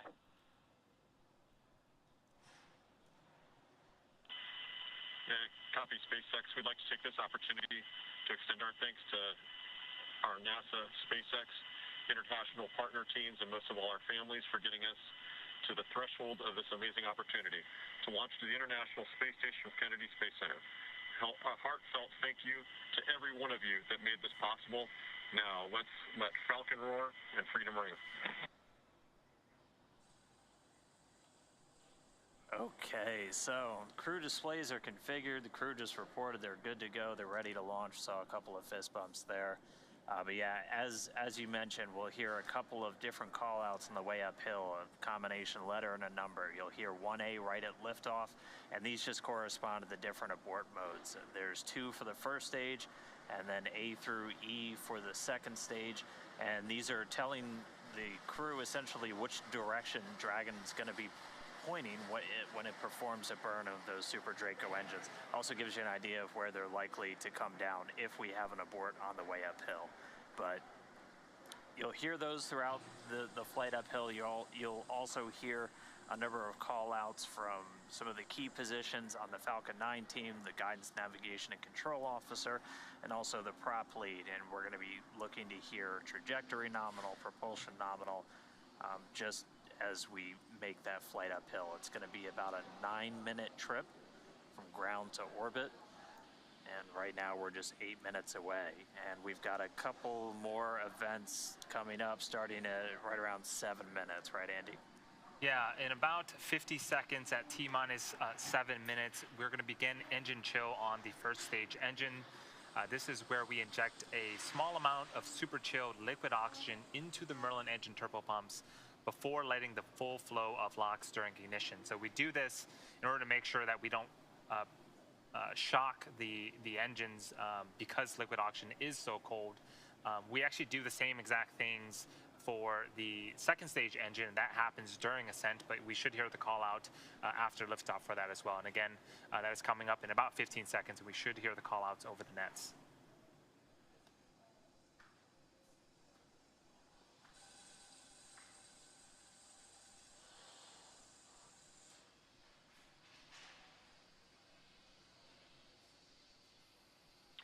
Stage 1 engine chill has started. And that was the call out. So again, a small amount of super chilled liquid oxygen being flowed into the Merlin engine turbopumps. Those 9 Merlin engines on the bottom of the first stage.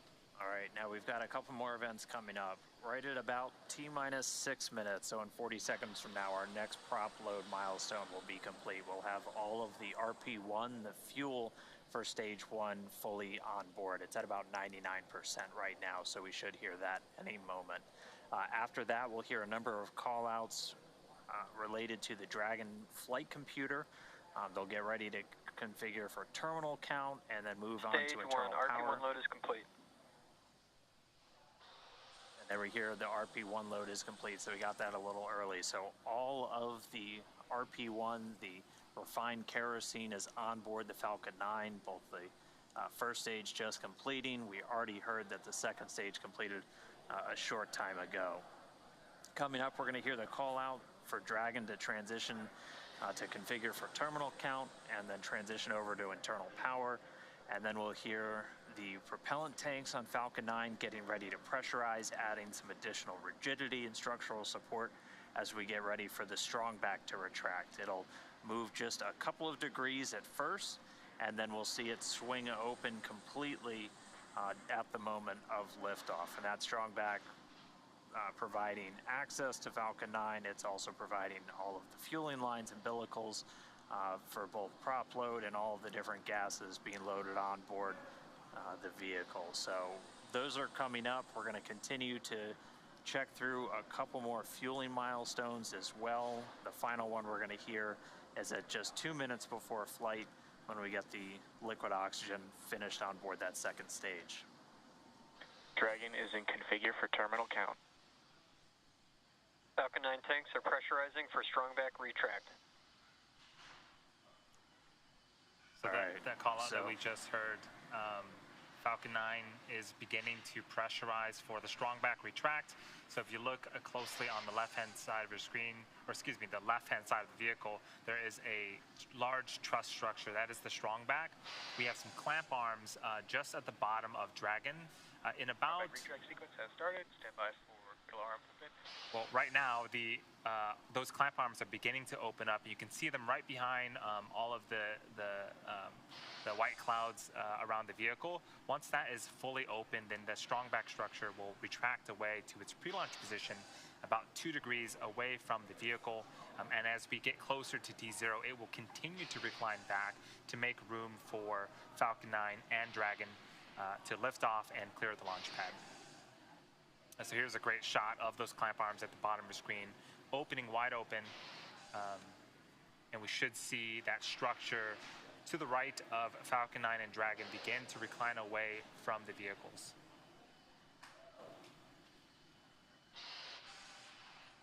This whole sequence takes about a minute, a little over a minute to fully complete, and we expect this to complete in about 15 minutes. 15 seconds. So you can see on screen that strong back is beginning to recline away from Dragon and Falcon 9.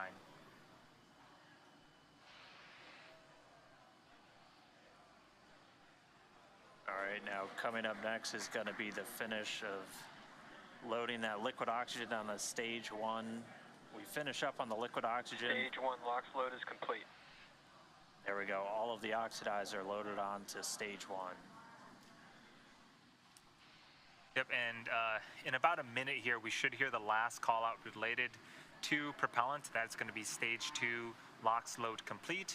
And again, that is the last of propellant loading on the vehicle. Dragon is in terminal count and on internal power.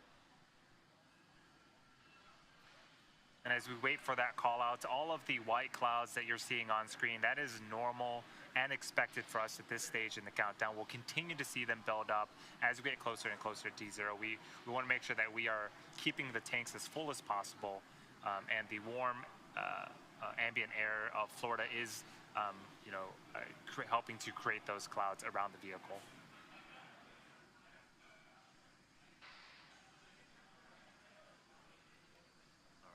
Coming up on 2 minutes until liftoff, standing by for stage 2 LOX load being completed.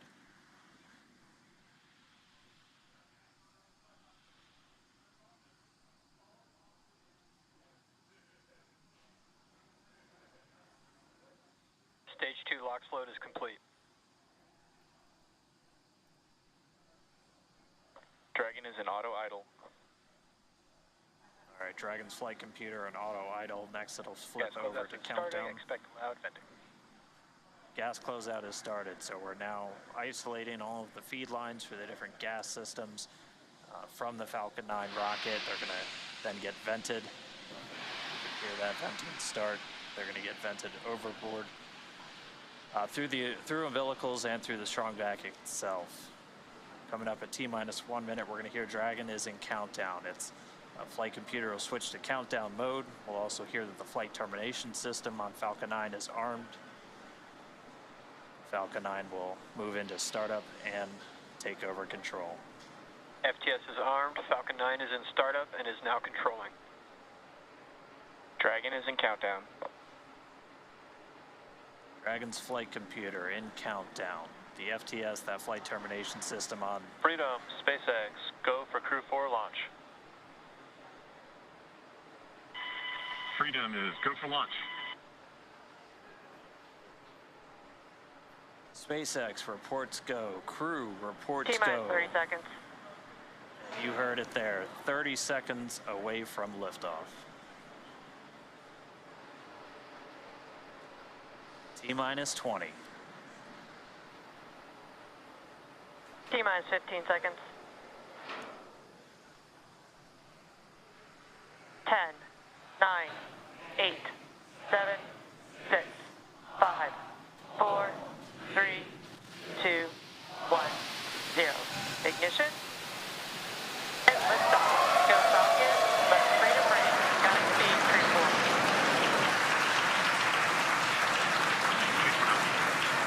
Vehicle is pitching downrange. Copy 1 Alpha. Freedom soars and the Dragon flies forward. Vehicle already pitching downrange. All 9 Merlin engines have lit. Stage 1 propulsion is nominal. Getting good performance on stage 1 propulsion already.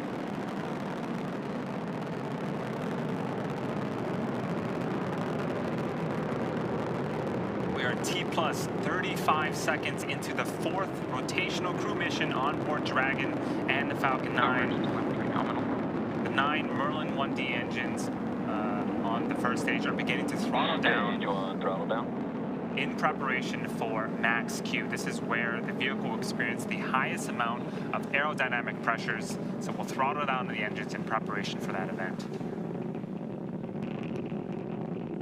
Vehicle is supersonic. All right, so we've passed the speed of sound. We're already Max Q. And there's our call out for max Q. Stage 1 throttle up. So right after max Q, we will begin to throttle those engines up again. Copy 1 Bravo. And 1 Bravo, so we're in the second and final abort mode for the first stage. Continuing to get good performance though. The crew already pulling in excess of 2 Gs. And coming up next is going to be a couple of events in rapid succession. Yep, in about 10 seconds here, we're going to be performing engine chill on the second stage MVAC engine. And then in about a minute, we're going to start off with MECO, also known as main engine cutoff. This is where those 9 engines that you're seeing ignite on, being lit up on screen, those are going to cut off in preparation for stage separation, where the first and second stages will separate from one another, and then the single Merlin vacuum engine on the second stage will ignite and continue to carry our Crew 4 astronauts to orbit. Heard that MVAC chill has started. Stage 1 throttle down. The 9 Merlin engines starting to throttle down. And standing by for MECO. 0. And MECO. Stage separation confirmed. So MECO, stage separations confirmed. Stage 2 Alpha. And condition. We see that second stage engine light. We're in 2 Alpha, the second abort mode. The second stage is lit, continuing to carry the Crew 4 astronauts onto orbit. And this is a fantastic view. On the left-hand side, this is the first stage, now separated from the second stage, but it's still being illuminated by that single Merlin vacuum engine on the second stage on the right-hand side of your screen. So right now, the first stage is making its way back to Earth to attempt its 4th landing on our drone ship, a shortfall of gravitas. The crew is on the opposite side of the engine that you see on the right-hand side of your screen. They are continuing with their journey to outer space. Seeing good performance on that lone Merlin vacuum engine on the second stage. The crew's G-load dips right when we hit that separation event, and it's going to continue to build up now. Just heard acquisition of signal Bermuda. That means we're Dragon, now... SpaceX, nominal trajectory. Freedom copies, nominal trajectory. That was our guidance, navigation, and control officer. Nominal trajectory. Dragon's pointed in the right direction, continuing its flight to orbit. We heard Bermuda called out. That's one of the ground stations now receiving telemetry from the Dragon as it continues its path uphill. So So we'll have the dueling boxes here for a while as the first stage makes its way down. That second stage going to continue firing until about a little over 8 minutes into the flight. Doing the heavy lifting now. The first stage has a couple of events itself in order to land on a drone ship. So at T plus 7 minutes and 25 seconds, it's going to start its entry burn. It's going to be one of 2 burns. This is where 3 of the 9 Merlin engines SpaceX nominal trajectory on the first stage will relight and burn for about 30 seconds in order to slow the vehicle down before hitting the denser parts of the Earth's atmosphere. Acquisition of signal, New Hampshire. All right, now on the New Hampshire ground station, another call out there from our guidance, navigation, and control officer, nominal trajectory. Second stage continues to power. Call out just then, propulsion is nominal, the engine performing as expected.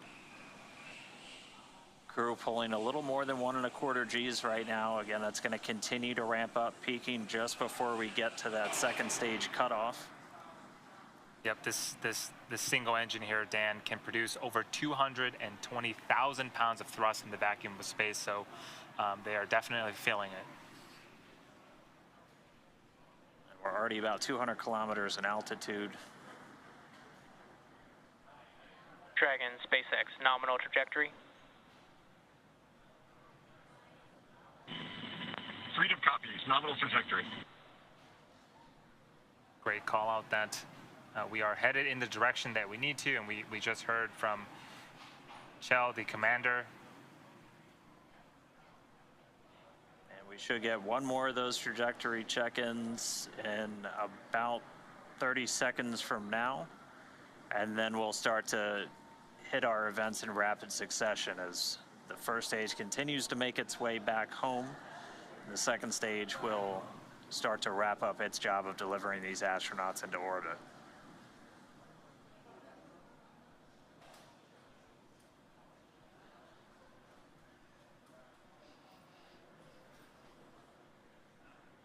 Yeah, we don't see it on screen right now, but the first stage is making its way back to our drone ship in about... Dragon, SpaceX, nominal trajectory. In about 30 seconds here, it's going to start its entry burn. Copies, nominal trajectory. And there was the other call out that you were mentioning, Dan, about the trajectory. Things, again, continuing to look very, very good for the ascent portion.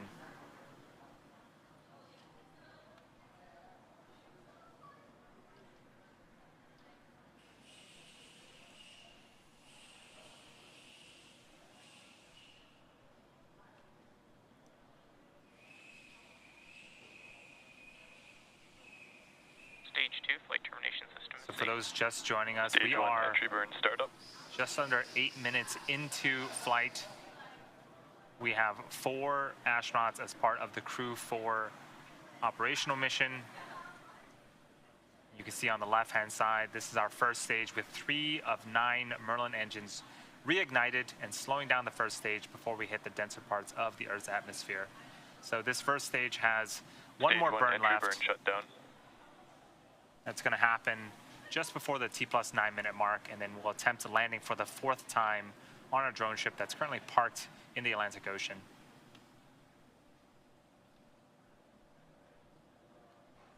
So as that entry burn completes, Terminal guidance.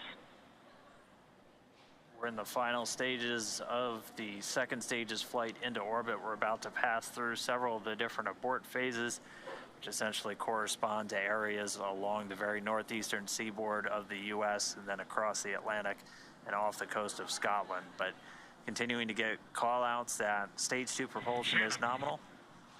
Copy, Shannon. And the call-out of Shannon, Ireland, that's Stage 1 transonic. indicative of our final abort zone. And after this second stage engine shuts off its engine, we are going to be listening for the confirmation of a good orbit, which tells us that the crew and Dragon are where they need to be in Stage orbit. 1 landing burn. Dragon, SpaceX, nominal orbit insertion. And that was the call out that we wanted on the second stage. Here's a fantastic view. We're glad to be in orbit. of the Dragon first stage. SpaceX launch escape system is disarmed. Fantastic view of the first stage. Landing legs have been deployed, returning back to Earth for a 4th time. And just like that, a 4th landing as part of the Crew 4 mission. You can hear the applause behind us.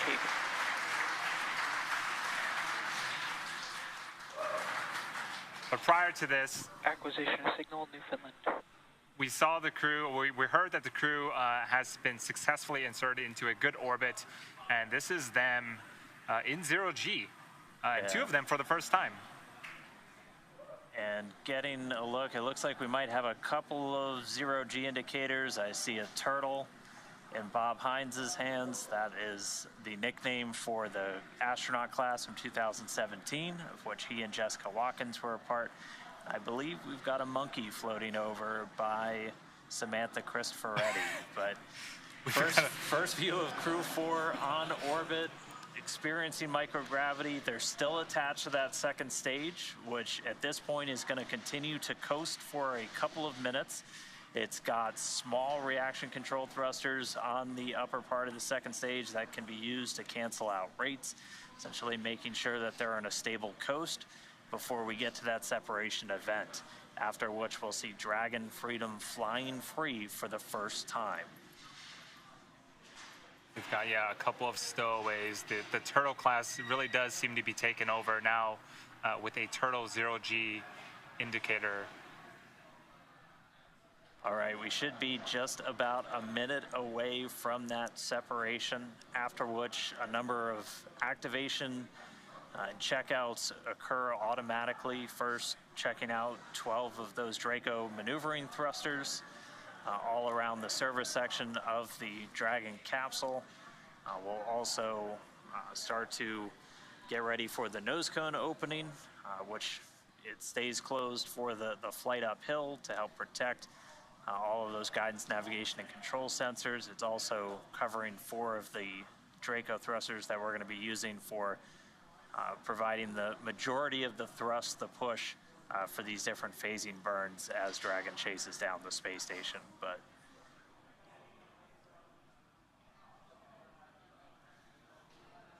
all right, standing by for separation.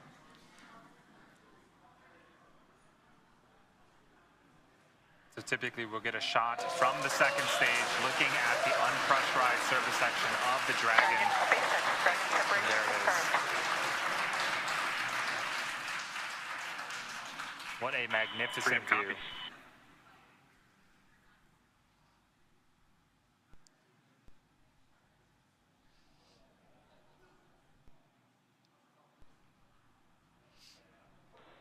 And looking like a good separation, good rates.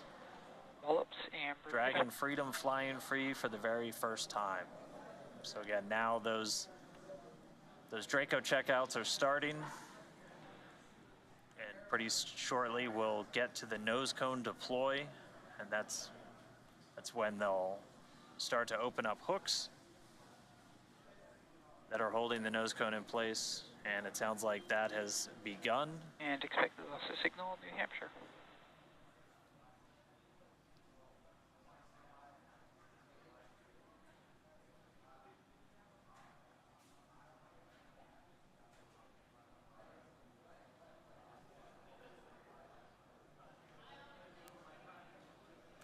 So though the crew, as we see them here inside Dragon, they have separated from the second stage, but they still have about a 16-hour journey before making it to the International Space Station and docking tomorrow, or today, later on today.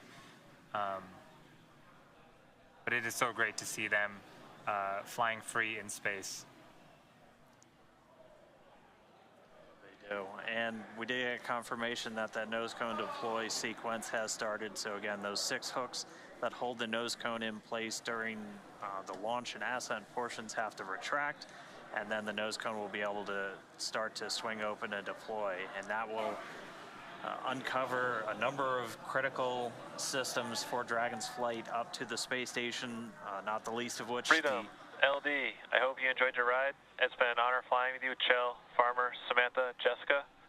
Have a safe journey to the space station. Say hi to Crew 3 for us, and we'll look forward to seeing you when you get home. Indeed, the dream is alive. Now some words from our CE. Dragon, CE, privilege having you fly with us. Good mission. We'll see you later.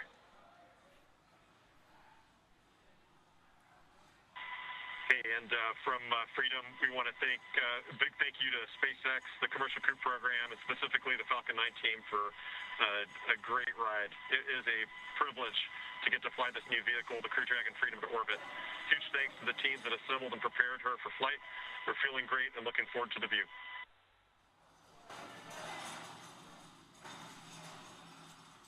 All right, so some congratulatory words from the launch director and the chief engineer up to the crew on board Freedom. Kjell radioing down their thanks for the smooth ride to orbit. So, as Andy said, we've got about 16 hours. And Freedom, SpaceX can confirm nominal dehumidifier activation and service section Draco checkouts.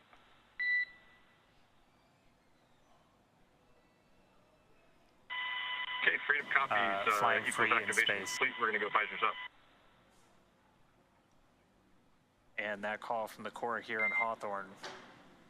Core copies, here we go. Indicating that we had good checkouts of those 12 Draco thrusters around the service section.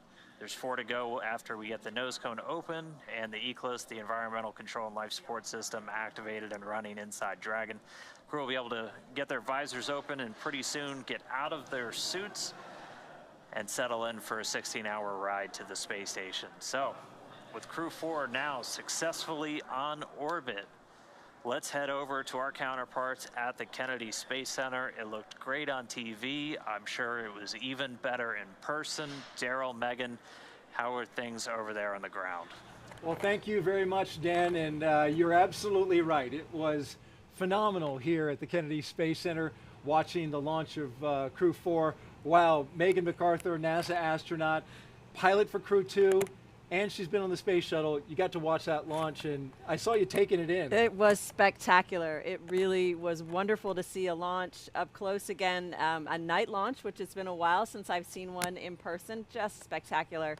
It never gets old. I think if it gets old, you're probably in the wrong business. Absolutely. It was so loud, so powerful. The roar of the engines when it lifted off, it seemed louder than usual, but that just might be because of the atmospherics. And then that light off the water, what a beautiful sight. Not only were we watching, but also crew on station tuned in to the NASA TV broadcast, watching them lift off as they await for them to arrive tonight at 8:15. That's right. I know they're excited for lots of reasons. One, they're going to get to see their friends, and they're going to get to come home themselves, so they're looking forward to it. All right. Well, Megan, thank you for your thoughts on that. And we also have a very special guest who watched the launch with us here at the Kennedy Space Center. Let's get over to Megan Cruz, who is with one of the astronauts who walked on the moon almost 50 years ago. Megan? Yeah, I am really honored to be standing next to Apollo astronaut Harrison Schmitt. I really cannot believe I'm standing next to you. It really is an honor. Oh, it's my pleasure. I'm happy I'm here. Oh, well, we're so thrilled to have you here. And actually, we're going to pull up some old photos of you. Why don't we take a trip down memory lane? Hey, why not? So for those who don't know, Harrison was the last person to step on the moon with Apollo 17 in 1972. What picture are we looking at right here? Well, this is the crew, Ron Evans, Gene Cernan, myself. This is sort of the publicity shot with the lunar rover. We were the third mission to have a lunar rover that we drove around on the surface of the moon. We actually landed in a valley deeper than the Grand Canyon. Yeah. And the rover enabled us to visit both sides of the valley, and really just had not only a great time, but tremendous scientific return. How does it feel to look back on these pictures? There's you on the moon there. To look back on these pictures and to be standing here 50 years later and you just watched Crew 4 launch. Well, of course, I'm happy to be standing here 50 years later. Good point. And the launch of the Falcon 9 and the Dragon to the International Space Station was spectacular. Those of us that rode a Saturn V into space, are a little bit jaded about the smaller rockets, but still, it really was something. And on board was a geologist, yes. Jessica Watkins. Yes, you got your special invite today from Jessica. I mean, what do you think about that? That's great. Jessica and I have worked a little bit in Houston with the lunar samples and the like during the Apollo 11 celebration, 50th anniversary celebration. And she was very kind enough to invite me and my wife here, my wife Teresa Fitzgibbon, and we sort of consider ourselves the Jessica team. Oh, that's so sweet. Just what do you think about the fact that there is a geologist on board, the importance of having a geologist for this mission? Well, for me, I did not have a chance to gain the kind of operational experience that Jessica is getting. I gained my operational experience from learning to fly T-38s and helicopters, and then a lot of simulator time. She's gaining it in space, and that's very important. Yeah. And I hope it'll stand us in good stead for being part of one of the Artemis crews that goes to the moon. Yeah, absolutely. Artemis, let's talk about that. That's going to return us to the moon. Isn't that crazy? It's crazy. It's been a long time. There have been several attempts to get us back there. The two Bush presidents both tried to get something going, and it didn't materialize, but maybe Artemis is the third time's a charm. Yeah. And we're looking forward to it, believe me. Do you think we're ready to go back to the moon? We need to go back to the moon? Oh, I think we've been ready for a long time. The technology is there. The big difference is NASA had to develop the technology for Apollo, advance old technologies as well as new technologies. The thing that's changed is the commercial sector has taken the NASA technologies and moved forward, and now NASA has to integrate that into a new lunar program such as Artemis.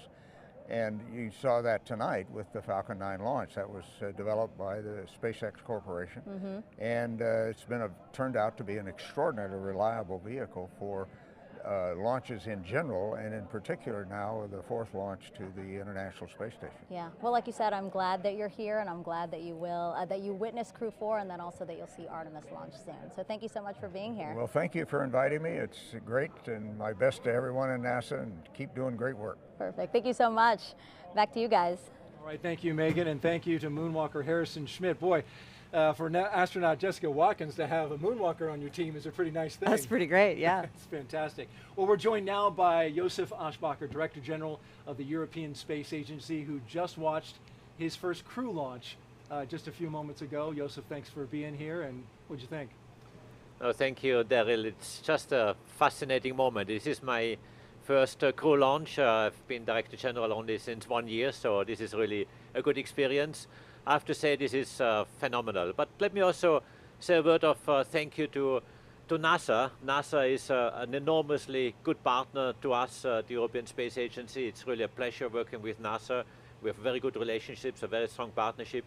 But also thank you to SpaceX for delivering our astronaut, Samantha Christopher, up into the space station, and this is a very important moment. But for us also at the European Space Agency, we are building up a strong human exploration program, and Samantha is the third astronaut now in a row, following Thomas Pesquet, Matthias Maurer, who is in space right now, and now joined by Samantha. So a year and a half of presence of ESA astronauts in the space station is the longest time ever, and therefore for us this is really a very important moment, and I'm very excited personally, but thrilled to see what's coming. Samantha will have a lot of work to do, a lot of experiments. She is also a very good role model for us in Europe, but worldwide, lady, and this is also on top of all the other qualities she has. So really excited, and once more, thank you NASA, thank you SpaceX for doing this fantastic job with us together. And we appreciate all the work that ESA does as well for the NASA team and for commercial crew. And you can see Samantha, she's on the far right-hand side. Actually, you can see her boot there as she goes up into space. And a quick operational update, we have deployed the nose cone from the front of Dragon. That's an important milestone in order for Dragon to dock to the International Space Station. So we passed that milestone, and the crew continues, as you can see there, on their flight through space. You mentioned Samantha Cristoforetti. She was speaking the other day in a press conference. Not sure if she's going to get to do an EVA. It's possible. But one of the exciting technologies that you have up there right now is the European arm that's on board. This will be over on the Russian segment, but I'm fascinated by this arm, which like has hands on two ends and like crawls around on the station. It's pretty neat. It's pretty neat. In fact, we launched it last year, and it's really neat. It has you can really move it any way you want, and this is it has to be commissioned. This ERA it's called, and it is on the program of Samantha's tasks among many to support the commissioning of this ERA, and this is something that is quite a unique piece of hardware. Talking of Samantha, it's probably not everyone knows, but yesterday was her birthday. Yes, and today she flies up on space, so it's a nice birthday gift to her to get into a rocket and up to the space station. Happy birthday, Samantha. It's a big birthday candle. That's right. So we lit a big birthday That's right. candle for Samantha. What is happening next for ESA? You mentioned today that budgets are on the top of everybody's mind. You've got the member states that are going to be seeking to fund. You're going to be looking for funding from them. What's next for you, the next big thing for ESA?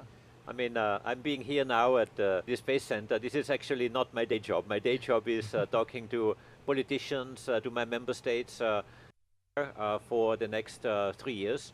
And we're having a very ambitious program we are putting together. Certainly, exploration is a priority. Yesterday I had a very nice, very constructive meeting with the administrator of NASA, Bill Nelson, and his team. We have many projects in the pipeline where we are working together already, and we want to intensify and come with more activities. Let me, of course, mention the space station, where we continue the operational supply of our activities, our hardware partners, which are then in exchange giving us flights of astronauts. So this is nominally proceeding, despite all the discussions you sometimes hear in the news. Then, of course, on Mars sample return, we are preparing together with NASA our contribution to Mars sample return. We are also planning missions to the moon. We have a large lander which we are preparing in Europe, which would be, again, a part of the contribution to NASA, again, in exchange for NASA flights. This will be a huge one. It will be a truck, actually, going up to the moon, capable of launching or transporting about 1.5 tons of mass to the moon, which of course is necessary to build up bases and the various infrastructure which will be required. And we have many other activities where we work very nicely and very closely with NASA. I should mention also ExoMars. ExoMars was a mission we did prepare together with Russia until very recently, and through the invasion we cannot continue there, obviously.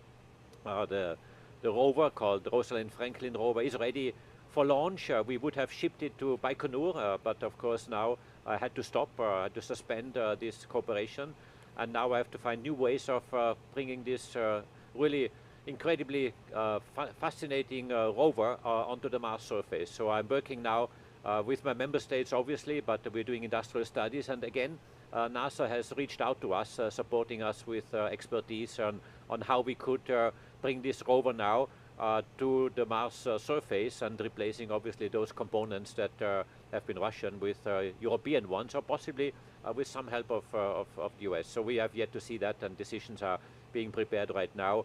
We have decisions on that in the July time frame, but our big moment of ESA is in November, when we come with a big package of next space programs to our member states to fund our activities for the next 3 years. Well, good luck with that. Good luck with continuing to work the ExoMars. That was a bit of a blow. But your moon stuff, we've got part of your hardware over there in the VAB right now. And so have you had a chance to go over there and see the SLS rocket? I have seen, of course, the SLS rocket. I've seen it last time in the VAB. I've seen it just the day before yesterday out in the open air. And I have to say, this is so impressive. I'm very proud to be part of the SLS. You see a little ESA logo under the NASA logo, because we provide the ESM, the European Service Module, a very element on the critical path. And again, once more, thank you, NASA, for this strong partnership, which we enjoy working with you. All right. Josef Asbacher, Director General of ESA, thank you so much for making time and joining us, and good luck to you. Thank you very much. All right, well, mentioning the International Space Station, NASA recently announced the International Space Station would be extended another 8 years and then decommissioned.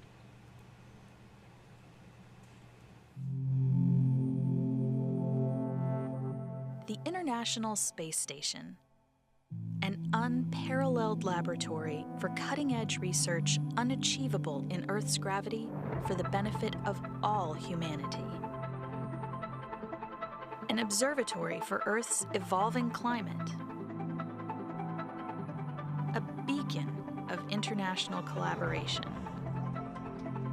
And our home until 2030. As the station enters its third decade, it is busier than ever, developing technology for human exploration missions to the Moon and Mars, finding new ways to combat disease, and acting as a testbed for in-space manufacturing of advanced materials and new medical products.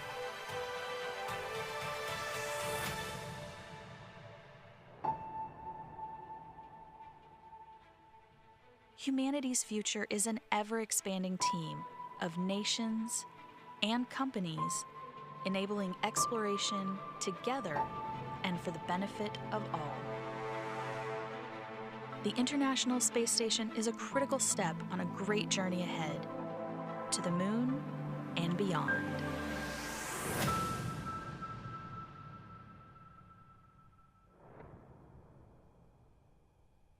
Today's launch is the 4th operational mission for NASA's Commercial Crew program. It has seen many successes in just a few short years. NASA's Megan Cruz is back now with some leadership from our NASA program. Megan. Yeah, I'm here with Dana Hutcherson. She's the Deputy Manager of NASA's Commercial Crew program. It is really great to have you here.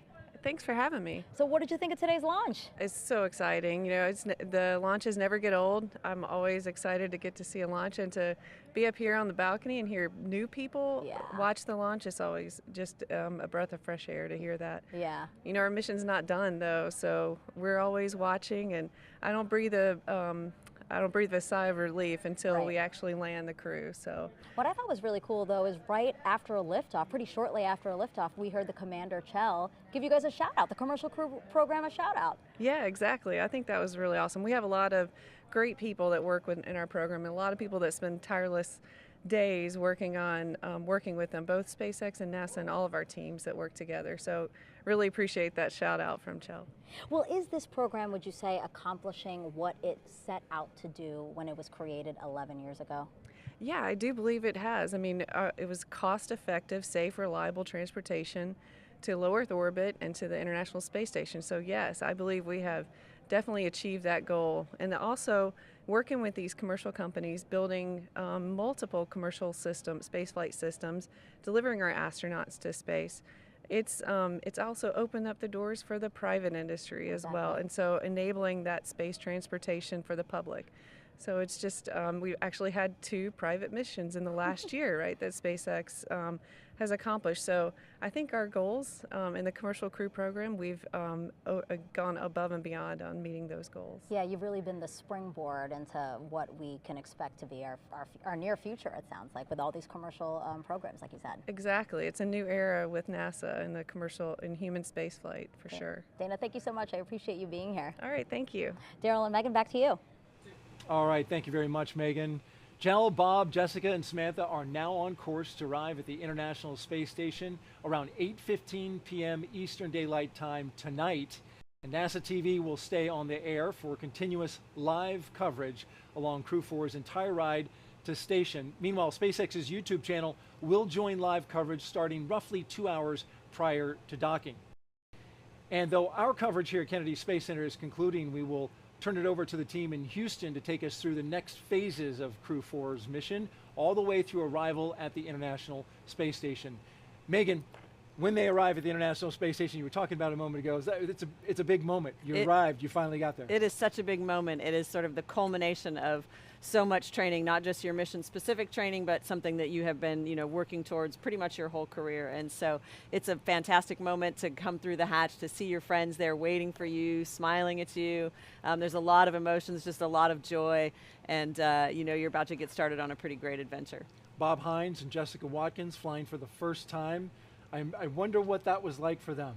Well, I'm sure they're still talking about it and still processing it, right? Yeah. I mean, it's a lot of things that happen so quickly that it's hard to take it all in, and they'll be talking about it for days to come, I think. But we're going to see great things from them, from all 4 of them, once they reach the International Space Station. I think big smiles all around, but lots of great work as well. Absolutely, and we look forward to seeing the work that they will do. For those of you watching online on YouTube, make sure you take a look at the description below the video. We'll have a new link for the Crew 4 coast phase, and that live coverage will continue at that new location shortly. If you're watching on NASA TV, well, you won't notice a thing, and coverage Space Station, I think big smiles.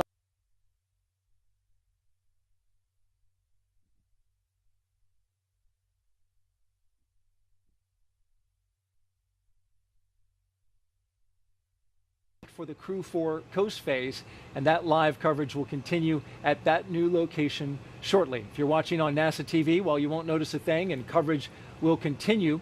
Also, a post-launch news conference is scheduled for 5:30 a.m. Eastern Daylight Time on NASA TV. And you can find mission updates at any time on Twitter, at NASA, at SpaceX, and on the web at nasa.gov, including the timing on any potential live tours of Dragon Freedom during the trip to the station.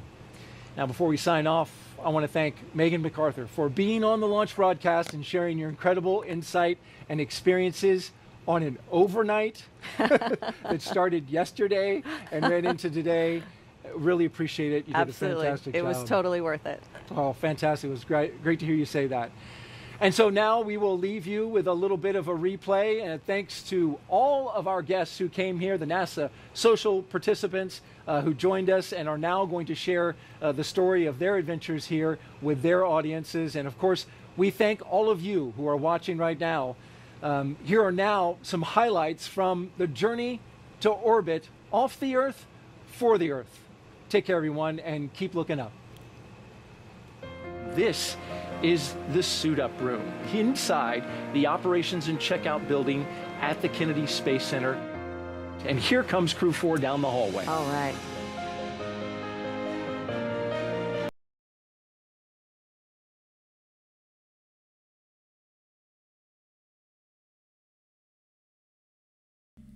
And there we go, Crew 4 on their way to the International Space Station after an absolutely gorgeous launch from Pad 39B at NASA Kennedy Space Center. If you haven't yet, take a moment, hit that like button. It really does help us out. We're going to get set up here to begin our coast phase broadcast. So we archive the launch and we'll begin our coast phase. So if you guys have questions, you'll be able to continue sending those in and follow along as things happen as they continue their journey towards the International Space Station. If you haven't yet, though, take a moment, head on over to our shop. Use promo code LaunchDay. It gets 10% off of everything in the shop there. You can order your Crew 4 patch or Crew Dragon Freedom shirt there. And make sure you follow us over on Twitter at TLPN_official and over on Discord. All the links are in the chat and in the description. If it was your first time here, though, welcome. It was great to have you here. My name is Zach. I'm the founder and host here at TLP. And here at TLP Network, it's our mission to inform and inspire the explorers of tomorrow, because we really do believe that space is better together. And this is going to wrap up our live commentary portion until we resume for the final rendezvous and docking of Crew 4 at the International Space Station tomorrow. Tonight, about 15 hours from now. But for now, this is Zach from the Launchpad signing off. We'll see you next time. Bye-bye.